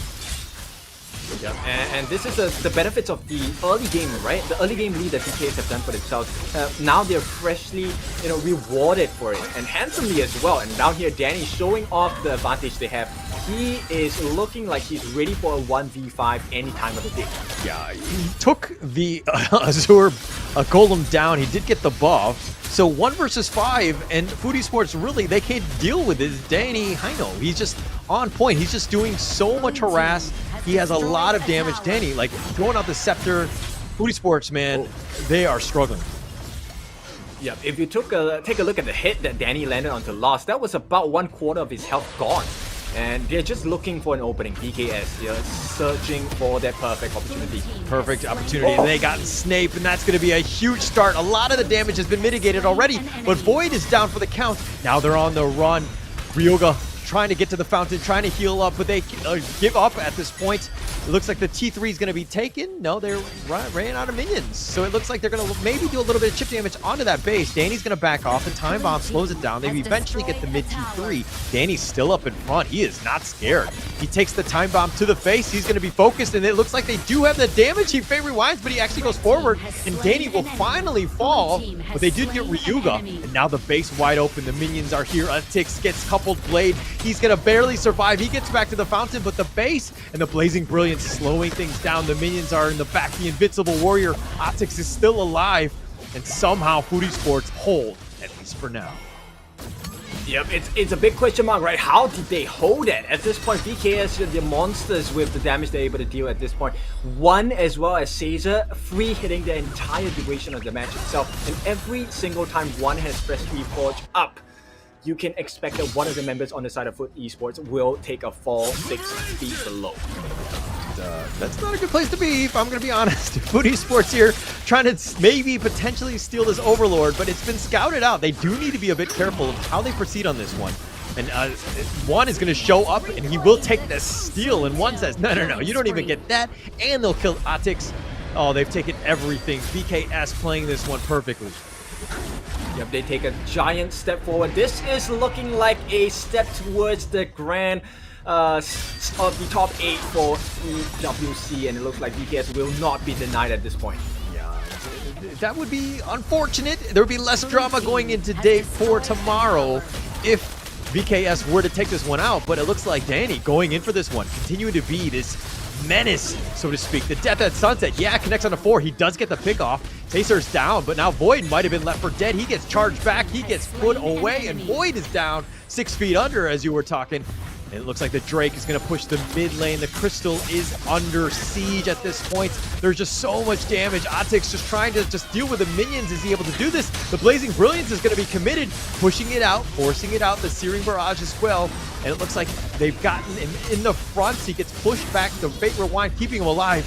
And it looks like they're going to somehow hold yet again, even with this Drake. And he's still not in position to get rid of the backdoor protection. And BKS are just going to wave for the next minion wave. Yep, they hold on, but that's all they're doing. They're holding on. At this point, Foot Esports on their last standing list at this point. BKS, they will be patient and take a look at the replay. After this was a, I think, unfortunate mistake. Arthix did not get the smite on time with the crucial kill theft onto the Overlord here, and this was the start of the fall for Foot Esports. They somehow managed to recover from that, and this time they will not be allowed to steal. Okay. Not this time, unfortunately, and Otix has to make that play. That's my play, right? I don't know if Danny was in position, but Neon from the backside pushes him back. Here's the Invincible Warrior trying to keep him alive. Ryuga goes down, and it looks like they got Void as well. Oh, now they're on the run. Snape just trying to stay alive. He's been chased. He's tried to juke him, but no real way. And all 5 members of BKS still alive. All they need to do is bring the minion wave back to them. And it looks like BKS have this game as the base is wide open. It's just a matter of the minions going in. Niap all the way in the front on Vital Outburst, pushing them back. And all they can do is watch from the fountain, and BKS take game 1. What a dominant show of power here from our Brazilian kings. BKS, Vivo Key Stars. That's why they have stars in the name, because the team is full of superstars. I mean, Holler, we expected a bang of the series, but we expected a stronger battle coming up from Foot Esports, and at this point, Foot had just gotten their heads banged on the wall. Yeah, tough situation, right? Food Esports, this is one where Vivo Key Stars did a great job of just taking over objectives. They weren't getting a lot of kills, they weren't doing rotations, but they were seeing where Food Esports were, and they just went to the weak points, right? And they took down the towers. The Guan Yu was just kind of pushing, charging down all the towers, gave themselves a huge lead to begin with, and they never relinquished it. They were just pushing throughout, and just Vivo Key Stars, again, just a very strong team, understanding how to close out the game. Yep, you know, earlier in the game, I was mentioning about, hey, there's so many slows, so many stuns, and it will make life for Niap very, very difficult, right? And so they mitigated that risk by allowing Danny instead to be the tank, the point of concentration. And when everyone was concentrating onto Danny, just snuck in from the backlines. That last Razor Cavalry was so sick, along with the heroic charge, getting so much damage across on the entirety of FUT Esports. Yeah, very, very well played. I mean, Guan Yu, his rotations, his point, like he was creating so much space that it was difficult for FUT Esports to get kind of anything going. I mean, if we're looking at some of these, the net worths, 11K from Danny, Sacer, Niap, all of these guys really just, those are your cores. Those are the ones you want. One, not as much, but nonetheless, he was a pain. Like he had that nice steal. He was, you know, doing as much damage as possible from the back line, and you just played it safe. You're 007. That's not that bad, especially when the rest of your team is like up front doing all the damage and getting all the kills from you. Yep, exactly. And at this point, if you take a look at the reach of VKS, much longer range. And when you have Caesar, Eternity Blade, Crimson Reaper, XR Torment, Master Sword, Cloud Piercer, so much armor pierce, so much crit, and additional damage coming in from Caesar. That's just 1 point of entry of damage, right? Then you have one who does have the Scepter of Reverberation with the Void Staff and the Savant's Wrath as well. How do you deal with that?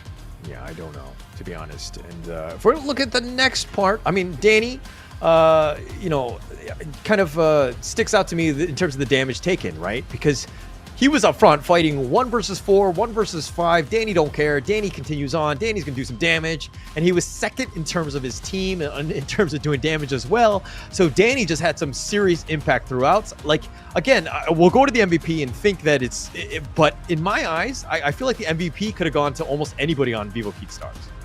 Oh yeah, for sure, right? Of course, this is a very strong performance by VKS, and that is the whole point, right, of Honor of Kings. We want it to be a team game. We want teammates to support each other, and what better way to show support than to deal damage as a unit, right? VKS literally was a unit against FUT Esports. Not to say that FUT wasn't, but FUT just could not handle the strategies that VKS prepared for them. At this point, I mean, look at the damage, right? One having the highest damage, 137.7k. They allowed one so much space, so much freedom, you know, cutting out the mindshare. And when you have one on this gun and more having the time of his life, this graph is to be expected, right? Every single thing goes in the way of VKS. Yeah. I mean, it's one thing is that it's not a hockey stick. I mean, we didn't get to that point, but in the sense of Vivo Keat Stars, just like, again, you had a lead, you can maintain the lead, you control the lead, you grow the lead, and just Vivo Keat Stars really understanding how to close out the game. It's really well played. But the MVP of this one is, of course, Niap. Your thoughts? It's gonna be Niap. I mean, I like the way he played at Guan Yu. Let's be honest, right? Guan Yu was kind of like a double-edged sword, because if he didn't have a good game, that would have been the weakness point that FUT would have just picked on and picked at. But Guan Yu, played by Niap, made the world's difference because he was a menace. He was chasing everyone. And as a Guan Yu, I find it very difficult that FUT could not stop him. But that's only because Danny was supporting him in all ways possible. Hey, hit me, focus on me, so that Niap can come to your backsides and deal the damage. Yeah. And I mean, it's not only objectives, but the fact that he got 7 kills as well. I mean, he was just kind of lining them up. Look at this, like he just forcing it out. Void was uncomfortable throughout the entire day, and Vivo Keat Stars did a great job of just making sure that Void really didn't get going. And this is a nice play by the Unbridled Outburst, and Sacer going in for this, gets that first blood, and that's all you want as a farm laner. Yep, that was a huge moment actually. So besides that, they also got the kill on Void 2v1 under the turret, and when you get killed off like that, you know the game is not safe any longer. And I think I like the fact that Niap always saved his Razor Cavalry for the most insane of moments. At this point, didn't get any kills, no problem. But here comes the team play, a nice steal with the Freshly Forged from Freshly Forged. And at this point, Niap was having a freedom to kind of roam the map, right? And right off the bat, that was the advantage that VKS were looking for. Yeah, definitely the advantage that they were looking for. But it's a moment where Atix probably should have gotten that smite, right? I think losing out to 1 who had an amazing steal, mind you, nice blades at the right time. But it's a situation where you can't really afford to do that. There are no mistakes at this level, and unfortunately, he made a bit of a blunder at that one, and just a tough situation, right? And I think Nyap, this is the cleanup crew. Look at him all the way in the front, squirting people back into the fountain, just doing a great job of just controlling the game. Yeah, but it's a difficult position, right? Because end of the day, the amount of damage that the one gun and more offers is actually higher than the damage of smite available for this side of the jungler. So unfortunate. It was really just a timing issue, I guess. But nonetheless, this is just game one, right? It's not over yet. VKS, yes, they have the upper hand. Right now, Foot Esports, they need to, dig deep. They need to find that winning formula for themselves. And at this point, they need to pull one game back. They need to shake up the table, right? If VKS falls here today, that's going to be a huge contention for the second place in the Group A. Yeah, and I think that these invitationals are great to not only get the fact that you get some international experience, but it's also a time to really put your team to the test, right? If you lose the first game, yeah, it sucks. But getting yourselves back into the situation of a game 2 and a 3 to basically come back in the series, you need that sort of resolve. You need to be able to face adversity to move on. This is the whole mindset of a champion as we get into game 2 here. Yep, exactly, right? The mark of a champion is the ability to adapt as well as be flexible with the options you want to take. So at this point, I mean, we've already seen that VKS are a very flexible, very adaptable team, right? So right now, the ball is in the court of Foot Esports. Yes, VKS have the lead, but Foot Esports now can use the pressure to really turn things around, maybe turn the tides as well. But it really starts from the draft. I'm really curious this time, what's the thought process behind the draft, right? Is there a different and a secondary win condition for the side of Foot Esports? Yeah, and Foot Esports, I mean, pressure makes diamonds, right? There's that saying. And Foot Esports, are they able to kind of, live up to the call that Foot Esports can potentially do in this one? If Vivo Keed Stars wins this one, the teams basically have 2-0 in the Group A, and it looks like then, Team Vitality and Vivo Keed Stars would be moving on into the knockout stage. But, this is one of those things where, Boom Esports as well as wants Foot Esports to win, right? So to give themselves a chance at that top 2 level. Yep, and the funny thing is that if Foot Esports does them the favor, Boom Esports has the chance to take the game against Foot Esports because tomorrow Boom Esports will be going up against Foot. No, you're absolutely right. You're absolutely right. And that's what they want, right? But if it's a 3-way potential tie going into this one, that's going to make for a lot more drama going into tomorrow, and that would be great. But right now, Foot Esports, they need to bounce back. They need to, they faced adversity. That was a bit of a rough game, but there's potential for them to get themselves back into the series. Yep, that's right. At this point, let's take a look at what our Brazilian Kings are thinking. And of course, our Turkish boys here, can they pull something out of that magical bag? Maybe from the stack of papers they have on the tables, and see this could be the secret winning formula for them to shake up the table. Yeah, they need this one. This is one where I was expecting, and we were talking about this even at the start of the day of how many game 3s we're going to see today. We haven't seen a single one. We actually expected the last one to be a 2-0. Okay.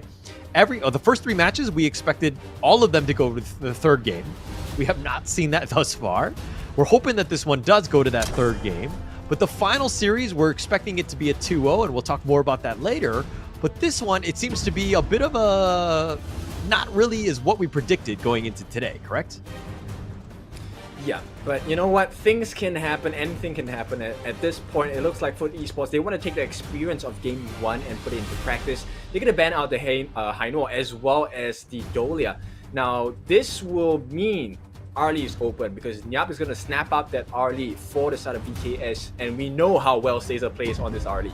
Yeah, that's going to be scary. I mean, the potential for outplay is high. I mean, it's a high ceiling hero. There's so much potential that you can do with the Arlie. The mobility is unmatched. But banning the Haino, I think that's something that you need to do, Don. Especially if you're not going to pick it up yourself, I think it's definitely something that you want to do. But the Mayan and the Zhang Fei here, your thoughts on the counter or hopefully countering this Arlie pick, right? I think it's a bit difficult, right? Because as Zhang Fei, yes, your ultimate can be used offensively and defensively as well. The Unbridled Outburst offers that stun. At the same time, it changes your skills into a more damaging one, right? But you're going up against an Arlie. Maybe they can go and try on Lady Zhen as well, but because it's a Sun Bin on the other side, the time lapse and time flux is going to be quite irritating to deal against. So I'm looking for something more in the ban pick for the Sutterfoot Esports. They still need a win condition, and they will choose to go in the form of the Burning Sun, Ho Yi. Okay. Okay, all right. I mean, let's, before we talk about that one, let's talk a little bit about this Sun Bin pick. Has not been very successful today, right? I think it's been played 7 times throughout this tournament. It's a 29% win rate. I know that people are joking of, hey, we first phase pick the Sun Bin and we just lose the game. But Vivo Kid Stars, they must have a strategy in mind, right? I mean, why are teams picking this hero so much? It's a lot of disruption, right? So one of the things is you can actually have the timelets as a deterrent to kind of push them away, kite them and zone them away when you're trying to take objectives as well. And it works perfectly well for heroes like Ho Yi, who doesn't have the best escape mechanism, right? So there is a very high potential of a long silence that would buy enough time for Caesar to really get the kill onto the Ho Yi. So Lost might be in for a hard time. And if it is a 5-on-5, bear in mind, this can be wombo comboed with the Destructive Deluge in the Flowing Side and Ocean of Tears as well. So it could be quite detrimental to the side of Foot Esports. Okay. Lady Zhen here being picked. It's tied for top 3 picked heroes in the league, but it has one of the highest win rates as well. 77% win rates. The Lady Zhen, just so much control. You have a stun. You have a lot of potential. And I feel like Vivo Kid Stars just playing, like, these are the type of heroes that just shine with this team because their positioning is almost unmatched, I would say. Yeah, and it looks like they want to give it a try on the form of Xiao Qiao. So this will be the first Xiao Qiao we have seen so far, at least for today as well. And I believe for Season 2, no, I think there was one game where there was a Xiao Qiao, right? But regardless, I think it's going to be a massive wave clear. Xiao Qiao has one of the strongest wave clears in the game as well. So they're going to match up pretty well in the laning phase against Lady Zhen. Okay. All right, Sun Ce picks here, as well as the Jing. What sticks out to you on this one? The last 2 picks, of course, for Vivo Kid Stars. Very worrying because set sail now you can bring one other person with you as well. So there's very fast rotations that's going to be offered by the by Niap, right, in the Clash lane. Not only that, they have Jing. So the mirror domain, once again, very easy access. You can kind of ignore Zhang Fei, you can kind of ignore Ma Yin. They can really go past the frontliners and take a swipe at Xiao Qiao and Ho Yi as well. So it's a real concern for me, at least for the side of Foot Esports, because they need someone that can kind of kite or zone away these 2 heroes. Sun Ce and Jing, they are known as one of the heroes that have very easy access in their backlines.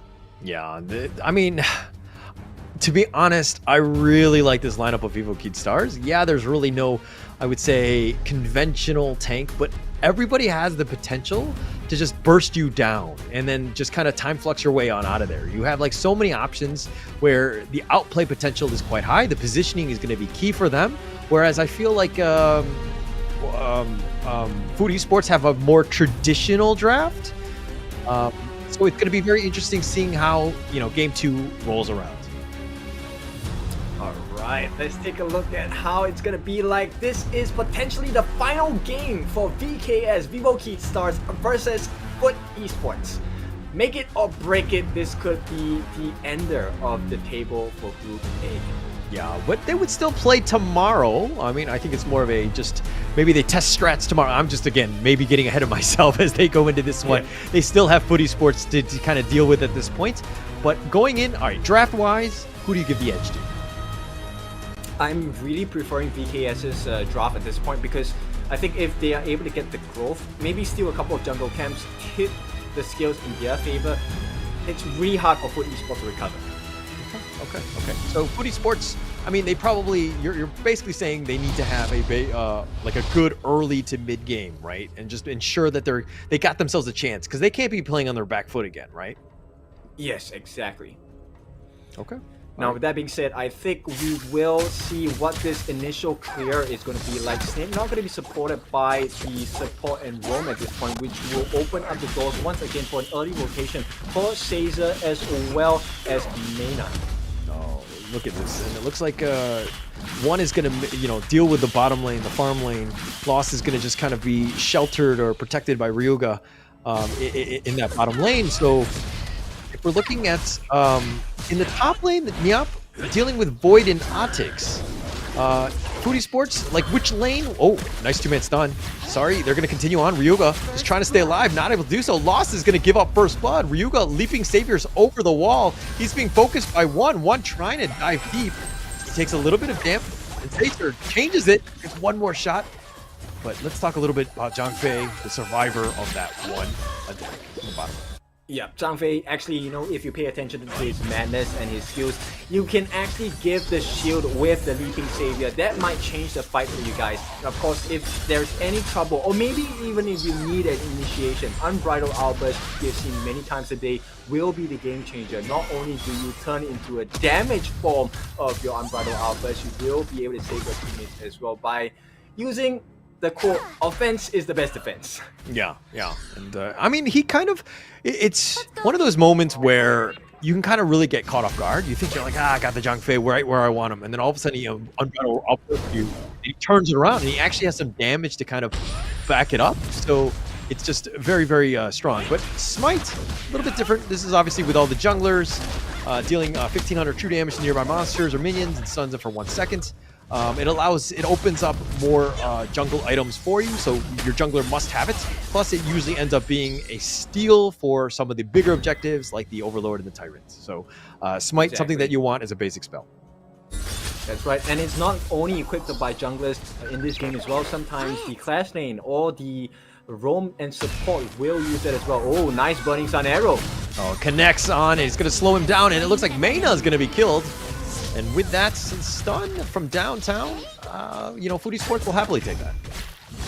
Oh, for sure. I mean, it landed on the mid lane, it landed on one, but hey, if a kill is a kill, it doesn't matter. Yeah. It's one of those things where, I wasn't really, looking to kill him, Mena that is, but, I wasn't looking to kill Mena, but I ended up killing him, so I'll take it, right? So, Mena just in a bad spot, probably protecting the president, so to speak, in one.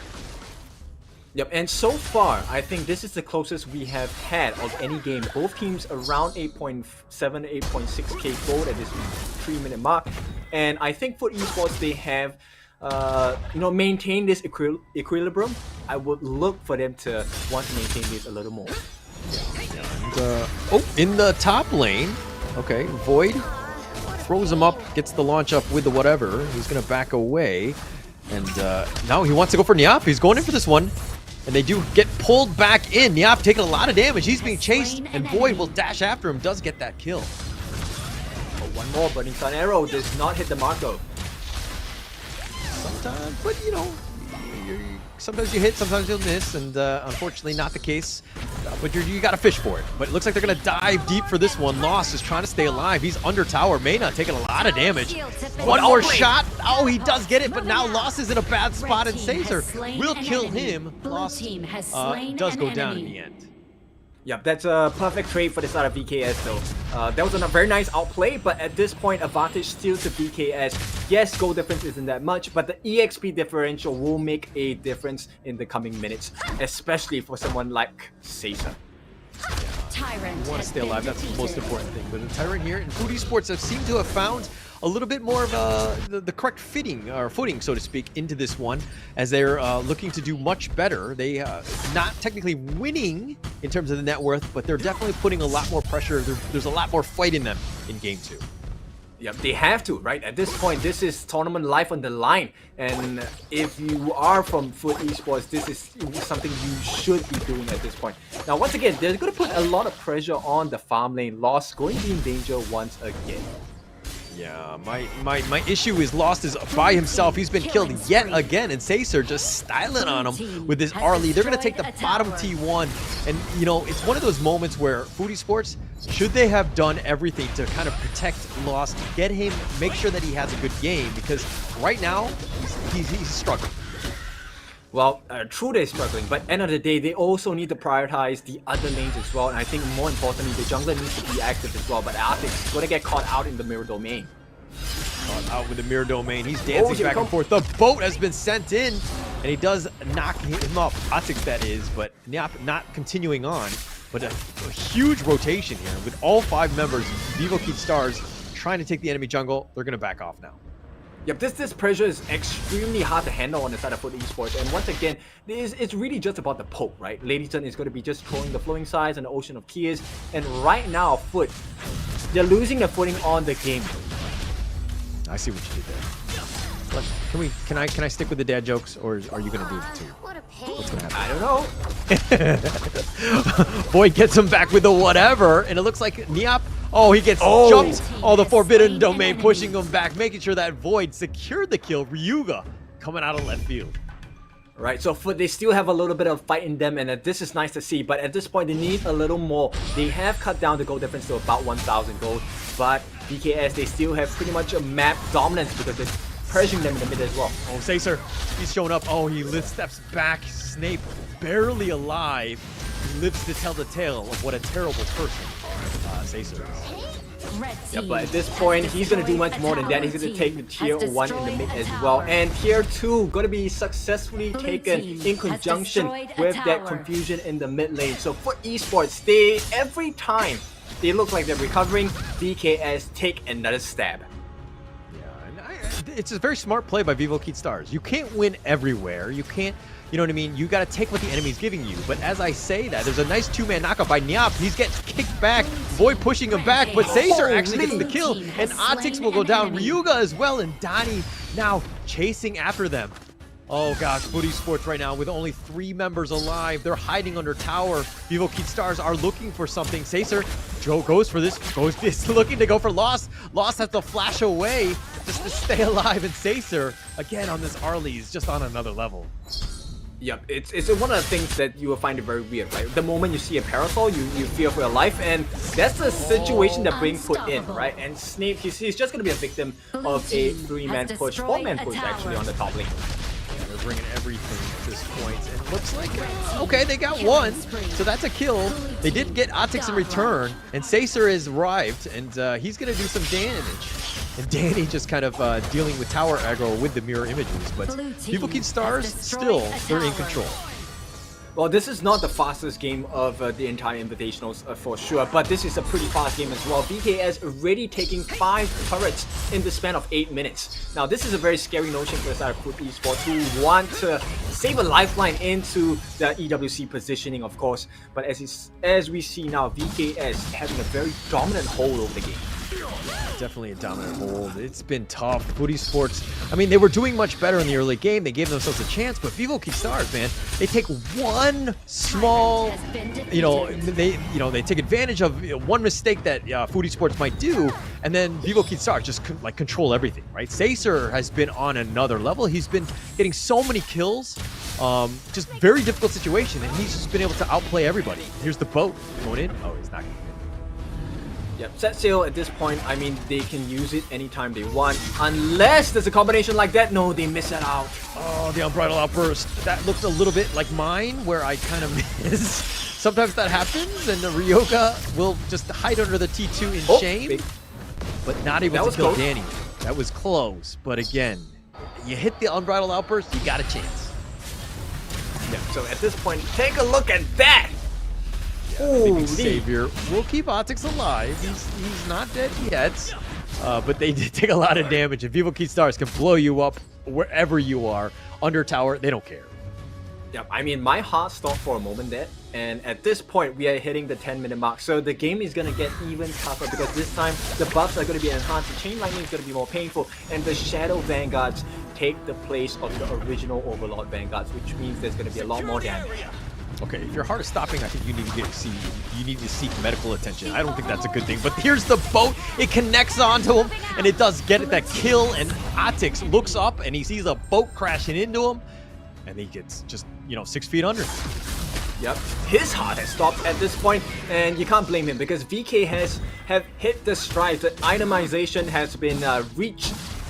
And at this point, the evolution of the game, they are just one step ahead. Not just in terms of damage, but in terms of map control as well. So everything going right for the side of VKS. Taking it out, it's just smart. It's calculated risk, right? You're not taking anything unnecessary. You understand the state of the game, where the minions are. And here comes the push. It gets the boat, and Lost is blown up just a little bit out front. And it looks like Danny getting a little bit low. He's going to be focused. No, he gets away, but his friend Mena, not as lucky. He's going to be down. Niap is down as well. Sacer, that's the first death for him. And they've turned this around. They've got 4-0, a double kill going the way of Void. Do not lose hope. Foot Esports are still in this. Yes, they have lost quite a bit of their base. Structural damage imminent at this point. But VKS, for the first time in the span of 11 minutes, have made their first mistake. Can Foot Esports come back into this? You know, if we were playing together, I would let you die if it meant that I could get, you know, a couple other kills. I think that your sacrifice to the greater good would be worth it. Mine, not as much. But nonetheless, I think Vivo Kid Stars really maybe overstepped their boundaries, or you know, overstepped here, because they got the T3 and they should have just turned tail and run. But they kind of were like, oh, do we go in? Do we not? And then they, in that confusion, Food Esports really made them pay the price. Yep, and it all came down to the damage offered by Snape, right? That mid laner, yes, that's just why he is one of the best wave players in the game. The damage he did was absolutely insane, but here's another fight that might be started. VKS looking for the perfect entry. They're not going to take anything less than a perfect fight. Yeah, I would think that you got to be a little bit careful. You don't want to let them, Food Esports, get back into this game. You've got to play a little bit safer. We talked about them taking low risk. That was a bit of a high-risk play in the bottom lane, and they paid with their lives. They're still in the, you know, the driver's seat, so to speak, but they got to be careful. They don't want to do this. Ryuga getting a little bit close. The Unbridled Outburst keeping him alive, but he's just trying to run for his life. Void, and it looks like they've got the mirror images, and Danny's going to be the first to fall, and Void somehow still alive. Ryuga, not as lucky. He's down. They're going to focus it in. They get Snape, and one makes him pay. Now they're going to push this top T3. No, they're going to wait for the next minion away. Yep, that's a very painful loss because Snape and Ryoga are going to be taken out. Now that's going to be one major tank taken out and major magic damage taken out of the game as well. So you can see VK has recognized that, hey, this is the best time to get it started. They're going to start working on the Shadow Overlord. And at this point, let's take a look at the itemization. Oh, Burning Sun Arrow will not hit the mark at the correct timing just it's on yet. Optics. Oh, Optics was like, maybe I go for the steal, maybe not. Nonetheless, they're not able to do it. Mena will actually take the Overlord. So Vivo Kid Stars, again, are playing this objectively well, but the net worth lead pretty much dwindled at this point. It's a bit of a coin flip at this point. Yeah, and take a look at the growth of the items onto Caesar here, already with the 3 components here, which is going to be a Doomsday, Crimson Reaper, as well as the Eternity Blade. That's going to be a huge chunk of damage, and all of this without taking damage from the side of Food Esports. Yeah, I mean, if they can get away with it, they will, and they're trying to take as much as possible. Oh, they find Void, who flashes, he dashes over the wall with the whatever, and Danny thought about going in. Who's going to take the Azure? I'm not sure who took it in the end. Danny just got it, so at this point, it's another resource taken away, and with the Shadow Vanguards marching down, it's not a pretty situation to be in. For the they're going to go in the boat! It connects, and they blow up Lost. They saw him just a sliver, a little too far, and they literally sent the boat and the house on him. And Ryuga now has to just kind of keep them alive, but they've taken the top T3 and Lost down for 30 seconds. This is an eternity at this point. Yep, they have to stem the bleeding. VKS already having a monstrous lead. Food Esports, they need to figure something out and they need it quick. They need to figure things out. They just need to hold. They need to deal with the minions. This Drake is pushing. The boat is going to be backed up just to kind of, you know, showcase that amazing skin.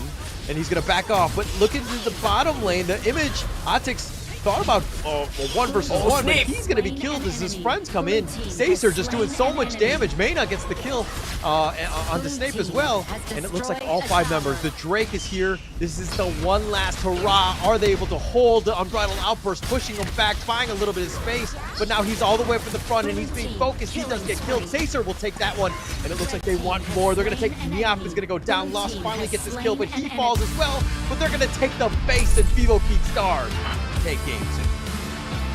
Vivo Kid Stars, VKS just ahead of the competition at this point, winning the games 2-0. And at this point, I think it is just monumental for the side of VKS. They stem themselves as the king of the group, as well as king of Brazil. Now, I'm gonna have to throw it over to Choo Choo. We wanna know more about how these Brazilian teams feel. And of course, with that being said, big props to Foot Esports. They did a valiant effort. They did their best, right? So tomorrow's games, more for the guts and glories to really show that they do have some potential in the team. And we will take a look at Choo Choo. Over to you. Thank you so much, Cousins. What an exhilarating match it was just now. What a matchup between Vivo Kids Stars. And we have our winners here on stage live with me. But before we starting off the question, I want to thank the Brazilian community and also my colleague Samiri Osmal actually sharing out the question coming up from the Brazilian community themselves because they love you guys so much. Now the first question will be coming out from One. Can we pass the mic to One? Yeah, thank you so much. One, you weren't kidding yesterday when you talked about you will steal a lot from the other teams. You stole it again in game number 1 for the Tyrant and Overlord. Now, when it comes to the next team do you want to steal from, which team will it be and what do you want to say to them? Você roubou Tyrant e Overlord hoje, né? E eles querem saber, para a próxima partida aqui, de que time você quer roubar? O que você quer dizer para eles? Acho que eu queria muito roubar um dragão da Lux, porque Brasil, né? Brasil contra Brasil ia ser muito engraçado eu acabar roubando um dragão do ABH. He would love to steal a dragon from Loops. It would be lovely also to take one from V8. That's your brother, man. What's wrong with you? Okay, for the next one, we have to give it to the side of, well, we have, I think I want to ask Dani as well, but we're going to start off with Seicha. Why Seicha? Did I pronounce that right? Seicha? Seicha? How do you pronounce the name?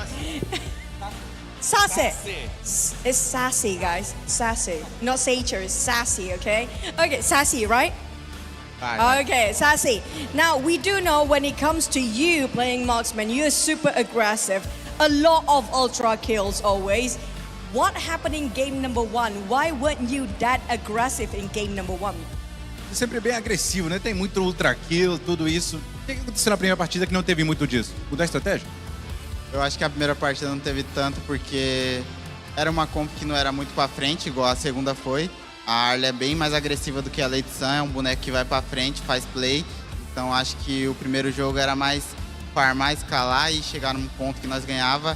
Já o de Arla nós só amassou e foi pra frente. I think the first team was a little different than usual because we were trying to probe the ground to see what they were going to be doing. That's why we gradually moved forward and only towards the end we really pushed all the way. So they're warming up to the game. Last but not least, I have the question for Danny. The mic? Yeah. Okay, Danny, you're known. Your signature hero is Hino. When Hino was being banned, how do you feel about that? Sempre usou Hino, né? O que aconteceu quando baniram aí? Como que se sentiu? Sinceramente, era um pique que eu já esperava que seria banido. Eu nem achei que ia passar no primeiro jogo, mas já que passou, a gente aproveitou, executou o pique com muita eficiência, conseguiu basicamente não deixar o jungle inimigo jogar. E na segunda partida, quando a gente foi lá no backstage conversar, a gente já sabia que seria um ban, então a gente teria que focar em outros campeões. Well, I knew sooner or later he was going to get banned, so we needed to adapt. I was very happy when I could use it on the first match, so I went all the way, and you saw how it worked out. On the second one, when they banned, of course, we had to adapt and move forward. That's quite a mindset there coming up from Danny. And Danny, as the captain of Vivo Kids Stars and representing Vivo Kids Stars, as a shout out for your fans out there that's supporting you from the Brazilian region all the way. Mensagem para todos os fãs que estão apoiando todos vocês. Bom, eu queria agradecer por todo o apoio aí que vocês estão dando pra gente, todas as mensagens, né? As watch parties no Brasil que está acompanhando a transmissão oficial. A gente sabe que no Brasil agora é um fuso horário difícil, lá é basicamente de madrugada, mas todos os fãs estão acordando, estão mandando mensagem de apoio, estão assistindo os jogos, então eu fico muito feliz com isso e ainda mais feliz que a gente conseguiu a vaga para os playoffs, a vaga para a Copa do Mundo de Esportes e... Claro, os dois times brasileiros, então a região está bem contente com isso. E eu só tenho a agradecer. We're of course very proud to be representing Brazil, and we really want to thank all our fans for supporting us. Even though the time zone is not particularly good, it's really early right now in Brazil. We are really happy that we managed to move forward and the results that we've been achieving here. How do you say I love you in Brazilian? Eu te amo? Uchiamo? Uchiamo Brazil! And that's gonna be Vivo against us, guys. We're gonna toss it back to the Gazas for more games to go. Thank you so much. Fortiamo. I'm probably saying that wrong, but nonetheless, I think Vivo Kid Stars really showed up, right? That's what you want, representing Brazil here and just showing how strong of of a country they are, how their meta, their region, everything about them. They're playing on a next level. But Kin, your thoughts on that one? I think it's a very nice ending to Group A, right? Because they've kind of sealed the fates for everyone from Group A to Group C. And of course, this leads us to the last group of the day. But before we go into that, we will run through the statistics of the game itself and look at how the game was like in terms of information, right? And we'll transform that into a story for you. Now, how do you feel VKS stands against their opponents? Sorry, say that again? How does VKS stand against their opponents? Well, it doesn't matter for now. We're going to just run through the state of the game that just ended. At this point, I think there was a massive amount of damage.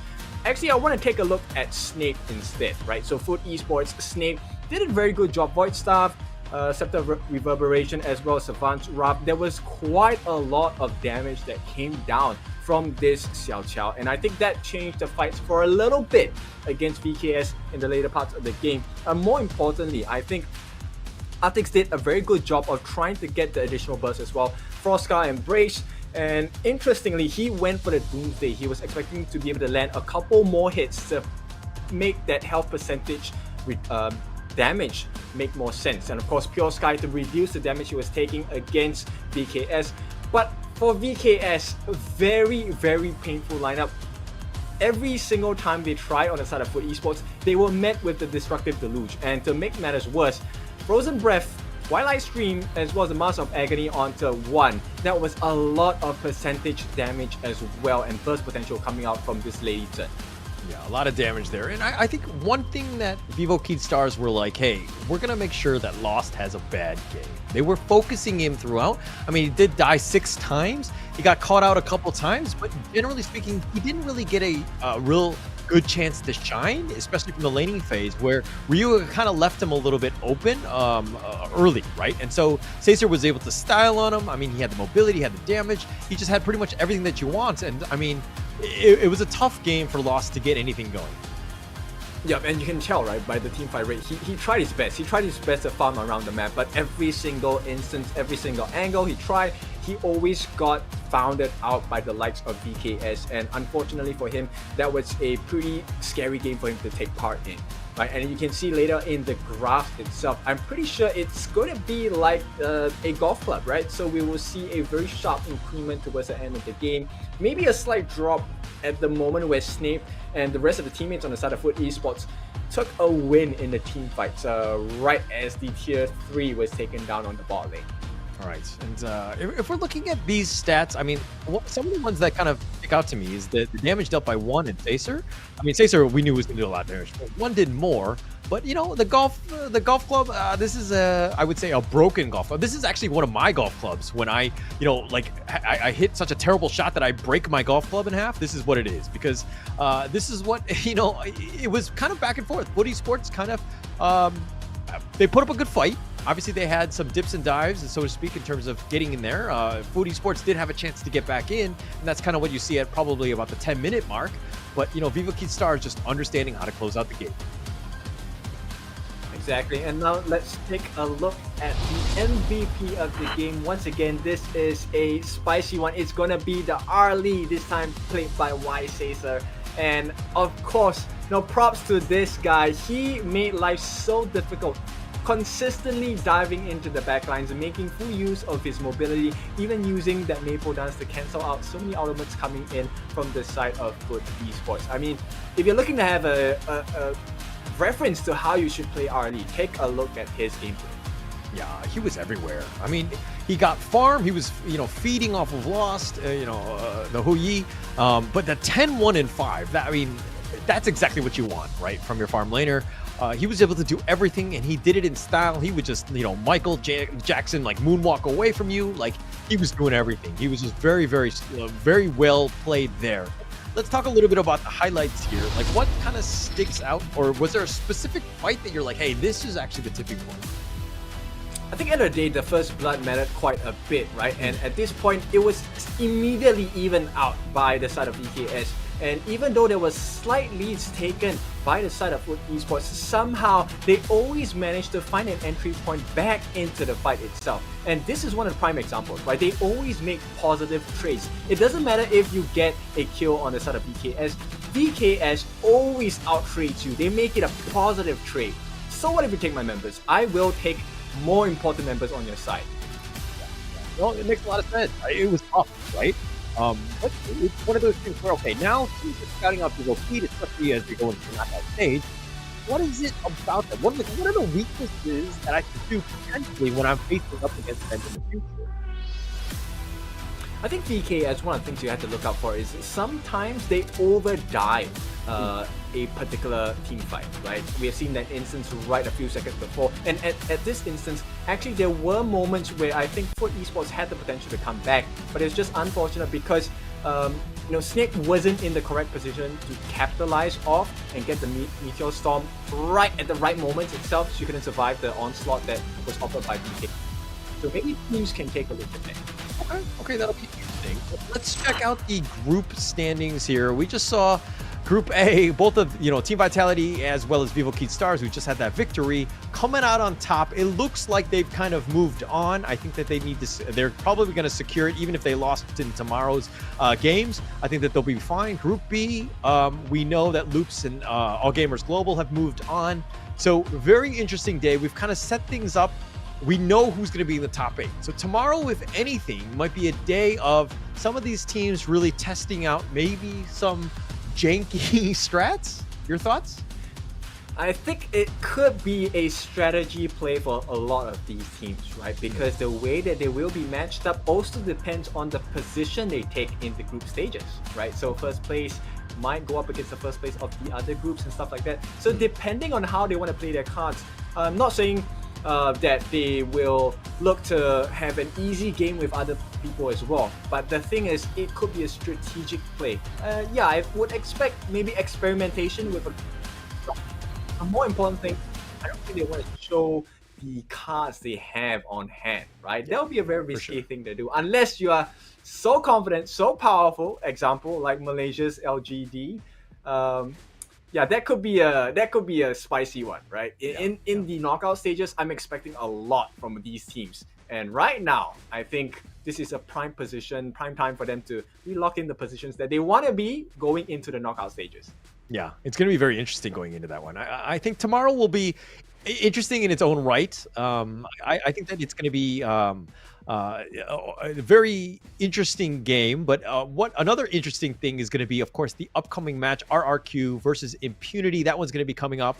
It's pretty much winner moves on, loser goes home. So much pressure, so much at stake. We'll talk again a little bit more about that one coming up, as that's going to be the final match of the day. But Kin, like, what are your thoughts going into this matchup? Well, I think it's going to be very interesting to see how their stress levels are going to be, because this is fate at stake, right? But another thing I want you to take control of is that today is actually the 1st of July, right? So tomorrow we have Yao. He's going to be released, available tomorrow, the Shining Star, Ting's little brother as well. If you're unfamiliar with him, I'm very sure you can go and research what kind of skills he offers to you in the Hero's Gorge, and maybe he will be responsible for getting you those stars in your ranked games as well. Now, going back into the game, being a Shining Star, right? I think we have certain star players in both of the teams on the side of RRQ as well as Impunity, but I think following on to the interviews they have given, right, it looks like RRQ have some strats for Impunity. So what do you think about it?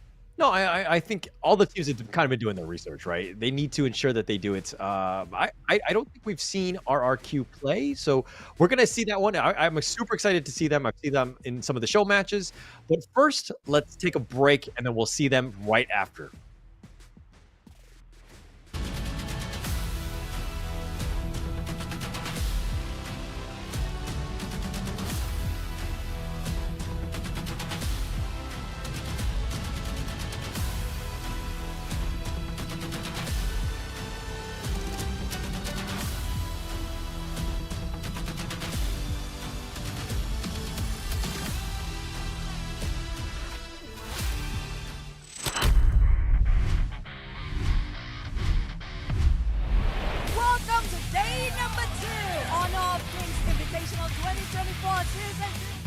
group is 4 teams. I think they're strong, but I think we're stronger. We did some mistakes, but we will work on it and be better. One small mistake leads us to defeat. We can win every team if we play our draft and if we don't do mistakes. 我觉得我们能很顺利的成为小组第一。 Okay, teams, let's do our best, and we will see you there. 我也希望能够把开根抓带上更大的舞台。 Match nanti lawan Isurus, kami sih udah ada persiapan dari draft. Lalu kan kemarin juga Isurus ada bermain melawan tim Secret. Kami juga udah nonton permainannya dan kami rasa kami bisa sih lawan mereka. Cagendra, yo sé que ustedes les tienen miedo a Team Secret, mas nosotros le tienen que tener más, porque hoy ellos sangraron mucho. 不管是对手是谁，做好自己，去赢下每一场比赛。 Öncelikle şöyle herhangi bir çekindiğim veya korktuğum takım bulunmuyor turnuvada. 在抽签下来之后，3个队伍可能都在我们上面一点点，但是经过一段时间的调整，我不敢保证肯定会赢，但是会是2场精彩的 BO3 吧。 VKS changed bot lane. They were playing with other 2 players in S1. So I think we have a little bit advantage on the bot lane. Having that dream come true is very amazing. Vocês vão conhecer os reis do Ocidente. VKS 我们的目标就是胜利。 打 RQ 对我们来说没有什么压力，有很大的信心。我们很早就在研究他们了，因为他们也是我们的重点的对手。我们确实会有比较特别的战术。 Hati-hati saja. Hari ini kami tidak menunjukkan apa-apa karena akan memberikan surprise kepada Unity. Saya percaya diri bersama tim RRQ. 你们不用太在意输赢，知道吧？你们自然而然就输了。我们会拿出全部状态。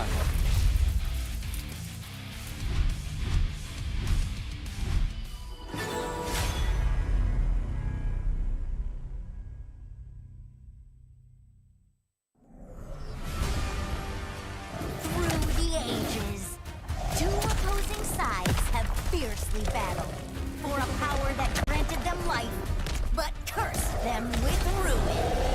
Wait! Oh, no, this story is too cliche. Maybe we can find inspiration from other stories. Hey, that might work. Got it. Woo!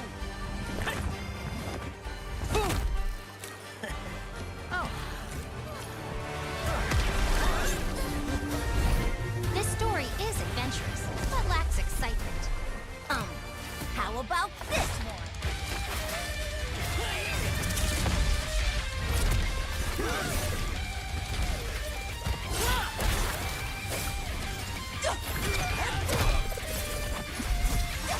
This is too much. It needs more fun. How about this?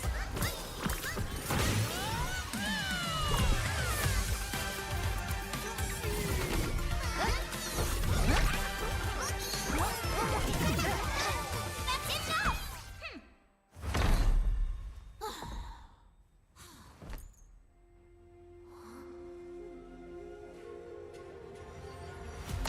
Like the thrust of a spear in battle. No one can tell my story but me! I'm born to stay, ay. It's my chest and my bonus play. Can't be late, won't hesitate. What do you say? Grace to find my face, scars to find my skin. I can't convince them, keep please, I'm enlisted, I'm the one. H-to-the-E-R-A, doing it for real, I found my goal. From the ashes, I roll the game. Flow with a rumble, make them crumble, make them run. Baby, it's go time. Knock me down, how I rise. An inspiration, I know I'm the one who will buzz them up, nobody gon' do it. Face not face, we don't think we just move it. No, we the best, and we don't gotta prove it. Somebody test me, it's why I'm gon' lose it. I got a trophies on this boom and illuminate. I got you. Another day, another win. You got the power to turn around. Ain't got a champion, get me fast. Calling out for the game.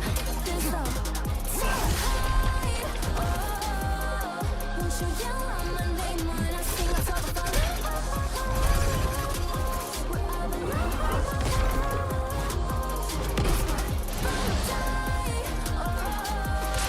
Won't you yell out my name?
You want to be strong?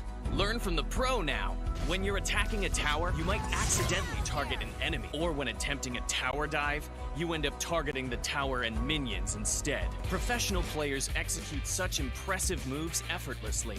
While you may feel overwhelmed and get killed by the tower, your control settings might be holding you back. Change the recommended basic controls to advanced. This activates extra basic attack buttons for minions and towers. Turn on show enemy avatars to accurately select the enemy's avatar for the kill and better assess vision exposure. Give it a try and play as smoothly as a pro, easily crushing the enemy faction. Learn from the pro. Learn more from Honor of Kings Global Esports. All I need is a target.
Right now, Danny going in the lead.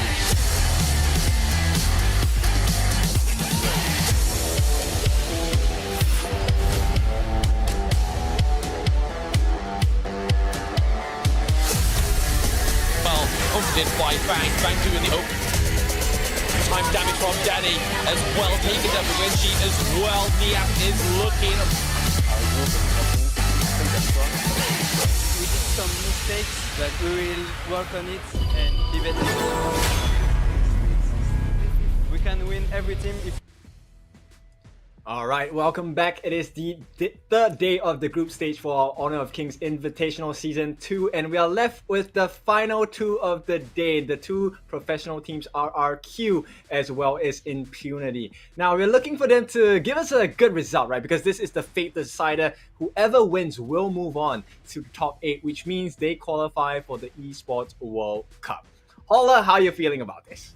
I'm feeling good. I feel I would feel much better though if I was able to play my games on the Infinix GT 20 Pro like all the other professional players here at HOK Season 2 Invitationals. Of course, if you'd like to find out more, you can check out the Infinix official website. Make sure you do check it out. And of course, those phones are amazing.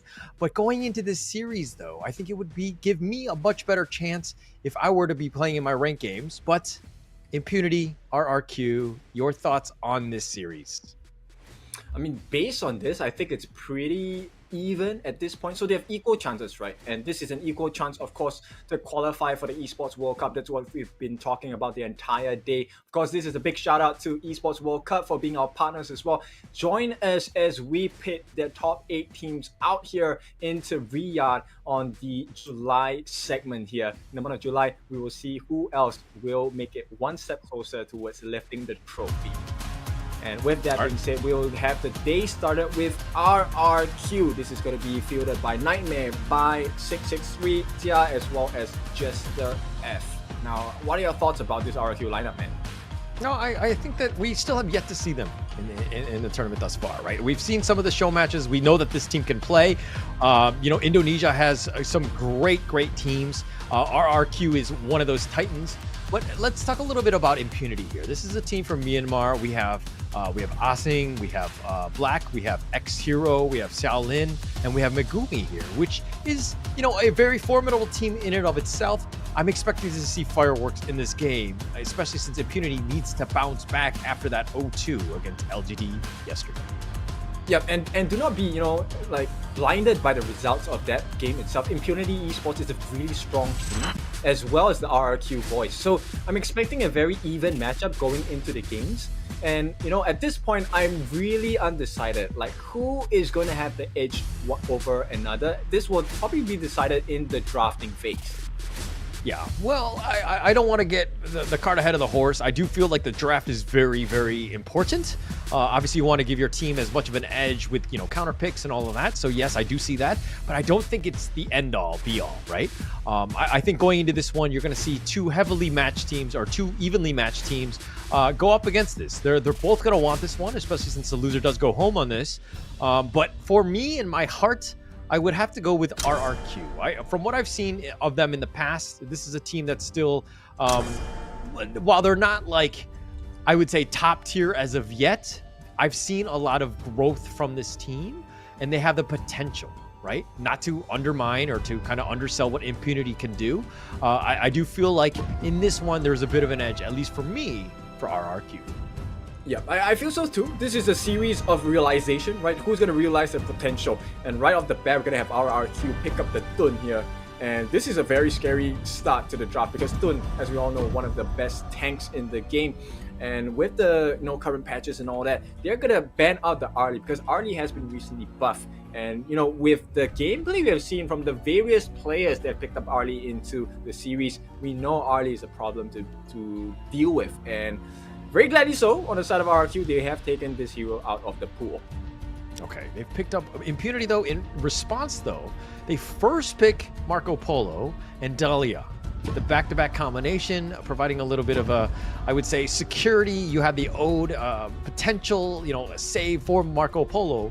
But is it too risky? Because it looks like RRQ are like, hey, all right, you're going to go squishy, we're going to go Lady Soon, and we're going to go Mai, and we're just going to run at you and just blow you up. Is that the right response?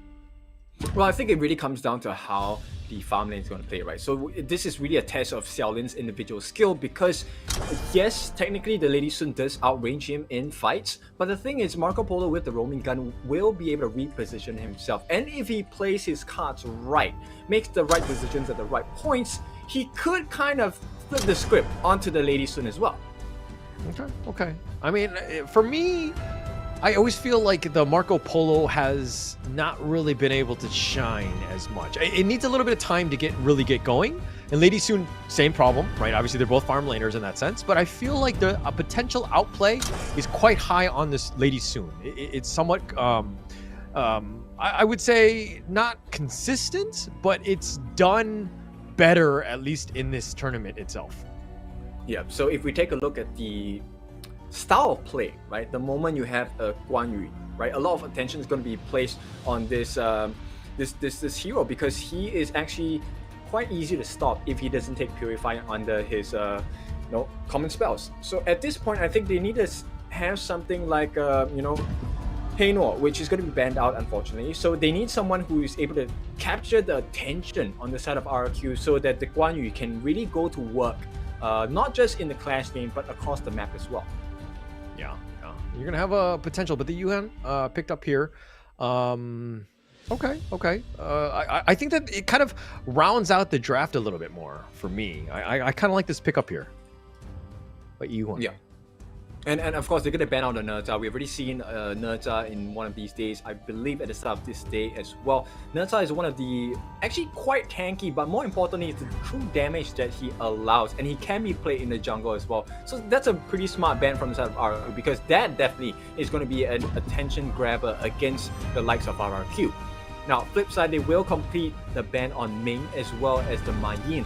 And for good reason as well. Ma Yin will have instant access, very easy at stopping the Guan Yu from hitting his strides. And more importantly, the Ming is meant to stop the growth of the farm lane, which is going to be Lady Sun, because with the buff from Ming, there is increased attack speed, increased movement speed, and the damage he offers as well, it could be quite detrimental to the side of Impunity.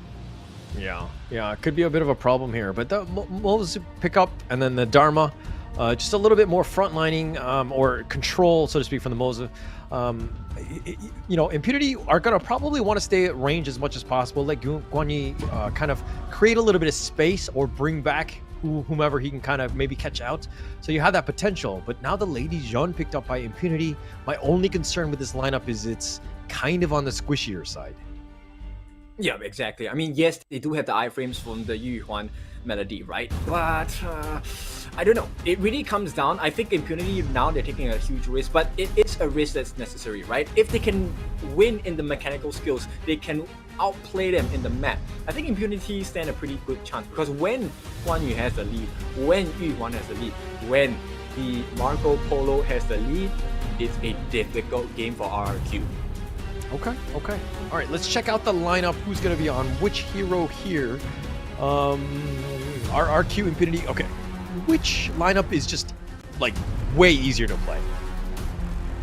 I think it's easier for RRQ to execute their draft at this point, right? Because there's a lot of repositioning, a lot of making sure you catch your skills at the correct timing for Impunity. That is of major importance. So that's why I say they're taking a huge risk. But this huge risk also has huge rewards as well. It really comes down to how they manage the laning phase. Okay. All right, well, this is going to be the fourth matchup of the day.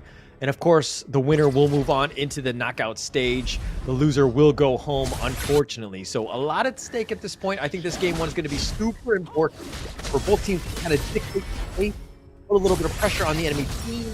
But as I say this one, RRQ Impunity kind of starting things out a little bit of, taking a little bit of damage on the top lane. Yep, and right off the bat, you can see RRQ already making waves about the advantage they want to steal here. And this is going to be in the form of the ball camp here. Already successfully taken, this time by Jester.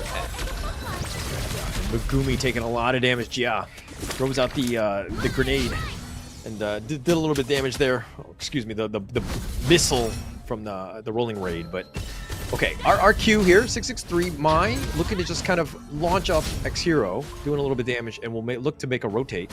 But Mai, we haven't seen we haven't seen the best plays today on the Mai. What is it about it? Okay, as I said, this Megumi goes down. Yeah, we'll take first blood. Yep, this is going to be a good start for RRQ, and this is all of different strategies that RRQ have displayed, right? So number one, the River Camp, now with the level advantage, he's able to deal consistent damage against X-Hero. This is why Black is coming in. Maybe he will be able to trade the kill here. Will not be able to do it. Oh no. It's a missed opportunity for the IMP here, Impunity. Yeah, so close. The flowing Sai is going to connect onto him. He's going to do a little bit of damage to 663. Does need to be careful. Picked up the Dew as well, and he will recall back to safety and just kind of heal back up. But this is a little bit of an opening now. Impunity realized that, hey, 663's low, does need to go back. So what can we take from the enemy jungle? And it looks like it's not too much, to be honest. Well, at this point, Impunity needs to make something else happen, because if you take a look at the bot lane, right, for farm lane, it's a bit difficult for the Marco Polo to play. Right now, he's trying to use Dolia as the human shield to kind of suck in, the damage that's being offered by Xia. But in the meantime, that actually allowed the first blood to be taken by RRQ. Okay, and RRQ will happily take that with their 1k net worth lead. They'll continue to just kind of farm, push out the lanes. But the Ajing right now kind of hiding in the mid lane a bit. A little bit different to how Vivo Key was playing it. Yep, but now we're going to take a look at Dharma here. Holler, why don't you help explain what the combination is for Dharma? Okay. Dharma has three mantras: Formlessness, Enlightenment, and Truth. Formlessness is like his charge. Enlightenment is like, I would say, 100 fists being thrown at you. And of course, Truth is like a knockout blow, right? So when you start out with Dharma, you want to start off with the ult, which is the truth, and knocking them back. Then you go into enlightenment, where you just kind of line them up with all the fists. And of course, formlessness to charge in one last time, and then the truth to kind of clean things up. So if you've got the wall, you got the knock up, just a lot of potential damage that you could do. You could just pretty much burst them down, and that's what people really like with the Dharma. Yep, so that's a huge skill to have, a huge combination to put down, and of course, one of the things you can use to counter this is actually the Purify. This is going to remove all the buffs and crowd control effects, except suppression, like the Dongwang ultimate, right? Forsaken Contract will not be able to be purified out of. And this is going to give you extended crowd control immunity for the next 1.5 seconds as well. In the meantime, it looks like RRQ, they're trying to force things around the map as well. Does Purify cure COVID? I sure hope so, because right now it's going to be damage taken in. Xia's the first victim of it. And coming in, they'll do the drive-by, and they kill X0, and looks like they get something in return with Jester going down as well. Yep, so this rotation by X0 has been super potent, right? And that's the winning formula for them. Yes, you know, we're going to use Megumi as a Michu, but for good reason, because she has a wave breaker as well, so she will be able to recover some health and some mana as well, helping to sustain your farm lane. Farming it out. It's Impunity right now, which is kind of forcing the issue. Jia left alone, he's going to be kind of just farming what he can. And Xiao Lin kind of just taking the enemy, or taking his own jungle, excuse me. So taking a little away from X0, it's more of like a prioritization of making sure that this Marco Polo gets as much farm as possible. But it's one of those things where they're prioritizing it as a team. But 663 taking a lot of damage. He's going to be focused by, still up in the front, Unruly Blade, and Jia gets killed in the bottom lane. Think inside the Fox and Jester F. He's going to go down as well, and Megumi will secure this one. Nice little rotation. It's starting to look a bit dicey for this side of RRQ. Impunity have finally hit the strides. Xiao Lin looking like he is the monster of this game. Right off the bat, level 8 already, one level ahead of Jia. Yeah, it's going to be a tough situation for Xiao Lin, and that's actually what you want as a Marco Polo. They've been prioritizing farm, letting him go, but 663 does a lot of damage on the Ajin. Looks like they're going to take the Tyrants, Impunity that is, so with that opening, with that kill, they'll take some of the objectives. And Jester, all he can do is kind of watch, throw out the cannon gas. And, you know, the unfortunate news for the side of RRQ is I don't think this is possible to Xiao Lin anymore, and here we go. They're going to go for this one. Jia down for the count again. Oh, man, tough situation for Jia on this.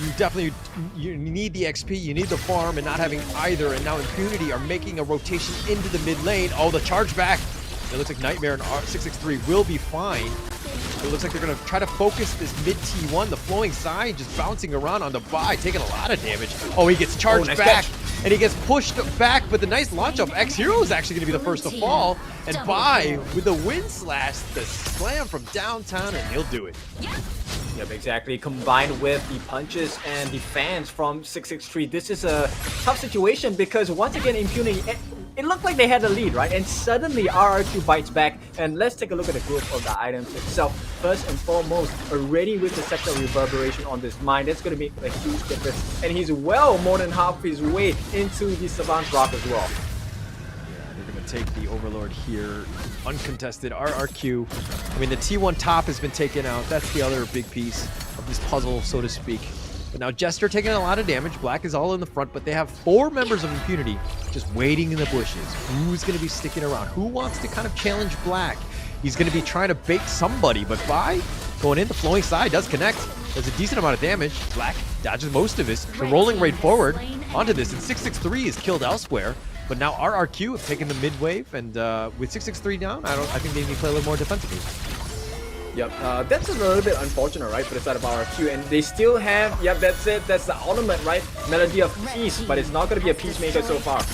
Yeah, nice cannon blast connecting onto 2, the backside Nightmare, he's going to go in, he gets the formlessness, Enlightenment just doing some work, he will fall, but Megumi's going to be killed first, and then nice little play, and Xiao Lin turned this around, and no, he's not. And with that, Bai will take credit for this. It looks like it's a 4-for-2 favor for RRQ. Yep, RRQ get the kills, but they do lose a tier 2 in the midst of the process here, and it's pretty much even, I think, because there's decent map control now from the side of IMP, but RRQ, they are leading in terms of the gold, just a little bit. just a little bit, but that's all you need, right? I think that any sort of slight advantage you can get, that'd be great. Oh, he went for the cheeky Peacebringer play, Jester that is. Missed it. Ajing will survive, deal with his Drake, push it back, maybe give it to X0 to farm, but Impunity right now, still a little bit behind. RRQ have done a good job of bouncing back in this game, giving their team a slight net worth lead. Yeah, but everything hangs in the balance, right? Because at this point, both teams have the option and have the ability to kind of swing things in their favor. And Asing, I have to say, making RRQ work for that advantage, because the way he's juking off these skill shots has been phenomenal. Yeah, he's good at dodging things. I would prefer it if he would kill things or push things around. And Asing has been, he's been all right. He hasn't had that too many opportunities, but sometimes it's a tough situation for him. But now RRQ need to stop the top lane, and it looks like they're going to go for a fight. They get Black, they burst him down, and Gia gets that farm, gets that kill, and they'll happily take that one. And now Impunity on the run. Yep, they traded 4 ultimates for that at this point, so there is a potential for comeback play from the side of Impunity if they can find the opening angle. Oh, the Ode looking to zone him. Oh, they there we charge go. in. Oh, they get the pushback, and Jia's gonna be the first to fall. Asing making plays. I feel like I called him out. He listened to me, and he's making plays just for me. What do you think? No? Yeah, that's why he's called the general, right? Asing on this Guan Yu, showing everyone what it is and what it takes to be the general here. Going to complete the counter push as well, clearing the way out Asing. Once he's done, he's gonna come back to the mid and try and force the pressure as well. Yeah, you gotta be careful about where you're positioning. Especially, you don't want to be grouped up like that. Let Asing make those plays. He was just like, okay, you're gonna want to group up? We're just gonna push you all back. We're gonna take advantage of this. And now Impunity is just definitely in the lead right now, and it looks like they're gonna take the Tyrants almost uncontested. Megumi's in the front, providing any sort of vision, but their damage a little bit on the slow side, no? Yeah, it is. But, you know, this is one of the closest games we've had so far. Oh, the attempted steal there. The Cannon Blast not going to work out for them at this point.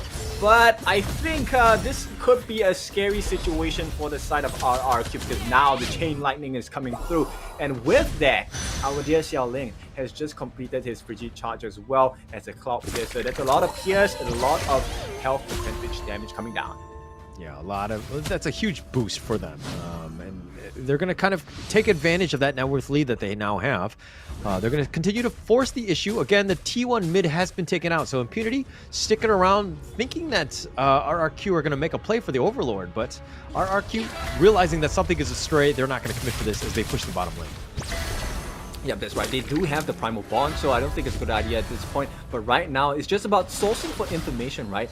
Once again, Asing being very sneaky about it. Oh, they're diving. It looks like they're going to take the T2. They were trying to force it out. Black was all the way to the front. Asing is all the way in the backside. He's looking to go the long way around, maybe go for a flank. But he will be spotted out. I don't think RQ going to overcommit for this one. Black will back things up. And Gnosis kind of slow things down. Yeah, but it's a consistent pincer move, right? Look at where Asing is looking to be at. Looks like they're going to take the Azure. Here we go. The Golem. Oh, but the backside does get the charge. Jia will get out. X0 down for the count. 663 will take credit. Jia kills Ajing as well, but 663 will fall. Black now on the run. It looks like it's going to be a 2-for-1 in favor of RRQ. Yeah, it's a good one, and Xiao survives. That's a huge win for the side of RRQ, and this could be the mark of a momentum swing once again.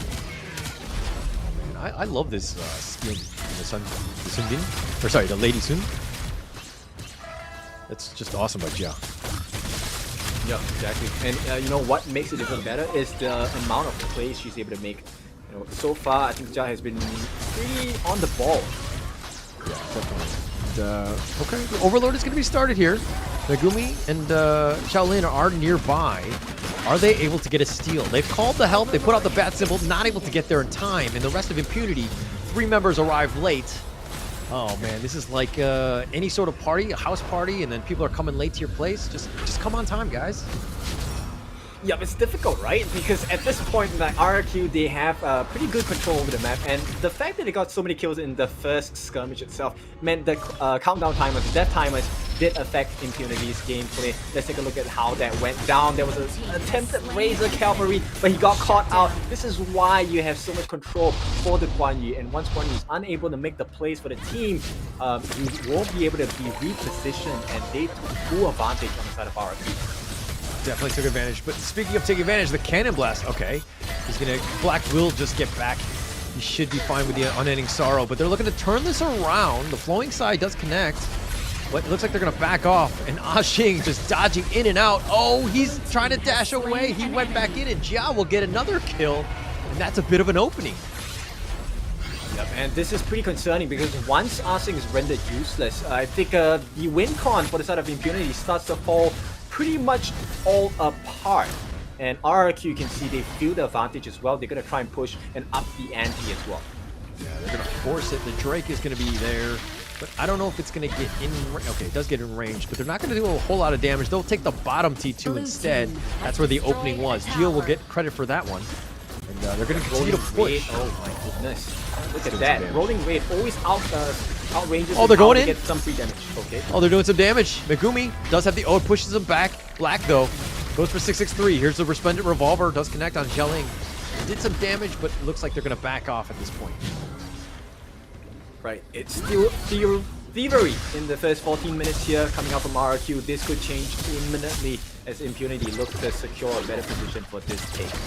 Yeah, Bai here will just kind of kite out the Tyrant. I don't know if this is a full-on commit here. Very risky. Oh no. Xing, he's on the run. He's trying to dash away, but he's being bounced around like a pinball. And Jia with yet another kill. Here's the Ode. They're going to just kind of run away. And now this is the opening. RRQ have found something. And it looks like they're going to be continuing to chase after them. Bai will stick around and deal with the Tyrant. Yep.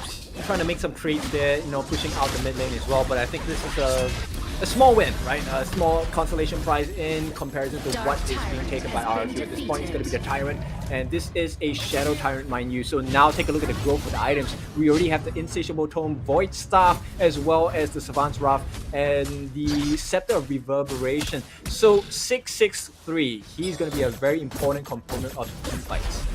Yeah.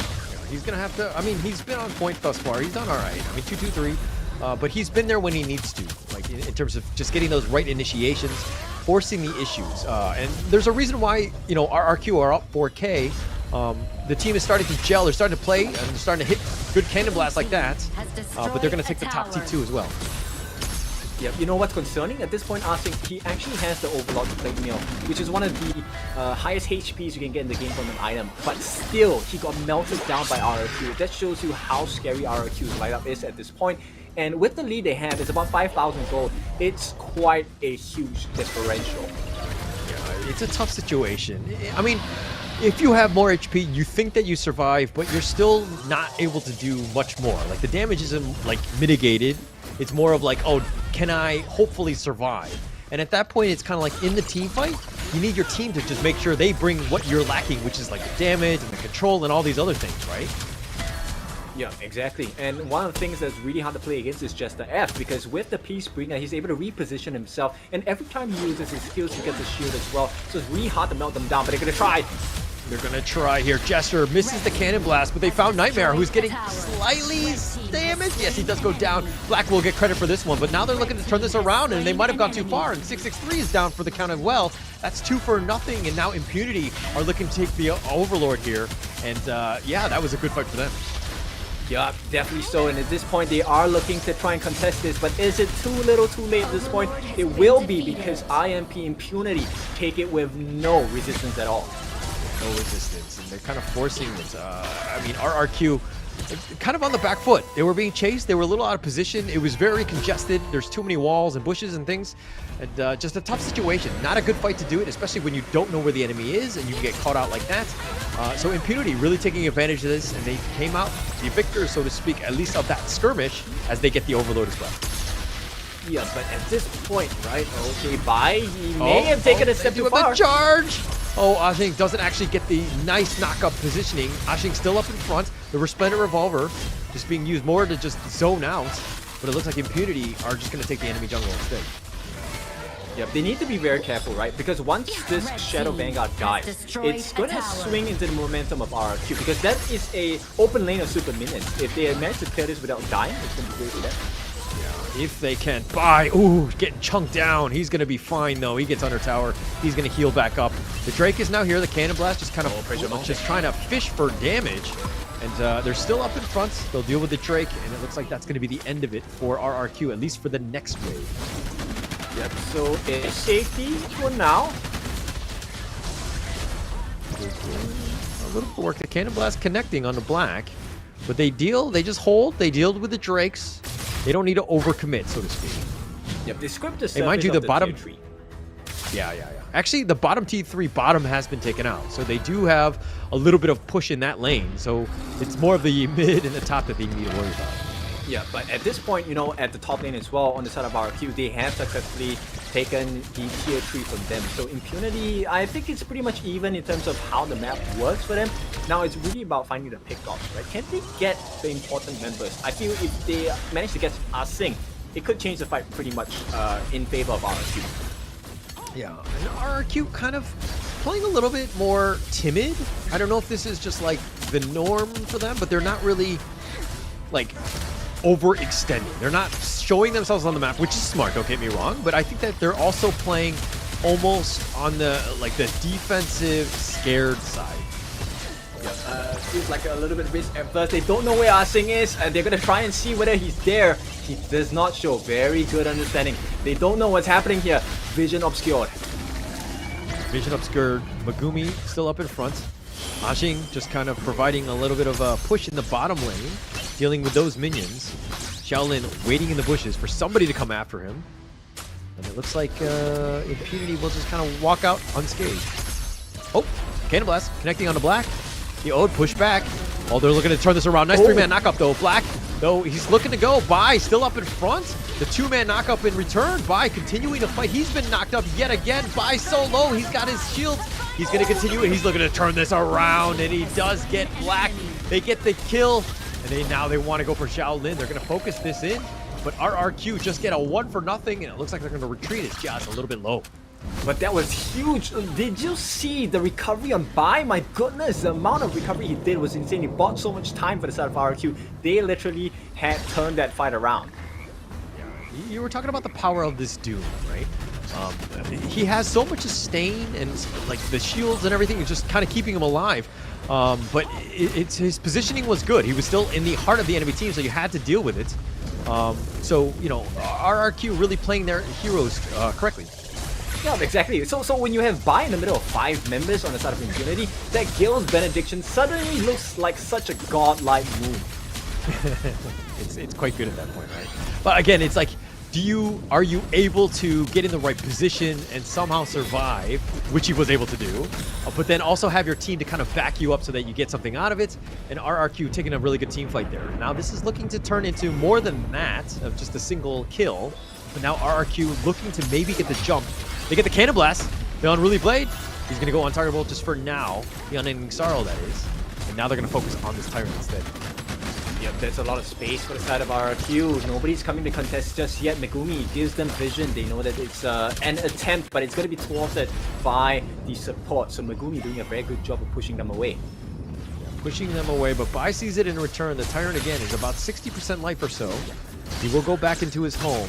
Now Impunity are going to use the Resplendent Revolver. Things are very precarious. Nobody wants to get out of position. Ajing is actually playing a little bit safer too. He's played a little bit more reserved ever since he died a couple times early. But now 663, he's been launched up. The Resplendent Revolver, the Unruly Blade back from Bai. And they're just kind of fishing around while this Tyrant just goes back into his home. Yep, it's not ideal for RRQ because right now they're able to match up the lanes as well, so they can clean up the super minions on the side of Impunity, and it is for Impunity to have to send someone so far away on the opposing lane. Yeah, one thing to note is that Impunity, they know that 663 is in the top lane. They had a numbers advantage. They didn't take advantage of it, as it looks like 663 is making a beeline for this. But it was a temporary moment where they had a numbers advantage. They didn't take advantage. Well, it is a risk, right? We don't want to have the risk. We love high risk, high reward, but at this point, I think the risk is a little too high for either team. All right, as a spectator, I want high risk, high reward. Okay. Yeah, me too. But we'll see. So right now, Overlord's plate mail as well, completed. There is a bit of shielding coming out. This is going to come to frigid charge. Not just Yeah, yet. 663, top lane. He was spouted. He was spotted out there, so that's why they kind of got the green light and they're trying to go. But now they're not actually committing for this. Okay, I thought there was going to be a bit of a team fight. Yeah, I mean, at this point, it's a tug of war, right? A tug of war for positioning, tug of war for an advantage between Impunity and RRQ. Nobody is letting up just yet, but it might all end in an instant if the Tempest Dragon falls below less than half his health. Ashing needs to make his way back to the Tyrant right now. He's going to look to go for the flank. Especially, oh, no, he's not going to commit for this one. Black getting a little bit low, doesn't he? Be careful. They're going to go for this one now. And it looks like Nightmare getting so low. He's going to be whittled, but that's going to be life number 1. The second life from, looks like 663 as well. And they're turning this around, and Nightmare's down for the counts. They've got the damage. And Bai all the way in the front lines. Shaolin, though, he does get the kill. Megumi is down, and Jiao will get credit for this one, but he falls as well. And 663 and Bai, the only 2 alive from RRQ. They're continuing to fight the Unruly Blade. Bai continuing to go. And it looks like Bai will kill Black, but the top lane is open. 663 is here. He's going to look to defend. He needs to deal with the minion wave. Ashing is here. Splendid Revolver. Life number 1 for Ashing. He's going to be down. Bai continuing to stick around. He charges him into the base. Might have gone the wrong way. 663 getting a little bit low. Ashing just trying to provide cover for Xiaolin to do the damage. He's trying to force it, but now Xiaolin, without the minions, they're going to have to back off. They take the mid T3, and they just limp away. But it's still a huge win at this point. Impunity definitely have the advantage. And right now, there's going to be 2 lanes of Super Minions and RRQ. I think they might struggle to contest for this Tempest Dragon. Yes, they are all up at this point, but Black is going to be out in the matter of 9 seconds. So once again, we're going to have the tug of war at the Tempest Dragon pit. I love the fact that Impunity is down in terms of net worth, but they're playing this well objectively, right? They've taken the T3 mid and top, that you have that opening. And then this is how you want to win games. It's not always about the net worth and kills. It's about playing smart. Impunity have done a great job thus far. Pretty much are in a position to win. It's just, if RRQ makes the next mistake, it's pretty much game over. Exactly. I mean, Starbreaker already equipped on Ashing as well, so he's going to have a lot of armor pierce. Now, the big thing here is, I think in the previous fight, if you notice, Ashing wasn't stopped by any of the members on the side of RRQ. There wasn't even any delay. So that allowed them to really have advantage in the fight. And as it stands now, Impunity once again have the advantage because they are able to maneuver around the Super Minions. Oh, Ashing. Oh, Ashing, he's getting bursted, trying to charge away. He's immune for now, but he gets sideswiped. Bai is going to take credit for this one. And they got an opening. They've got Megumi. They're forcing him down, and Bai will get credit for this one as well. And think inside the box is going to be a little off the mark, but they killed Jester. X-Hero will get credit for this one. And it looks like they've got 3 members down from Impunity, and RRQ are back in the driver's seat. Yep, exactly. And at this point, RRQ, they need to make sure they are able to push up the waves, increase the pressure of that Super Minion lane. And maybe, if things don't work out, at least they have the security of going for the Tempest Dragon. They have a chance. Nightmare, very low, playing a little risky. He's going to come back with his life, but it looks like they're going to focus the base. Bai, he's trying to take it out, and they do take it. And it looks like RRQ are going to take game 1 after a nail-biter. Yep, oh, jitters for RRQ. The boys from Indonesia have done it. This is going to be an advantage for them. They are one step closer towards the Esports World Cup placement. Now, all they need to do is to close the game out in the next series. But before we go to that, let's take a look at the gameplay. Let's take a look at our items. This is going to be something for the conversation for sure, because I think Impunity, they were so close. They really were so close. I mean, both T3 mid and the top down, there was that opening, there was that push, but they ran out of minions, right? It was that hold that 663 had, and just being able to hold that down, I mean, it was super close. They had an opportunity. They were almost able to capitalize. But again, it's one of those, it's like a game of inches, so to speak, and just not being able to close that one out, very close. But this is what we wanted, right? We wanted the close series, and RRQ really came back in that game. And it really was the Tun that kind of saved the day for them, because at that point, I think right before that last engagement, when they were defending the base, nobody could stop the Tun because number one, his recovery was so high, they couldn't get the kill on him. At the same time, they couldn't stop his TP. He was allowed to walk back into the base. And with the Unruly Blade, right, that repositioning, they managed to not just cut the wave out, they managed to go back in and get the kills as well. Yeah, and I think that, you know, in previous days, the Dune has kind of not, has really performed very well. This is one of those moments where you're like, bye, Dune. This is why he's good. I mean, he was 8-0-4. He was this unkillable machine that was in the heart of the enemy team almost every single team fight. And Bai really showing why the Dune is such a hotly contested pick at times. Exactly, and I mean, you know, I need to give a shout out to Xiaolin. Xiaolin did so well, I think, on this Marco Polo. 10-1-7, just dying the once. It was a little bit unfortunate. He did have the Sage's Sanctuary, but that was not enough to save him or the game on the side of IMP Impunity, right? So at this point, RRQ, they really functioned as a team because every single time they got their hands on Arsing, they never let go. Yeah, and I mean, that was crazy, right? That game was so back and forth. We wanted a very hotly contested series, and we've got one. I'm pretty sure Impunity is going to come back angrier in game 2, and Xiaolin definitely. I mean, in 10-1-7, the guy was popping off. If they won, he would clearly be the MVP at this point. But it's one of those things where he's literally trying to carry this team. He almost did it, but that one death was pretty much the straw, the straw that broke the camel's back. Yeah, exactly. So at this point, I think it's pretty clear to me, at least from my POV, who the MVP is going to be. It's probably going to be Bai here. He took 238,000 damage from the likes of Impunity and not dying a single time. Yes. I mean, that's the perfect game. That's what you wanted as the jungler.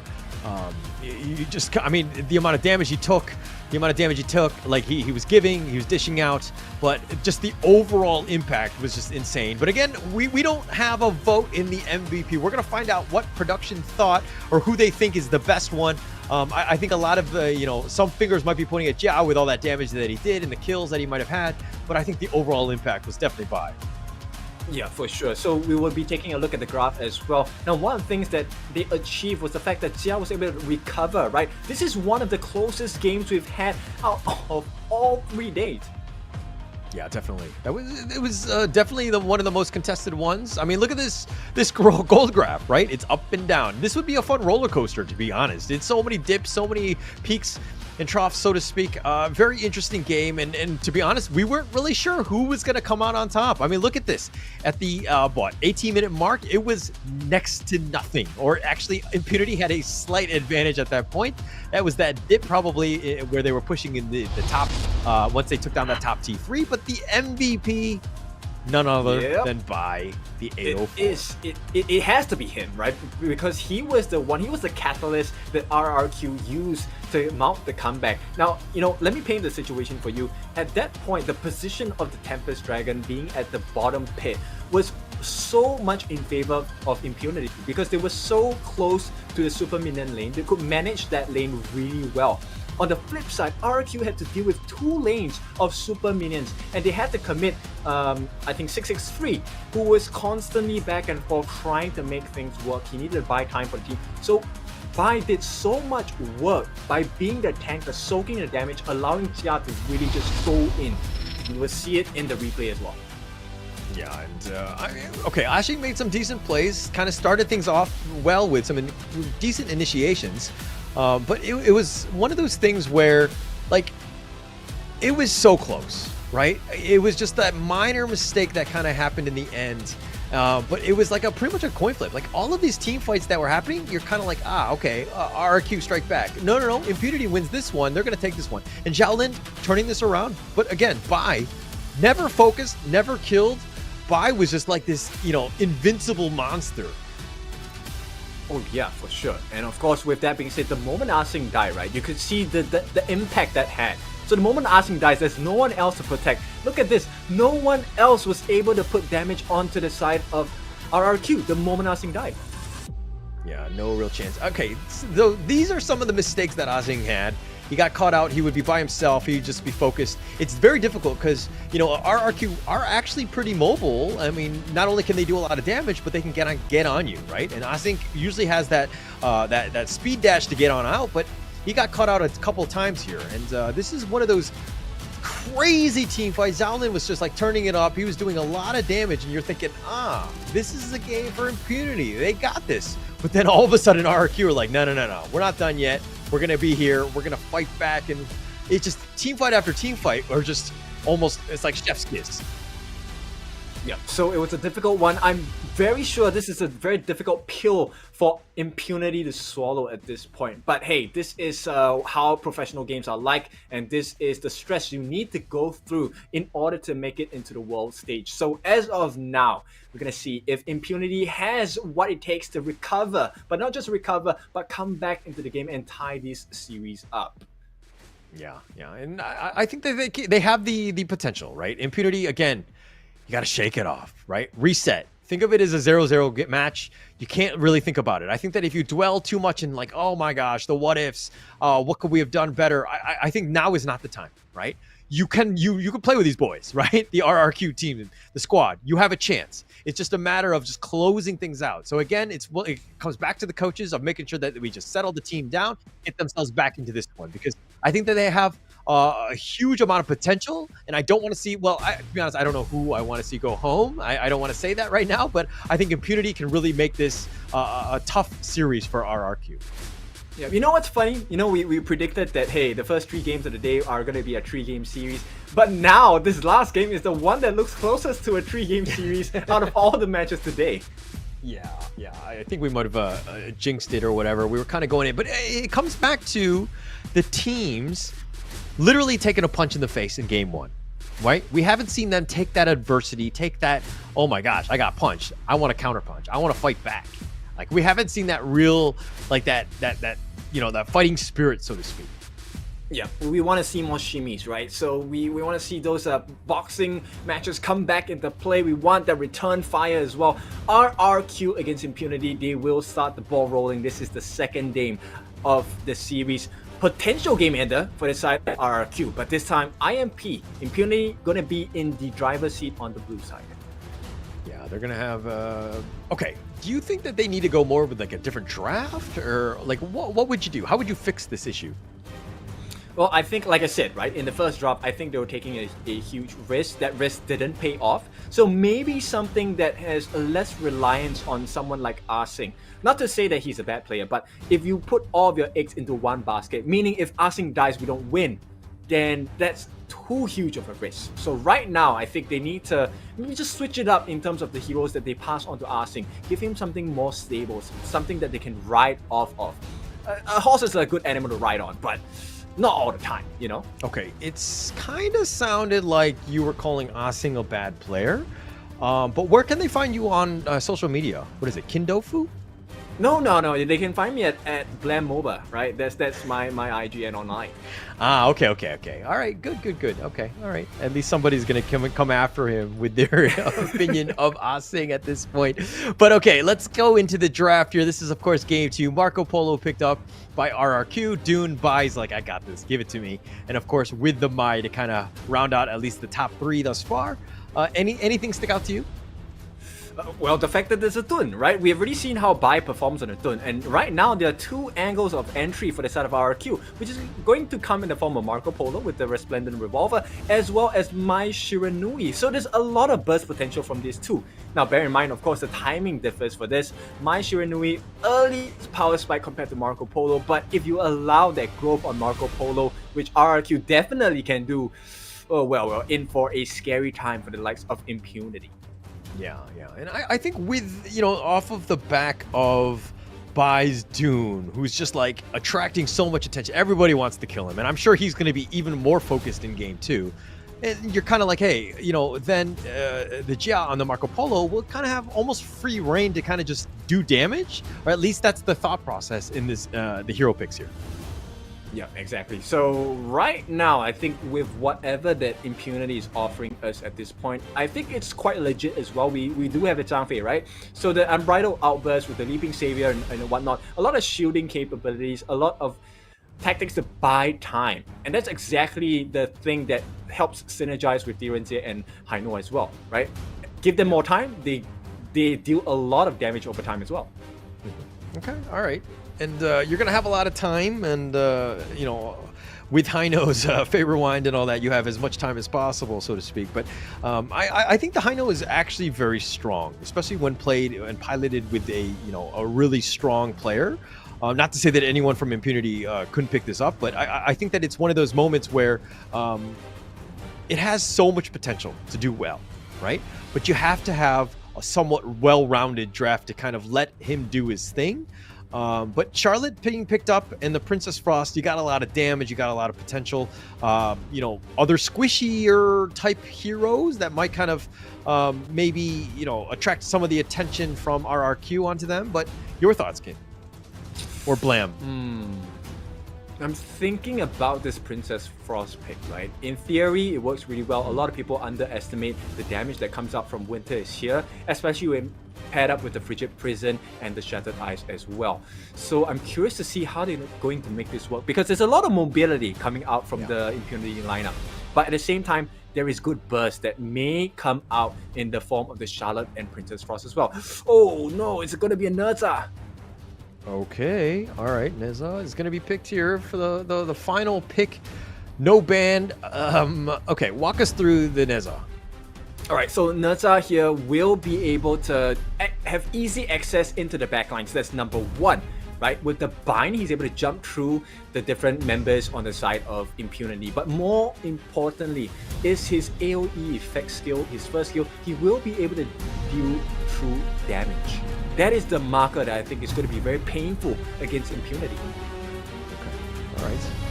So it looks like Vi will be playing the Neza, throwing people off, and Jester will be playing the Dune here.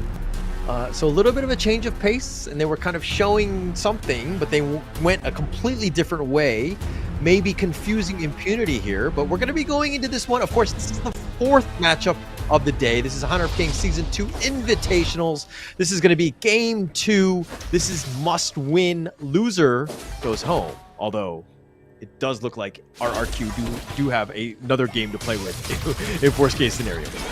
Yeah, you know, I mean, really, it really brings us to do or die mindset here, right? RRQ definitely, they might feel the jitters as well, because it will really suck to be so close, so near yet so far, and falter at this point, right? So RRQ definitely want to be focused, and you can see right off the bat, they're really trying to make rotations around the map to make life difficult for the side of Impunity. Okay, now let's talk a little bit about this RRQ bot, right? I mean, he just had an amazing game on the Dune, but now Jester's playing it with the Roam. What are your thoughts on the Roam Dune? I think Dune is going to provide a lot of value for the side of RRQ, but let's take a look at Mai first, right? This is one of my favorite mid laners. The most common skill combo is to use skill 2, skill 1, basic attack, ulti, and then continue with the finishing blow on your second skill. Now, of course, with that being said, right, this is a full control combo, and your basic attack, when your passive is filled, you will be able to dash in the direction that you choose, right? But this is determined by the direction of your directional pad.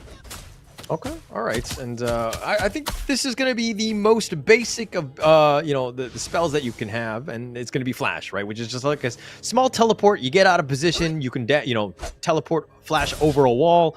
There's a lot of outplay potential with it, so it tends to be the favorite of a lot of players in Honor of Kings. So it's a good spell to have. But if we're going back to it, sorry, let's continue on with the Jester F, the Dune pick. Are you okay with this on the Roam? I think it's okay. Yeah, because he does have that Unruly Blade, right? So he will be able to offer a little bit of CC at the same time with the Guild's Benediction. If paired with the correct number of people, he will be super sustainable. But right now, they can't deal with Black. Yeah, this is the Halo. Like, just so annoying. Okay, he's going to zip on out, gets to 88 miles an hour, he teleports back, and Black just walks that one off. Super annoying. Yeah, perfect combination though. So at this point, you can see Impunity, they really want to buy time for themselves, and it's working out so far, right? Definitely. All right, so if we're going to go in the bottom lane though, okay. Izyelin the DRMY versus the Marco Polo of Jia. Who do you give the edge to? Just those heroes in isolation, in like a vacuum. I think it's easier for the DRMY to outplay the Marco Polo, right? Because he's really more of a auto attack. And at this point for Marco Polo, he really needs to have a straight line for his targets. If not, the Resplendent Revolver doesn't really work. Yeah. No, I agree with that. You gotta like line it up. Your positioning needs to be great, and it does help if you've got some teams that kind of help you. But the Death at Sunset gonna be committed by Nightmare. He's on the run, and he does kind of get back to his honeydew healing pod. And he should be fine. Yeah. So at this point, we're still looking at a very close, I would say, close scoreline for IMP and RRQ, but at this point, Infinity just slightly edging them out in terms of the gold accumulation. Yeah, slight edge, still very early. Of course, it's not even 4 minutes yet. But I think they're doing a good job of prioritizing that, make sure that Xiaolin has the best game and the most space as possible. As the Megumi is sticking around, making sure that it's there. Because, I mean, if you're looking at the top lane, like X-Hero and Asing are just doing a great job of just putting a lot of pressure in that top lane. Oh, for sure. And this time, it is going to be RRQ. They're going to try and force the issue here with the Tyrant. And it looks like there will not be a resistance that's strong enough. And Vi will get the first Tyrant of the game. Yeah, we'll easily take that one. Commits the smite for it, which is smart. Just been securing it. But Black still up in the mid lane. Throws out the Scepter. The Unbridled Outburst pushing him back. And Bai gets pushed back. He might go down for the first time this series. No! He gets dashes. He walks into the Scepter and he does finally fall. And it looks like, you know, that's the first death that he's had in this, you know, the 2 games. The Death at Sunset, that's going to be committed. Connects onto 2, but now Nightmare has to walk away. He doesn't really have a whole lot of damage. Yeah, they're gonna try and cut their losses here, but Asing is gonna make things worse. He's gonna try and steal the Crimson Golem away, and he will do so successfully. So within one play, Impunity put themselves up 2,000 gold. Yeah, very smart play. Make sure that you got the kill. I mean, you're kind of seeing what, you know, the MO of RRQ are, right? Which is kind of like let Bai do his thing, let him do his damage. And so it's like, okay, now we'll just kind of make sure that we kind of limit his game. You focus him a little bit. It might be a little bit tougher for Bai to have that, you know, phenomenal game like he had in game 1. Yeah, and at this point, I think they need to really figure out what is the strategy here. How do we cut the losses? How do we stem the bleeding? And then try and, you know, turn it into a momentum swing into our side. Right. Definitely gonna have to do that. I mean, this is like, it's a game where Impunity are definitely in the lead. They know what they're trying to do, which is, again, just invade, force the issue, make it uncomfortable for RRQ, make them play from behind. And so you're kind of forcing the top lane. Asing is just cutting the creeps in the top lane. So he's putting a lot of pressure there, and it looks like Nightmare does need to kind of fix that lane. Well, the funny thing is 663 is a 1 level advantage on top of X-Hero, right? So we have yet to see the efficiency yet, but Asing maybe getting caught. Death at Sunset. He's not going to get away. He's trying to. He's dashing away. Asing's being chased. The Unbridled Outburst keeping him alive, at least for now. But, you know, there's not really much Megumi can do. No. The flash over, but he's been spotted out, and that was a wasted flash, I would say, as it looks like Bai does get that kill. Yeah, with the Blazing Cape as well. He's going to be a quite a difficult target to deal with, because that moment, the longer that he lasts the fight with you, the more damage he's going to do with the Blazing Cape as well. Like RRQ are looking to capitalize, turn this into a conversion of the Overlord here. They're going to do that one. And again, 700 gold difference. And RRQ finding ways to get themselves back in this game, especially off of those solo kills. Yep, and they're going to try and threaten the Azure Golem here, and they might be, no, they're not going to be out of position at this point. Pretty decent map control from both teams, right? I don't really see big swings just yet. Not yet. It's still a bit. Oh, 663.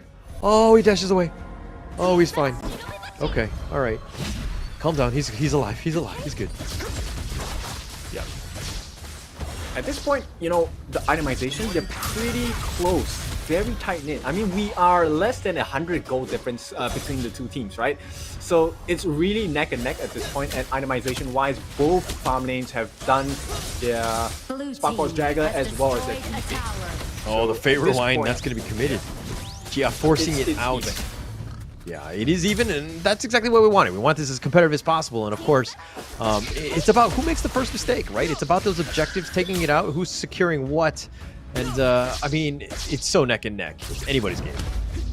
Yeah, there's a couple of things that we need to bear in mind, right? X-Hero, I think he needs to definitely build one of the armor pierce, magic pierce items as well. He needs Twilight Screen, he needs the void stuff to be able to deal with the nerds up, because the Express Shield is quite difficult to deal with, especially if Vi is burning you the entire time he's fighting with you. Yeah, tough situation. Vi is going to be still in the mid lane though. We haven't really seen him pop off. I mean, yeah, he's a little bit tankier and all that, but with the Tyrant taken here and almost largely uncontested, another bit of an opening for Impunity. Oh, here we go. Okay, Skyfall not going to be cancelled at the last minute. Not worth the dive under the tower because the breath of Impunity actually going to keep them in their sight. But did he cancel the Skyfall or did he run out of gas? Because gas prices are absolutely insane right now. Yeah, they need to watch out that foot on the pedal as well. And right now, Impunity might punish them if RQ step a bit too far forward, honestly. Yeah, and I think that they're going to look to invade the enemy jungle, take what they can. Impunity right now realizing that, hey, they have a little bit of space in the top lane. They'll probably push this one out. RRQ in the bottom lane, it's like two ships sailing in the night, so to speak. But in the mid lane, a little bit of action. They got the knock-up onto Black. Jester is going to be there in the front line. They'd get him with the Wind Slash, but with the Fate Rewind, really not much you can do against this Black.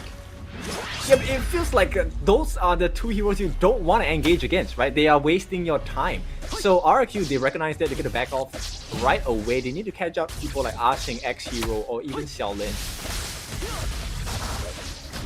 With the Tyrant, make it much easier for Xiaolin to kind of push the lane. Now, will be played back for Jester. Keep them alive. Yeah, look forward. With the roaming gun, the Resplendent Revolver onto the minions, though.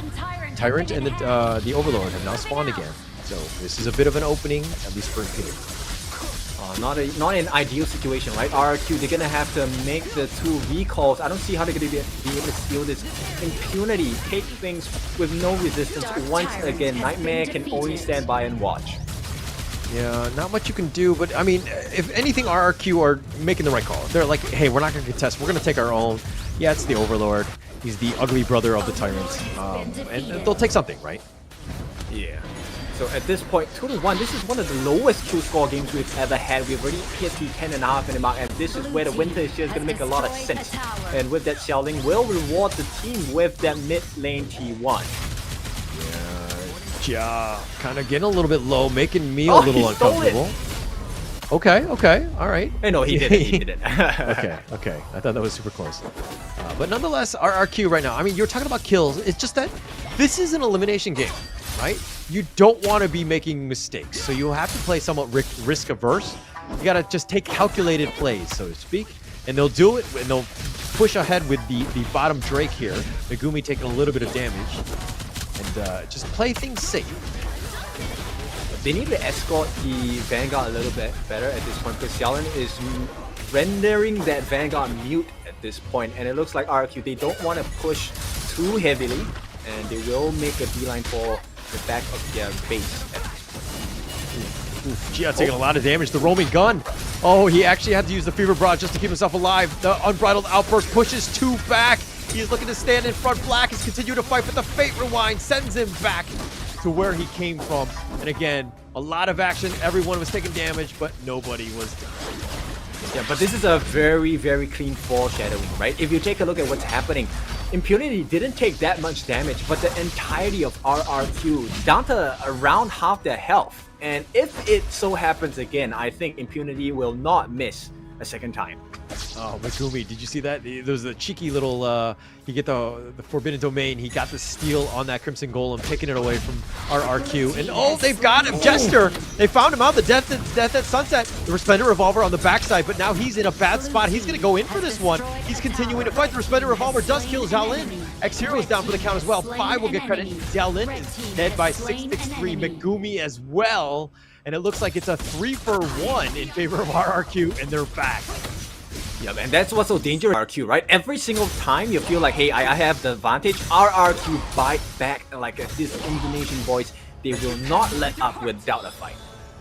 Okay. Red I don't know where you're going. has destroyed a tower. Biting you, and this is like a normal thing. I don't know, but nonetheless, RQ, they found out the way to get back in the game. It's a bit of a comeback in that sense, and now they're like, how do they proceed from this point on?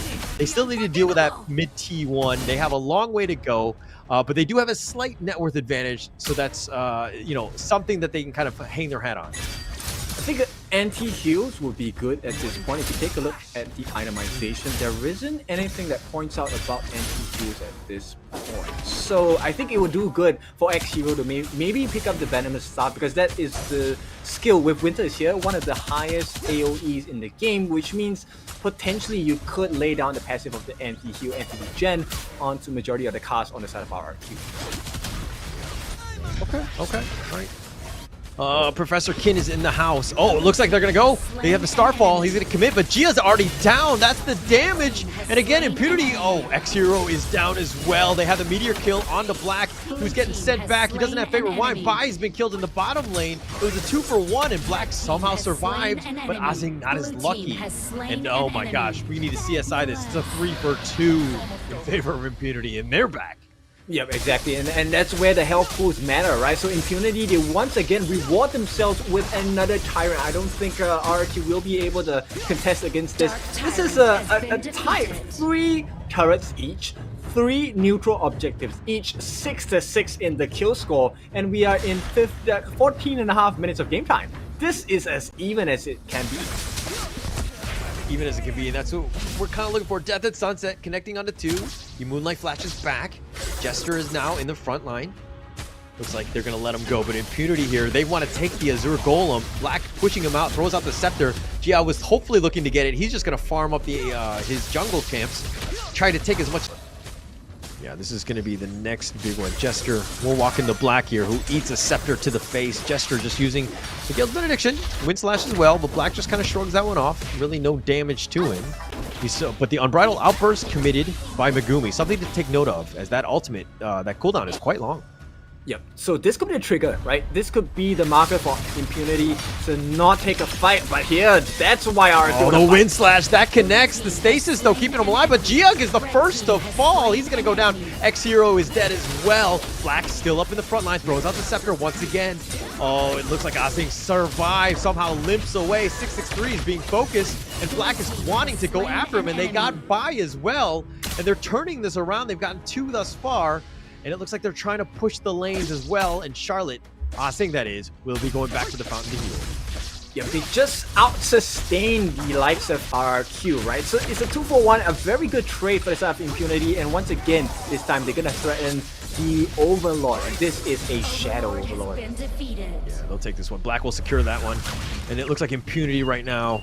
I mean, the net worth is like negligible, right?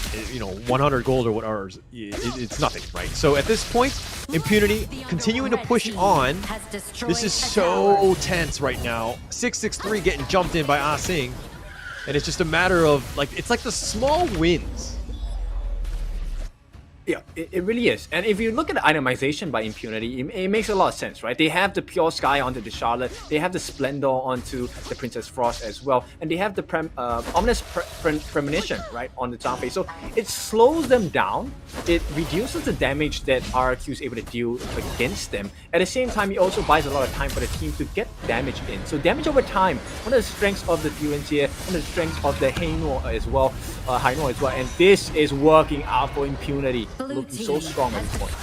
Oh, the Starfall, he goes right into this one. He doesn't care how many there are. He's going all in, and it looks like they've gotten some damage, but Bai is looking to go down. He does get killed. He went in. The rest of the team didn't seem to be on the same page. Nightmare's down for the count as well, and Azing will take this one. The favorite wine, keeping Black alive one more time. 663 dashes away. Azing is going to be healed up. He does have the shields, and it looks like 5 members still up from Impunity, and they're looking to crash into the T3s. Yes, they can buy time, but can they buy enough? That's the big question to jump in. Oh, Gia, he gets sniped in. Azing will take this one. They've taken the mid T3. They're looking to do this one. And one last hurrah, 663. How are they able to hold Jester alive as well? 663 does get the kill, but that's going to be life number 1. Azing is back for the count. Doesn't have any minions, but 663, he's like, I don't care. I'm going to take this one out. The Drake is here. They're going to take the base, and Impunity strike back. They're going to take game 2. And there we have it. That's going to be the second game of the series. We talked about a 3-game series. Finally, today we're going to get it. It's Impunity who take the win this time. It's going to be drawn 1-1, and what a game by Impunity. Okay, it's kind of funny because we were calling game 3s for all of the other series. But the one that we're like, this is going to be a 2-0. This one is going the distance. This is going to go to that third game.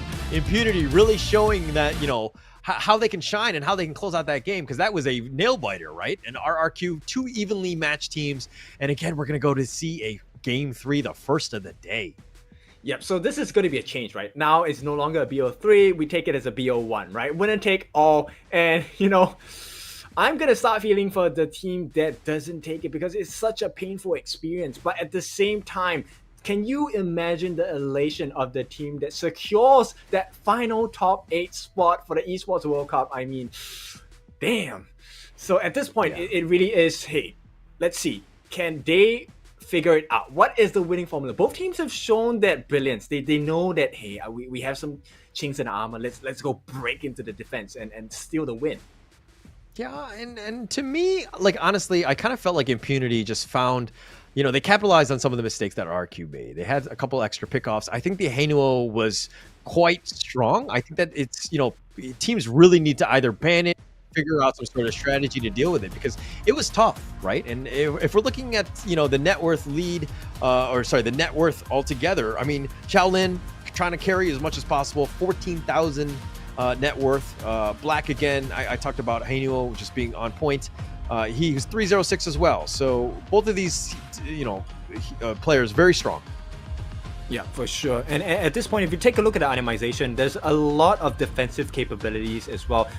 Specifically, I want to point about the Deep Frost Siege being put into the hands of Xiaolin. So this is a high rate build where he's actually going more tanky instead. So he's able to survive the fights and just try and leech more damage onto them with the help of the passive of the Spark Forge Dagger. And it's going to be complemented by the Blood Rage as well as the Cuirass of Savagery. And boy, did it work well. 4, 1, and 5, Xiaolin did so much work for the team. But I think the one person we need to keep our eyes on is actually Black. He not only survived, he was responsible for buying so much time for the team. Okay, I'll talk a little bit about RQ here. I feel like he had an amazing game 1, so he's allowed to have a bad game 2, but his Neza Starfalls were really not on point. They were kind of, it's one of those situations that you have so much mobility that you're further out than everyone else. So if you're going to go in for that initiation, your team needs to back you up. I think that him going first is not great. I think you needed, you know, the Elaine or, you know, even the Mai to kind of start things off. And then you can kind of come in like, you know, like a giant starfall, right? Like you just kind of crash into that, like a comet, so to speak. But if we're talking about damage here, Black still up on top, did so much damage. He was so annoying, right? Yeah, exactly. And then, of course, with that being said, I really need to point it out that Impunity had a better understanding of what the win con was on how to deal with Bai, because one of the things that's hard to deal with is true damage in this game. And how do you get rid of true damage? Let's just build more health. You need to take more time to kill my team. And at the same time, they managed to just deal so much damage, soak damage at the same time across the entire team, and allow the main damage dealers to get the pain in.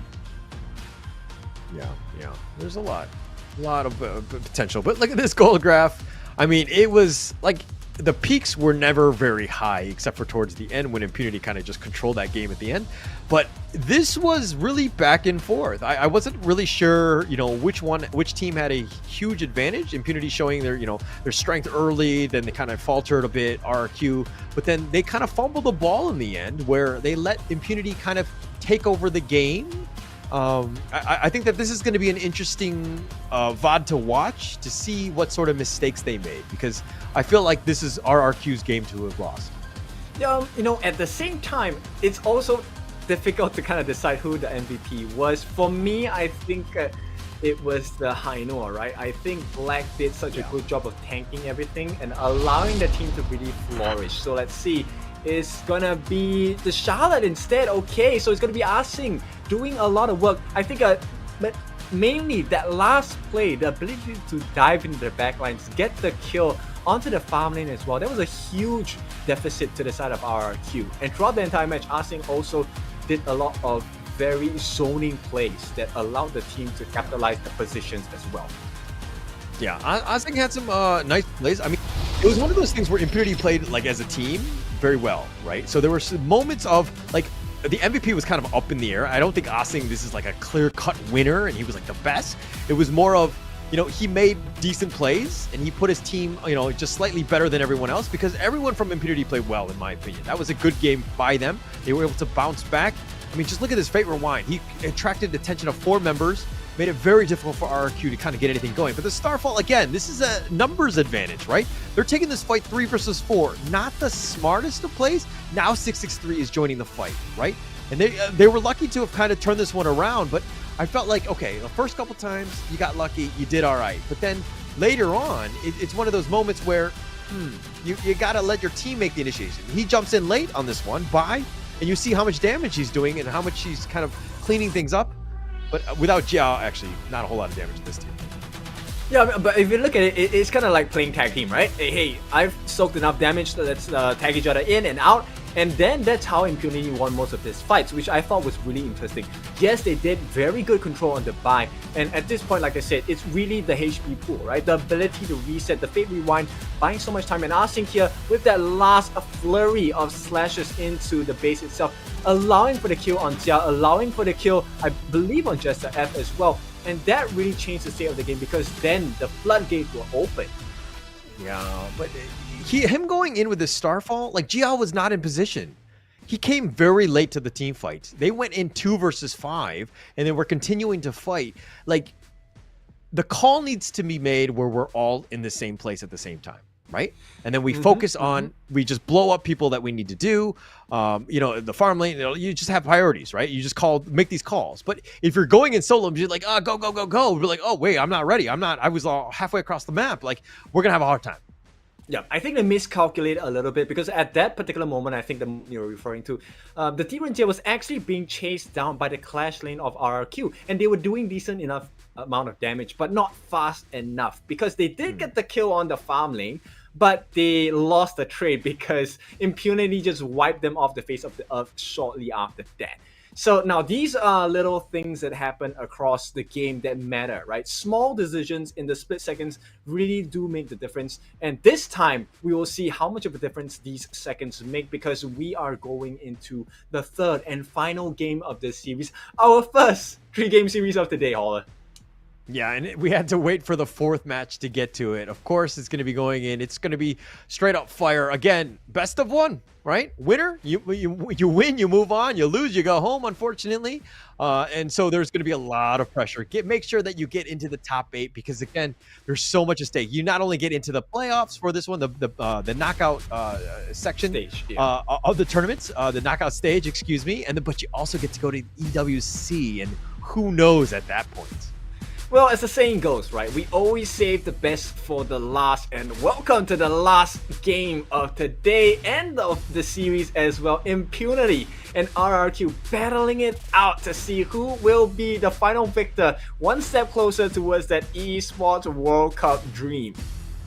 Yeah, and I'm sure there's got to be like the coaches just trying to calm people down, calm the team, the players, make sure that they're, hey, you just play the best of your abilities, right? We're going to draft. We're going to go into this 3rd game. We're going to pick everybody's most comfortable heroes so that when you get into this with your backs on the wall and all this pressure is there, you can just be like, hey, I know this hero. This is the best one. It's going to be for the team. Let's stick together. We're going to do well in this game 3. Yep, exactly. So it all starts with the draft once again. This is the last draft of the day. Like you mentioned, I think the coaches, they have to take very careful care of the mental state of the players, right? Now everything's at stake and you don't want to be the one that misses the buzzer beater, right? Imagine you miss that shot, it's going to be a very painful experience for the players. So the coach right now, besides calming the nerves, they're also trying to provide them with the best tools possible to get the best results. Yeah, for sure. And they need to do this. I mean, going into this draft, okay. I think right now with game 3, this draft, you cannot get cute. You pick your best heroes.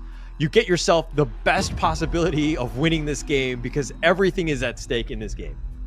Yeah, so right off the bat, RQ going to ban out the Guan Yu as well as the Zhang Fei, right? So two very, very difficult to execute heroes, but when executed properly, it can be, decimating to the side of your opponents. Likewise, Impunity gonna take out a specialty hero in the form of Jing, and of course they want to reduce the amount of burst damage that comes through, taking away the Lady Sun. Yeah, take it away. But the Haino being picked up here with the Dahlia. Interesting to pick up here. Again, the Dahlia's been doing decent throughout. The win rates have definitely gone up from today. So they're going into this one. But, I think the Lady Sun, you just ban it out. Make Jia play something he might not be as comfortable with. But the Haino, I really think this hero is in a really strong place right now. I'm not saying we need to nerf him, but I think that it needs to be in a situation where your team needs to be prepared for something like this. Yep, and interestingly, I was about to say, hey, isn't it a very huge risk to allow the entry of a Haino into this match? But now they have come up with the Yaria, and Yaria, I think this is one of the first few appearances, at least for today as well, right? So Yaria, a lot of disruptions, but more importantly, giving you the extra life, extra shield. So it could be the difference maker, especially if she gets her ultimate, the Verdant Protector, onto the RLE. Yeah, and I mean, it opens up a lot of doors. I mean, the Yaria, the Verdant Protector is just so strong at times.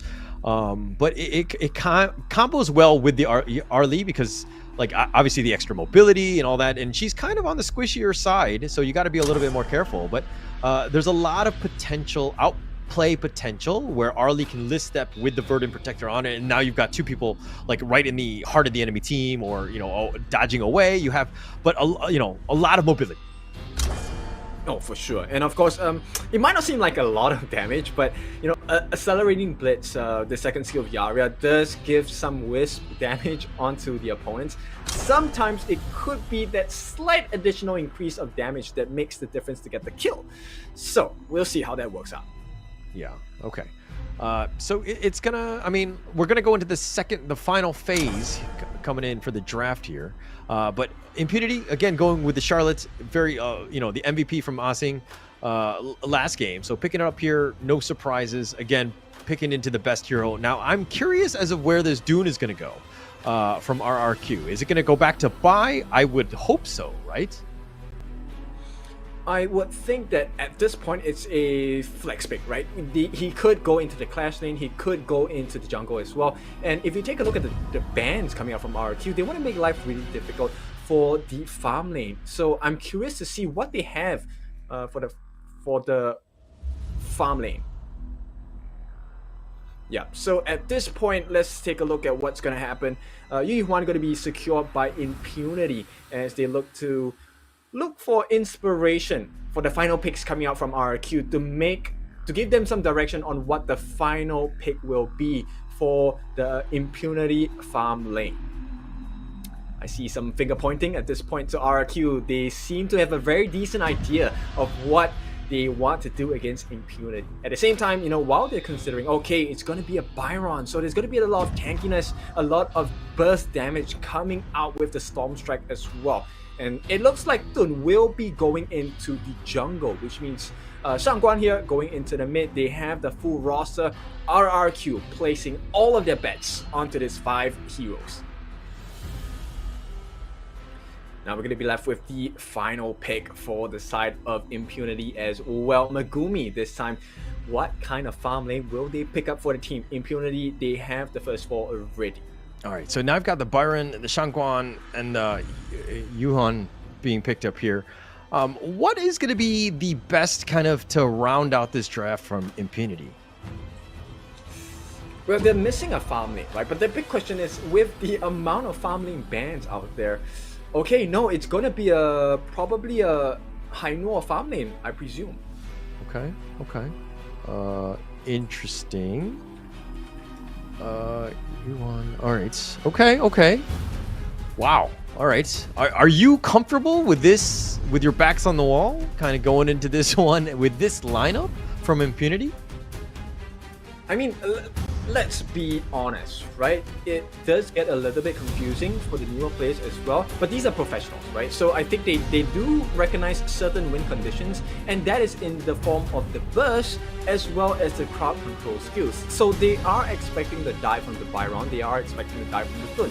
And at this point, actually, with the knockup from the Xiao Xiao, it could make the world's difference. Yeah. I mean, wow. Like, but for me, it's kind of like, this is risky, right? This is I'm not comfortable with this draft, but again, I'm not Impunity. Obviously, their players are definitely comfortable with this one going in, but with so much at stake, everything on the line, and you're going in with this lineup, which is not questionable, but it's, I mean, if they pull it off, it's going to be amazing. Yeah, but there's a lot of magic damage coming in, right? And there's not a lot of survivability. So yeah, it is a huge risk. We'll see. Oh my god, he's gonna be knifed in. A couple of shots just go down. Megumi will take first blood. And I guess that's one way to make sure that you have a good draft, is just kill everybody and get first blood. Yep, I think it was overzealousness for the side of Vi, right? I think the idea was there, but unfortunately, execution wasn't as crisp as well. So RRQ going to be punished by Impunity, and this is going to be the first blood going in. Right off the bat, they're going to have a couple hundred gold advantage. Yeah, it's going to be a big one. But now Impunity, they're going to take advantage of this. They're going to invade the enemy jungle here. Look out to take that Crimson Golem, and that's pretty huge. With Vi not able to get that, you're going to slow him down even more. He had a great game one. Now he's going to have a much more difficult situation now. Yeah, give them an inch, they'll take a mile, and that's going to be Impunity. Right now, let's talk about the Stun here, because we need to know how do you play this Stun best, right? And that's going to come in the form of first skill, ultimate first skill, and second skill. Now, Wind Slash going to your ultimate Unruly Blade, and finish up with the secondary state of Wind Slash. Finally get the Gale's Benediction. Will be able to kind of crowd control people, get your shields up as well, and recover some health. I mean, the play, by not dying in that first game where he was like this unkillable machine, got like 804 or something like that, just very strong, and he kind of overstepped his boundaries. But let's talk a little bit about heal. 15% to the user and nearby teammates. Of course, it increases the movement speed as well. What about this heal other than, like, should every roamer take this, or why shouldn't they? Well, really dependent, right? So example, if you take a look at RRQ, they don't exactly have the squishiest draft, but it would be a difference maker, especially if the Vi and Nightmare are having troubles. Maybe they need an extra hit, maybe they need an extra entry, and the heal would buy them that extra opportunity to get and turn the fight around. Okay, because usually my roamers don't take it. They usually take like Flash, or they take something else. So what do I do to convince my roamers that I'm stuck with to take heal, to just kind of keep me healed the entire game? Well, it's called a request, right? So a request can be denied. So unfortunately, you're out of luck there. Okay, because every time I try to talk to them, they don't talk back to me, or they just don't like me. I don't know what it is. Maybe I'm unapproachable. Well, talking about unapproachable, right? It looks like the jungle camps are pretty much unapproachable for the side of Impunity. No steals have happened so far. Yeah, I mean, nothing as of yet. RRQ will continue to just push out the bottom lane. The play, a little bit more standard, but they're down 1k. Impunity have taken that first blood, and they've kind of turned it into much more. I mean, invading the enemy jungle was great. Ashing will stand up in front. But Nightmare, just trying to deal with this potential pickoff where they get 3 to jump on them, and they do, and the flash away. And Nightmare will stay alive, but at the expense of that flash. I think that's a good trade, but at this point, he's still going to lose the T1 tower, I believe. Right now, RQ has to figure something out. They need to make a different kind of play. They need to find a kill somewhere else across the map. They're going to take the bottom T1. They're going to trade, understanding that, hey, they're going to force a lot of players, 3 players, in the top lane. They're going to take the bottom lane. They have 3 of their own. It looks like RRQ will take out the Tyrant. Impunity are looking to take the Overlord here. Right, that's a little bit of recovery, but of course with the trade onto the Overlord, I think it's still Impunity that are in the driver's seat at this point. Definitely in the driver's seat. I mean, this net worth lead is starting to grow. Impunity right now finding ways to just get farm and to kind of you know, force RRQ to react to what they're trying to do. Gia still up in front. Verdant Protector's away. Sorry, the Lith step away, excuse me. Yep, at this point, the silver lining is that they do have the potential for outplay because of the Verdant Protector onto Tia at this point. But everyone else on the map for the side of RRQ will be struggling because the level difference is quite big, right? It's unignorable at this point. And as Impunity take more of the objectives across the map, you're gonna start to see that RRQ don't actually have the best draft to play from behind. Yeah, definitely don't. Tough one. But, I mean, this is why they're in the lead. They're taking advantage of it. They're going to be like, hey, I don't want to play from behind. It's tough. So we're just going to, you know, have an early start to this one. Kind of force the issue and let RRQ kind of make the comeback. It's not going to be easy for them. They do have options. It looks like they're going to go for... okay, they're just going to kind of push out the lanes and back off here. Unruly Blade bye-bye to keep himself alive. Yeah, and it takes a bit, right? Right now, if they have to build a lot of magical defense, I think it's going to hurt their economy because defensive measures, I think there's only one in the physical attack items that have magical defense. And now it looks like RRQ are going to push the T2 top, but in the mid lane, it looks like, okay, the finishing stroke keeps 663 alive, and Bai, he's going to be sticking around. They have 5 members of Impunity here, and his friends have now joined the fray. Black, he's going to be knocked up by that wind slash. They have Jia going in for this one. He's trying to focus on a Megumi, not able to do enough. The finishing stroke again, and it looks like they're going to back off here, but Bai is going to be the first to fall after that long extended fight. And it looks like the Fate Rewind, he pushes him back. No, he goes in for this one, and Jester's going to be killed. And they're turning this around, and Asing with a triple kill. And Nightmare still alive, 663 as well. And they're going to look to just push this T1 in Impunity. Coming out on top thus far. Oh, for sure. That was a huge win for the side of Impunity. Look at the net worth growth here. It's close to 2,000 at this point.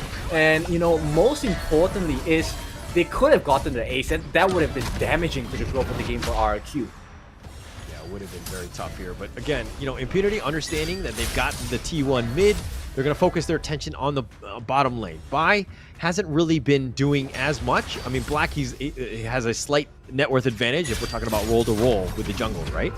So Bai needs to figure out ways to get back in the game, right? Having the Dune, being behind, not great, especially when you want to be tanky and doing a lot of damage, and just kind of controlling the team fights, and just a much tougher game for him. Yeah, and I just noticed this, but there's double smite on the hands of Impunity. X0, he gets launched up. Nightmare, he's going to take this one. The finishing stroke keeping Xiaolin alive. They're going to back off here, but RRQ, they get 1 kill onto X0. Is this the start of a comeback here? I don't think it looks anything close to a feasible comeback for RRQ, but they're doing something. They're doing something to try and make the difference here. Ah, never say never, right? This is a situation where, okay, they're going to go for this one. Jia actually lifts us back, but now Black, he's been smashed a lot of damage. He's taking a ton of damage, but the Fate Rewind sends him back. And he's like, okay, I'm back in full life. I can continue to fight with this one. And it looks like they're going to back off RRQ, that is. Now they're on the run. They're being chased, though. Black wants to get revenge. Does need to be careful. He's going to be stunned with the Whispering Spirit. And it looks like, oh, the Unruly Blade by Bai, keeping him alive. And they're being chased, but still, all 5 members still alive from RRQ. Yeah, that's showing some glimmer of hope, right? But at this point, it's just a glimmer, nonetheless. RRQ, they need to figure something out. They're going to try and trade out for the camps of the jungle for the Tyrant at this point. They do have the damage coming from Jia, so this should be make quick work of it. Yeah, they're going to look to just take this one as quickly as possible. They do take the Tyrant eventually. Jia will take this one. And Impunity now back off, realizing, hey, maybe we take the Overlord. They did a little bit of pressure in the mid T2, but they really didn't capitalize. They didn't take advantage of what that space was given with RRQ taking the Tyrant. Yeah, but you can see, right, that RRQ Jia, he's carving a pathway out for RRQ to come back into this game. But the question is, how much time can he buy for the team? They need a couple more to kind of shorten the time limit, which is to maybe get a couple of kills, steal more camps, I don't know. Because right now, Impunity, they recognize the momentum shift. They're not going to allow it lightly. Yeah, it's going to be tough at this point. I mean, Impunity right now still, you know, in the lead. They're still pushing. Megumi's going to spot into Nightmare. Hits him with the Ode. They're going to back off here, but a couple things to note in the top lane. This Jia hasn't really been popping off as of yet, right? Like he hasn't been getting all the kills that we've kind of seen from, you know, other teams that have been playing the Arlie as of late, like Vivo Keat Stars. Well, he can't, right? Oh, and once again, Bai gets caught out. Will he be able to get it work? Bai somehow still alive, gets the wind slash, and they do get the knock up onto Ajin, which is great, and Megumi as well. And Nightmare continuing to fight, the finishing stroke backing off. And it looks like Bai is on the run. Nightmare's been killed, as well as Jester. And they're going to continue on. They found Jia, who's trying to list step away. Bai, oh, the Scepter, a little off the mark. Black looking to go. He does get the snipe out, and Black will flex on that one. It's going to be a 3 for 2. Favor Impunity. Yeah, favor Impunity will not be denied at this point. It's 7-4, 10.5 minutes in, and more importantly, they could get the kill on Jia. This will be huge. Oh my gosh. Oh, he's Maple Downs. running. X-Hero on the run, and he gets blasted with the Honey Sweet Breeze. And now they're going to turn this into an objective, which is going to be the Tyrant. And RRQ, ooh, that was a tough team fight for them. Yep, and you know, you were questioning about the draft. Is it time to use it? Looks like that was the correct answer, because this time Shadow Tyrant on the board. We are past the 10-minute mark. This is going to be an increment on the damage as well as the buff for the side of Impunity. And you know them, they will not waste this. Yeah, will not. They're going to continue to push. I mean, they're going to take as much of the farm as they can. I mean, this net worth lead is starting to grow in favor of Impunity. You know, I'm starting to question everything. I was like, hey, is this draft good enough? I mean, the way that they're playing, yeah. I think they understand the strengths of their heroes. They seem to be playing on points, and they're playing well as a team. They're understanding when to take those team fights. So, again, just, you know, taking this team comp to the next level. Yep, and I think it's a little greedy from this side of RQ. They have not built a lot, if any, magic defense, just the boots itself, which is kind of really hurting them in the long run. Yeah. Oh, Jia still up in front, being forced back by Black. These Scepters are just insane. How much damage they do. Being pushed forward. And it looks like they're going to take the enemy jungle as well. Impunity, that is. And again, the 3K net worth lead. Tough situation for RRQ. Yep, and not only that, right? If you take the itemization of the team on the side of Impunity, they also have defensive measures as well. They have the magic defense, and that's going to come in the form of the August Wand. But more importantly, there is a stave of sorcery. I believe it is on Black. If not, it's going to be on Xiaolin. Either one of them. Oh, Nightmare! Damage! Woo! The electrifying charge into the Sword Strike. Just that combination. All so much damage bursted. He just walked into the bush and he got deleted. And that's going to be a bit of an opening for RRQ. How are they going to turn this one into more? I mean, they've got a numbers advantage, but they're still just pushing the lanes. Yep, and it's hard to dive on the front lines as well as the back lines of the side of Impunity, right? They have the reset with the Fate Rewind, they have Arsene who's able to dash in and out, and of course with that being said, Xiaolin has the Melody of Peace, so hard to access the back line. Jia going in. Okay, just zoning them away. They're going to take a free Overlord here. Jia will make sure that they just kind of secure this one. But they've done a great job, RRQ, of just kind of taking a kill and converting it into some sort of objective. Hey, but this is RRQ we're talking about, right? So once again, Jia falling a bit low. Maple Dance to get out of danger at this point. What is up with this Impunity T1? I obviously Black has the Fate Rewind, and I think he's used it a couple times to keep it alive just for a little bit longer. But you know, it's been almost nigh indestructible. As I say, this Black is getting all the way in the front line, forcing the issue with Bai trading, happily doing it. They don't really have the control, so to speak, into dealing with this Taino, who's pushing the lane and just all the way up in the front, super tanky, just does so much damage. Yep, they're actually kiting and zoning Jia out, which is a great play by Impunity. But this all might change if they get the lockdown here. Oh, here we go, the switch. Oh, Azing from the side, he does connect on the 2, and he's going to start this one off. Azing now backing off, the finishing stroke is committed as well. Black still up in front. It looks like they want to go for this one, but he's 1 versus 5, and Nightmare, he's fighting a losing battle as he goes down. And Nightmare down for 40 seconds. This is a huge window of opportunity for Infinity. Yep, Yeah, they're gonna cancel out the Shadow Vanguard as well as the Overlord Vanguard as well. And this is gonna be a big opportunity, like you mentioned, Impunity. If they play their cards right, they will be able to get a big win. Jia is the target of choice at the moment. I don't think they know that he's in the brush. They don't know. I don't know if he's gonna go for the steal. Oh, he's trying to go for this one. Jiag does go for this. He does get the kill. Now he's got his friends. The favor wind back. The scepter forward. And it looks like they're gonna back off here. 663. He's gonna dodge away. Finishing stroke. Black continue to stand up in front. But now the Tyrant there. They need to be careful. Mabel Dance is gonna be committed. Oh, Bai's all the way in the front line as well. He's taking a lot of damage. Black is still up in front as well. They're chunking him down. The top T3 is taking a little bit of damage. And it looks like who's fallen? No one thus far. Black's still up in front, and they do get Xiaolin, and that's going to be the first, hopefully, of many as RRQ on the chase. They're trying to chase after him. 663, no, he's going to divert his attention, and he's going to go instead for the Tyrant. And they're looking to turn this one around. Xiaolin down for 35 seconds. Black, but this is the RRQ that we know, right? Yeah, I mean, they still have a chance. I mean, they're never say die. I think that's the one. Nightmare going in for this one. Tried to go for the electrifying charge. And they're going to end up getting the Tyrant. Jia's going to look to finally take out that T1 at 15 minutes. Congratulations, RRQ. Took you some time, but he's there. And again, 9 more seconds for Xiaolin to come back. Yeah, but not only that, if you notice as well on the top lane, the T3 is down. RRQ have made the miracle play. They are back in the game. If you take a look at the gold differential, it's about 1,000 gold. Negligible at this point, and Impunity might have taken a little bit too long to win this game. Yeah, and it comes back to the draft, right? If you don't have that traditional farm laner, how are you going to win out this game? Xiaolin going down there, he was very squishy. And this is very disconcerting as the game gets longer and longer because RRQ are kind of built for this long-term play. Oh, look They're taking the bottom T3. They don't care. They don't have minions. I don't need minions. I'm just going to take this one down. Jia will take this. Oh, that's a really scary moment here. RRQ to get caught out here. Oh, gets the launch off Black. Still up in front. He's going to get knocked up. And it looks like they're going to try to turn this around. Black still up in front.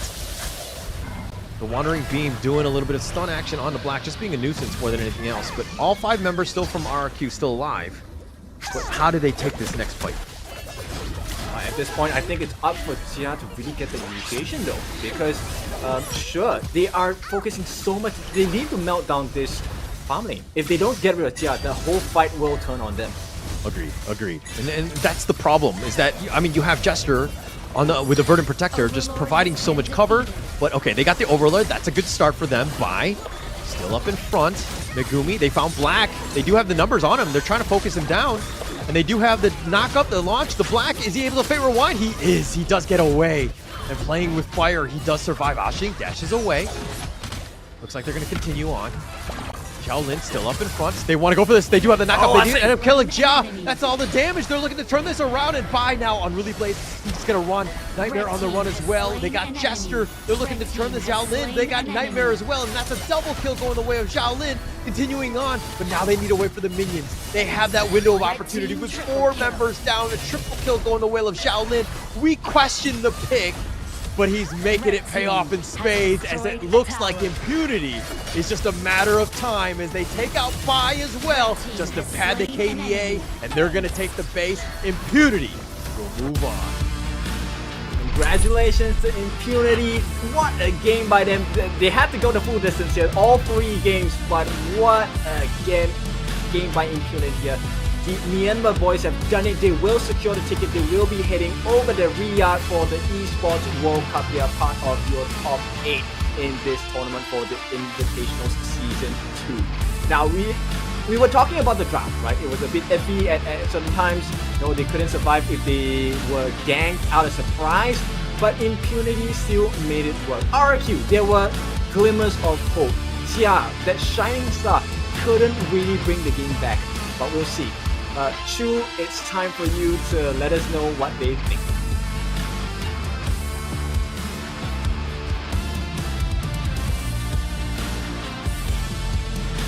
What a tug of war just now between the 2 teams. Oh my god, I can see the devastation in the air. There's also the cheer coming out from the fans as well. RQ versus Impunity. That was such a phenomenal run. it's a whole sum of honor of kings, as it is. But congratulations on the side of impunity. I know, I need to translate. Don't worry, guys. But yeah, starting off, I want to ask, 谁是四手啊？我忘了啊，小雷是吧？啊，小雷你拿麦。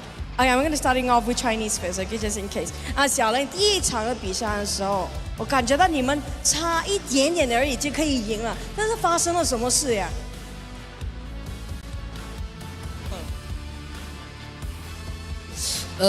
我们当时应该比较着急了吧？我们应该觉得我们把线处理好再打架。我觉得我们打龙团那波有点那个吧，有点不像训练赛打出来的成绩。就是我们训练赛打出来的跟比赛打出来的有点不一样吧。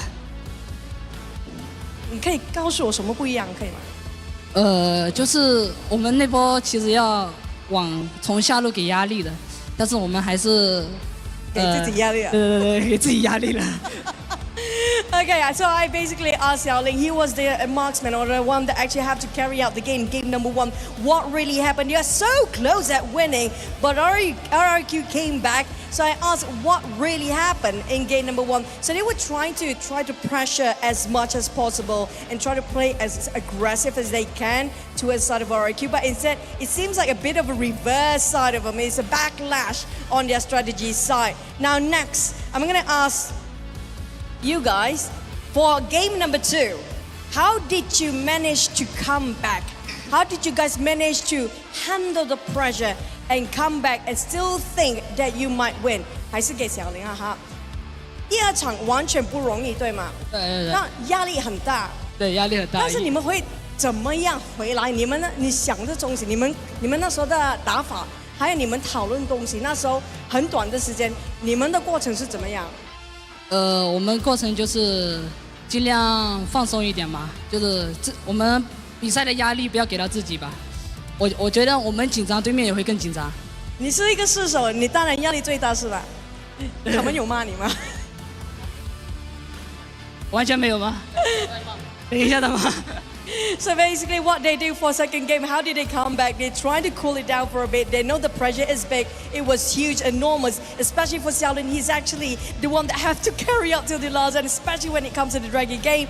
But they managed to call it out safely. Nobody actually blamed you as well. 那这个下一个我就是要给 X Hero 队长 ，OK 队长，我知道你们的Sorry， 你们队员有告诉我，今天是阿星的生日，对吗？对。成为你们自己的，你是队长，你有什么要祝阿星吗？他的生日？我感觉我们全队都想揍他，因为他隐瞒了我们，不告诉我们。你也不知道？对，一开始我以为是假的。真的，你要祝阿星什么？现在？他的生日，今天是他的生日。 想打他一顿吧，然后海底捞庆祝。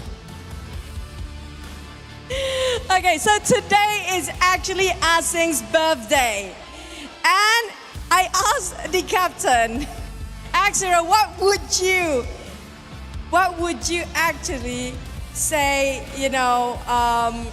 Want to wish for his birthday? But he will actually treat him into a hot pot, maybe afterwards. But they need to fight another one, so make sure that they have to fight better after this. For Asing, last one from you. Asing, Mike, yeah, okay. Sorry, Asing, 我看不到你，不好意思。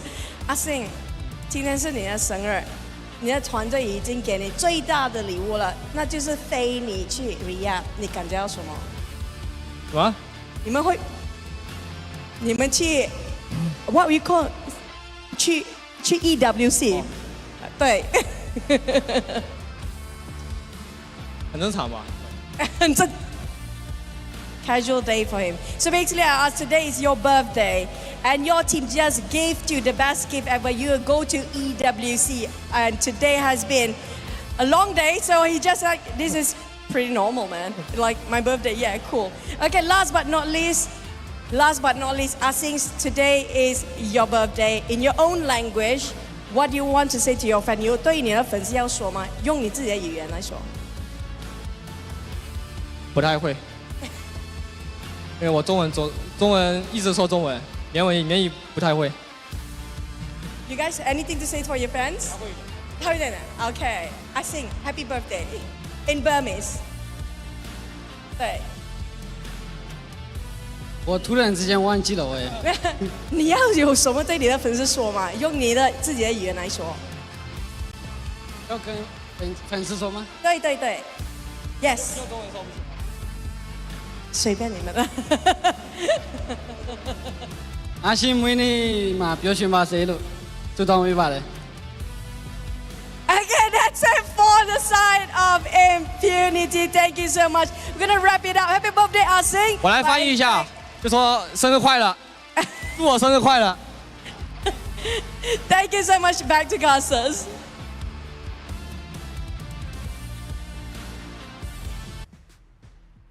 All right, thank you, Choo Choo. That's the end of the day, and of course, happiest of birthdays to Arsing here. What a big birthday gift to make it into the Esports World Cup as part of the top 8 for the competition. But we're not done just yet, right? So, Hollow, we have to walk through how this game went with the stats and, of course, the MVP and whatnot. But how was this game for you? All right. Okay. Let me respond to Asing's birthday. I didn't know that going into this one. I felt like you can't lose on your birthday, right? Like the other team didn't even have a chance on that one, right? Nonetheless, very good game. Impunity proving that hey, unorthodox drafts, we'll roll with it. We understand how to position our, get the right pickoffs right at the right moments. And just closing it out. Unfortunately, this is the road that ends for RRQ. I thought they put up a valiant effort. I expected them to go even 2-0 going into today. So, color me wrong. You don't like this feeling. Actually, it's a terrible feeling for me. It's okay. This is what happens in the competitions. But of course, we look on the bright side of things as well. Now we have our confirmed 8 finalists. Now the next part of the competition is going to be going into the knockout stages. But before we jump into that, let's take a look at the post-game stats here. The itemization was very huge. Let's focus on Impunity first. What speaks out to you, man, Paula? Trying to think like what is kind of like the best one. I mean, Xiaolin obviously making plays. I think, look, he died once, right? And I was kind of questioning this Yuan pick. Like I was like, is this the right way to go? But I mean, he just proves me wrong. Like he can play any hero, whatever he wants. Give it to him, let him go, because I mean, he can get top of the net worth lead. He knows how to farm. He knows how to get all his kills. I'm actually wondering if he's probably going to be the MVP this game, right? That's true. I mean, it's a competition, right? At this point, it's between Xiaolin as well as the birthday boy Arsing, because Arsing made a huge difference in the team fights as well. He had the armor kills as well.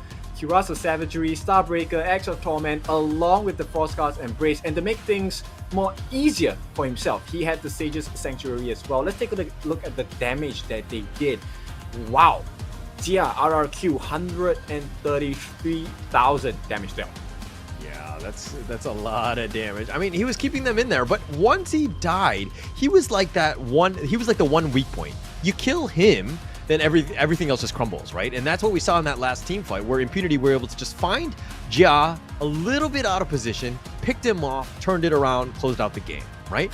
So again, when your damage dealer is like, the Arlie, you got to be super careful. A very high ceiling skill player or a hero. So very difficult for Jia. Obviously, not to say that Jia can't do it. He was on point, but it's just one of those things where you make one mistake and, everything just crumbles.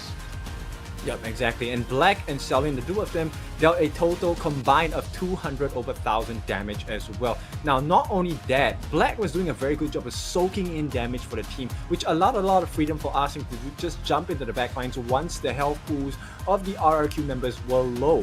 And, Xiaolin was not going to miss that opportunity as well. Now, I'm a bit surprised at the damage dealt for X-Hero. I thought they did a fantastic job on the Xiao Xiao. He was one of the win conditions that really changed the fights all over the place. Mm-hmm. And if we're looking at the gold graph here, I mean, Impunity, we knew that they had a good early game. They were controlling it. And then there were some dips where like, hey, RRQ can get back in this game. But Impunity, again, that last team fight where they killed the Arlie, and boom, the power spike and the game. So Impunity understanding that, hey, we're not, we were on a timer, but we just close out the game when we can get that one opportunity and we'll take it and just end it. Yep, exactly. And this is where the benefits of the Overlord come in, right? So the massive Overlords and the Shadow Overlords really help Impunity find that opening for Tian. Now, who is the MVP of the day? That's the big question. Let's take a look. It is going to be Xiaolin. This is going to be the Yuhuan. What a game, especially with the Melody of Peace so many times averting the imminent death coming in that RRQ wanted to provide and give him with a fast delivery as well. Xiaolin, juked all of the damage, juked all of the attempts, made it out, gave so much damage for the team, and with that, he helps the team secure entry into the Esports World Cup. Yeah, congratulations to Impunity there. And I was definitely on the back of this one. I mean, the 6-1-4, the KD, like, you only died one time on the Xiaolin. Like, that is perfect positioning, and we'll see a lot more of that in the replay here.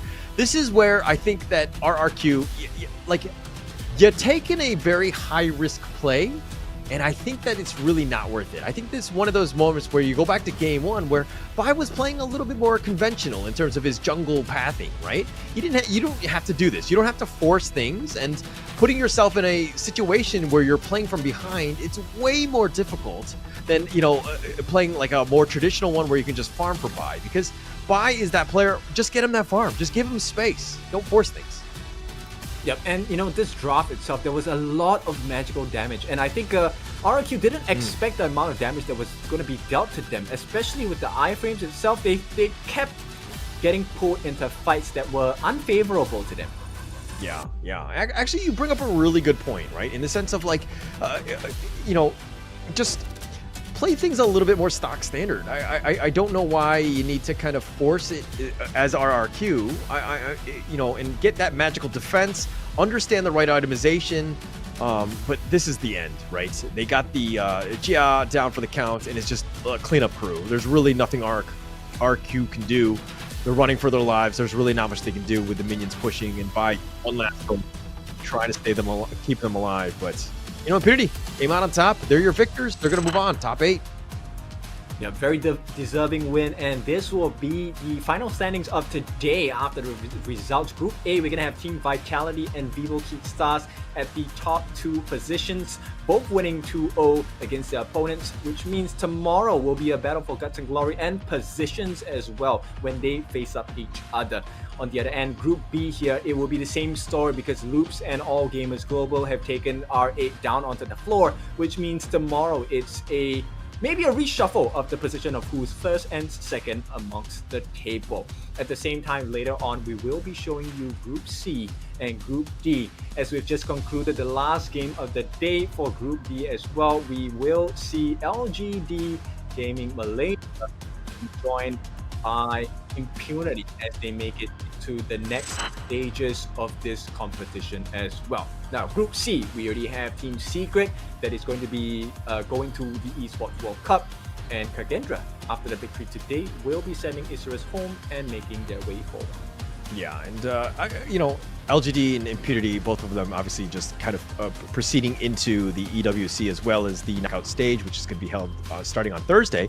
But you were talking about some of the other games. Yes, we have more group stage games tomorrow, and I think that I want to stress the importance of those games, because if you happen to be second place in your group, you might be going up against the first place squads of the other groups, and who wants to play against LGD or Team Secret, especially in the first round, right? I think that you got to play super hard tomorrow so you don't get matched up against them going in. Exactly, and the next round of knockout stages are going to be best of 5s. So if you thought best of 3 was tiring, BO5s are a monster to deal with. So this match that will be taking place tomorrow for the rest of the groups, for Group A as well, believe for Group B, yes, they will have major importance because it does affect how they're going to be planning and strategizing for the knockout stages as well. Now, there's another strategy you need to prepare for, and that will be in the form of a new jungling hero, the Yao, coming out tomorrow, 2nd July, the Shining Star. Hopefully, once again, he will be able to help assist you in getting many of those stars. Yeah. Hopefully. That's the plan. If I buy it and I don't get stars, do I come find you, Kindofu, on social media? I don't know. Like I said, don't say Kindofu. I'm Blamover. That's the real name you can find me online by. All right. If I don't get it, got it. Now, with that being said, I think it has been an exciting day. I mean, thank you for joining us as well. And really excited because once we hit the knockout stages, this is going to be the second part of the competition. First part, yes, we have identified our top 8. They will go for the EWC. But tomorrow, it's also the secondary objective to see who is closer towards the first place of this competition, right? So Vivo Key Stars against Team Vitality, that will be the first match of the day at 3 o'clock GMT plus 8. Followed by Loops at 4:40 p.m. against All Gamers Global, and we'll end the day at 6:20 for the last match, Boom Esports versus Foot Esports. Yes, and of course, tomorrow is all about the seeding going into the knockout stage. Super important. Vivo Key Stars, Team Vitality, both of those guys 2-0. That's going to be a great game. All Gamers Global, going to be a good one as well. So I'm super excited. I'll be casting tomorrow. Unfortunately, Kindofu, you're going to be taking the day off. Slacker. But No, again, I'm not. they will find you, of course, during the knockout stages, in the later stages. But yeah, thank you, Kin, for today. I think we had a great number of good games. So super exciting day, and I'm super excited to see what happens tomorrow and also in the knockout stages. Oh, for sure, for sure. And of course, just to keep it open and out in the air as well, we do see the comments, and I really like the fact that you guys on Twitch and YouTube and Facebook enjoyed the matches a lot. We're always open to feedback. Let us know what you think of the games, and maybe let us know if the strategies that the professionals have pulled off in game on the professional stage work out for you in your ranked games as well. Remember, we do want to find out about more content, right? Not just about season 2, but across the board for all types of content for Honor of Kings. Now, Holler, of course, I'm pretty sure you're ready for tomorrow because it's another round of decider matches, right? Like you said, it's going to decide the fate of the position and the teams they're going to be playing against in the knockout stages as well. So with that being said, I think it's been a interesting first few days, right? Day 3, and we're going to head into day 4 with a lot of big expectations as well. Yeah, a lot of expectations playing live, I'm sure, for some of these squads. Not something that you always do, especially traveling here into KL and being able to play in on stage is not easy to do, and going into this one. So nonetheless, interesting games to play throughout. But we're going to go check out the highlights. All right, so let's take a look as we dive into the Hero Scorch. Oh, okay, and right before that, we're gonna sign off. So it has been your favorite kind of tofu, Kindofu. With me today as well has been Holler. We'll see you guys tomorrow. Just Holler and Blam.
stranger to the fallout.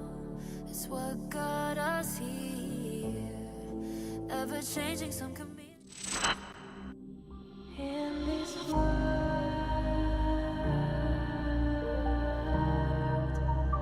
Only ones in this world.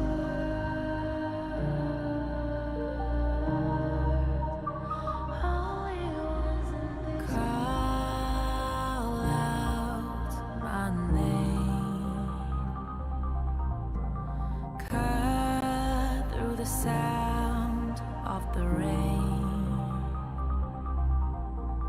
No matter how I feed the flame,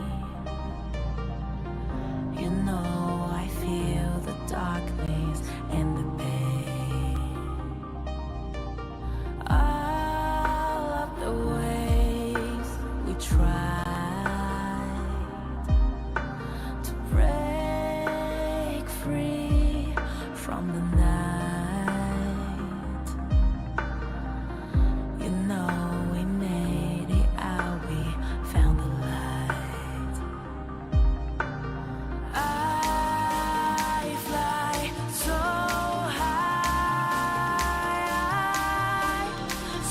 high, light up the skyline. Let's do it this time, like it's a whole new vibrant world.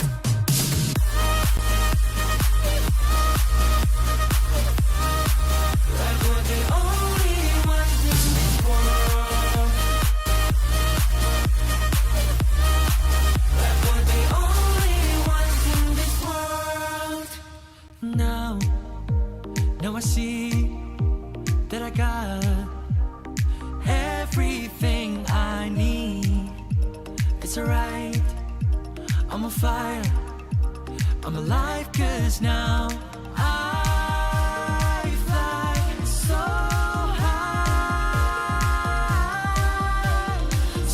high, light up the skyline. Let's do it this time, like it's a whole new colorful world.